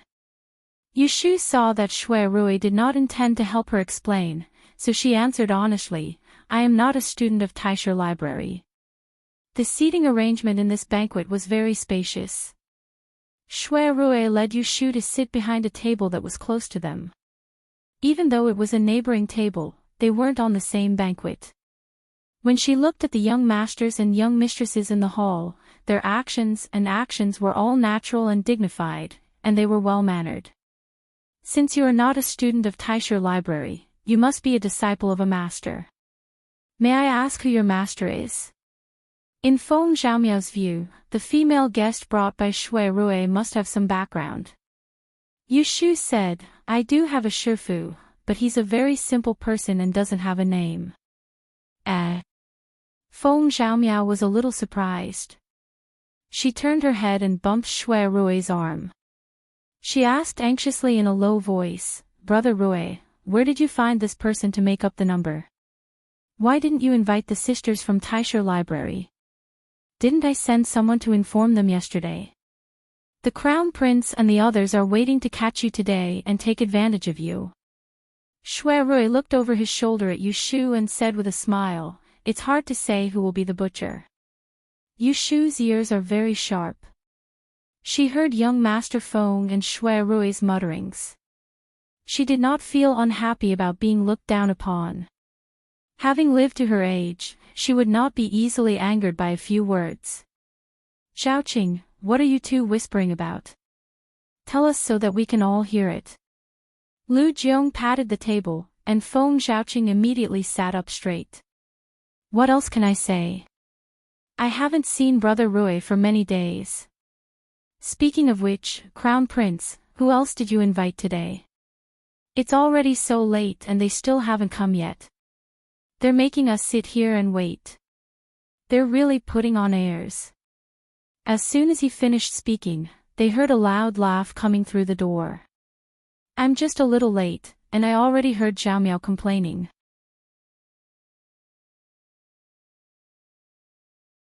If I come any later, will I be rejected? The room was quiet.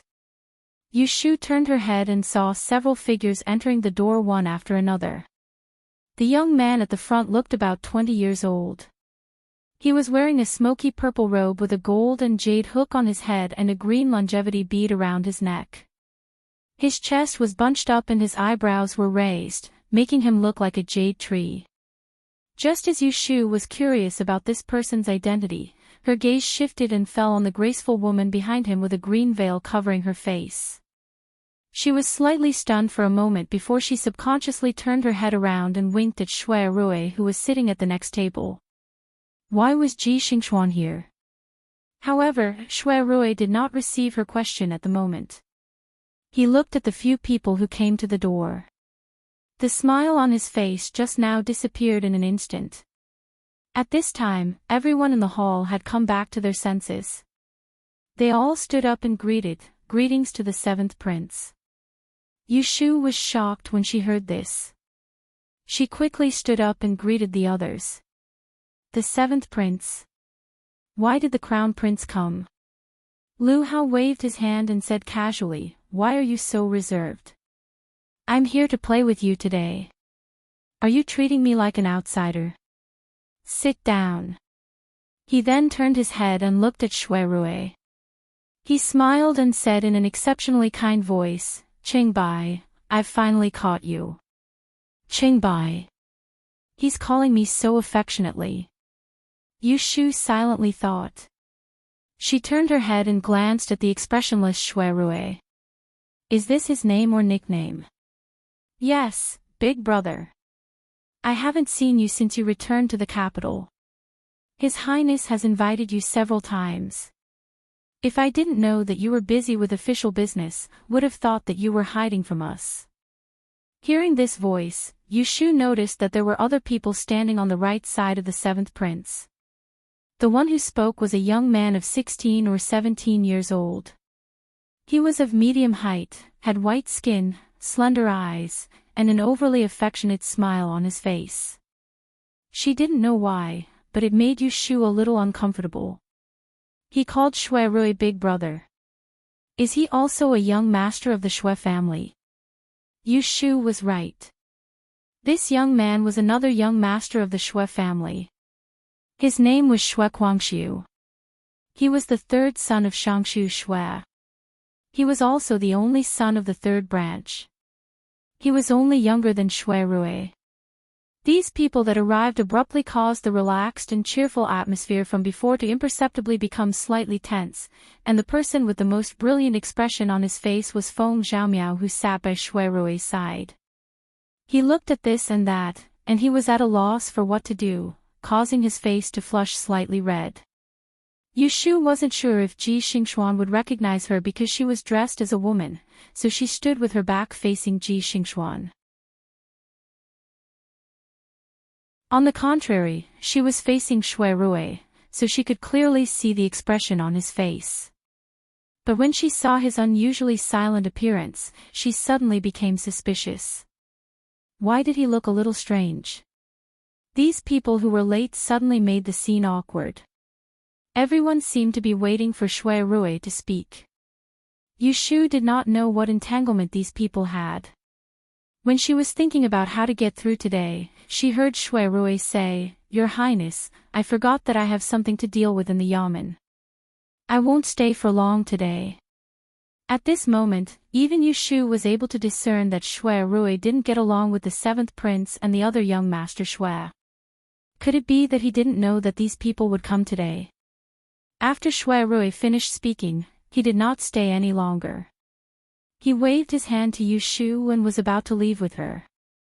The Crown Prince Lu Jiong was anxious and shouted behind him, "Brother Rui, don't leave in such a hurry."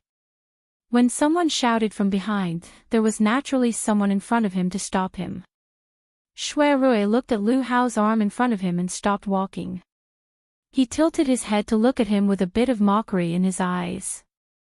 When he was looked at like this, Lu Hao felt helpless. "Qingbai, do you really want to die with me?"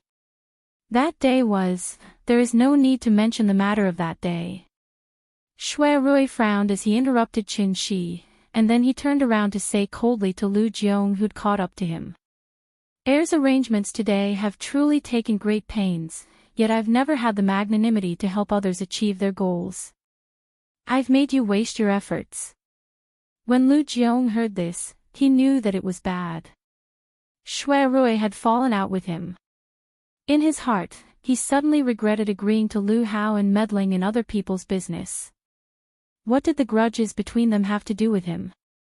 When Yu Shu saw Shui Rui putting on a sour face in front of the Crown Prince and the Crown Prince, she secretly broke into a cold sweat for him. She was even more puzzled. This surnamed Shui has always been smooth in handling matters. Why is his temper so bad now? It is as if he is changed into a different person. Lu Jiong no longer persuaded, but it did not mean that Lu Hao was willing to let them go. He blocked in front of Shui Rui with his hand and did not move. However, the smile on his face was gone. He frowned and showed a bit of arrogance. "Since you have come, how can you just leave like this?" Yu Shu secretly clicked her tongue. Since the soft approach did not work, he wanted to use the hard approach. Shui Rui turned around and faced Lu Hao. "Your Highness, what do you want?" Lu Hao's eyes flickered. "Today we are here to gamble. Why don't we make a bet? If you win, you will do one thing for me. If I win, I will do one thing for you. How about it?" When these words came out, everyone in the hall had a change of expression. They all knew that Lu Hao was not joking. He was seriously proposing a bet with Shui Rui. "What? You don't dare." When Lu Hao saw that Shui Rui didn't reply, he goaded him. "You've been away from the capital for 2 years, yet your courage has shrunk quite a bit. The Shui city by from all those years ago has actually become a cowardly turtle that only knows how to hide. What do you want to bet?" Shui Rui interrupted his ridicule. Yu Shu's eyelids twitched. She vaguely felt that something was wrong. But in this kind of situation, it was not good for her to say anything to persuade him. Lu Hao smiled triumphantly. He did not give him half a chance to regret. He turned his head to Lu Jiong and said, "Do you have any rat poison from the palace? Go find a packet." Lu Jiong was suspicious. "What do you need rat poison for?" Lu Hao was not polite to this cousin. "I'm telling you to go, so go. Why are you talking so much?" Lu Jiong could only send someone to find it. After a while, the rat poison was found. Everyone watched as Lu Hao took a few teacups and poured wine into them. He sprinkled the white rat poison powder into one of the cups and covered the teacup. He threw the empty packet to one side and looked around the room. He pointed at Feng Zhaomiao and said, "Zhaomiao, you come. Switch these cups. The rest of you, turn your backs. No one is allowed to look." Hearing this, everyone had already guessed what he was going to do. Just as they were about to speak up to stop him, Lu Hao coldly warned, "Today is my, Shui Rui's, private matter. If anyone dares to interrupt or say one more word, don't blame me for being merciless." Several people swallowed their words. Feng Zhaomiao was forced to step forward and switch the cups that looked exactly the same. Then, Lu Hao called out people one by one and stepped forward. He switched the cups 4 times. It was already difficult to tell which cup was poisoned and which was not. After doing this, Lu Hao returned to Shui Rui's side. He pointed at the 6 cups and said to him, "Do you see that? There are 6 cups there. Only 1 cup is poisoned. This is the rat poison in the palace. You should know that although it won't kill you, if you mistakenly take it, you will be poisoned and will injure your body. It is inevitable that there will be side effects. Now, you and I will each choose 3 cups. Whoever drinks the poisoned cup will lose. Whoever drinks the non-poisoned cup will win." Lu Jiong was today's host. Seeing that the 2 of them were going to fight to the death in his territory, he couldn't help but say, "Aren't you trying to trick me? If something happens here, how am I going to explain it to my superiors?" Lu Hao said, "How am I trying to trick you? I didn't say that you must drink the poisoned wine. You just have to admit defeat." The last half of his sentence was said while looking at Shui Rui. It was as if he was hinting that he would be the one to admit defeat in the end. Yu Shu frowned in her heart when she saw the matter had developed to such an extent, and she felt that Shui Rui was in a predicament. If it was her, she wouldn't even give it a thought before refusing. After all, luck was the most unreliable thing, and who knew whose hands that cup of poisoned wine would fall into? "Do you choose first, or do I choose first?" Yu Shu was startled. She turned her head to look at Shui Rui. She couldn't believe that this smart guy would actually agree to this stupid bet.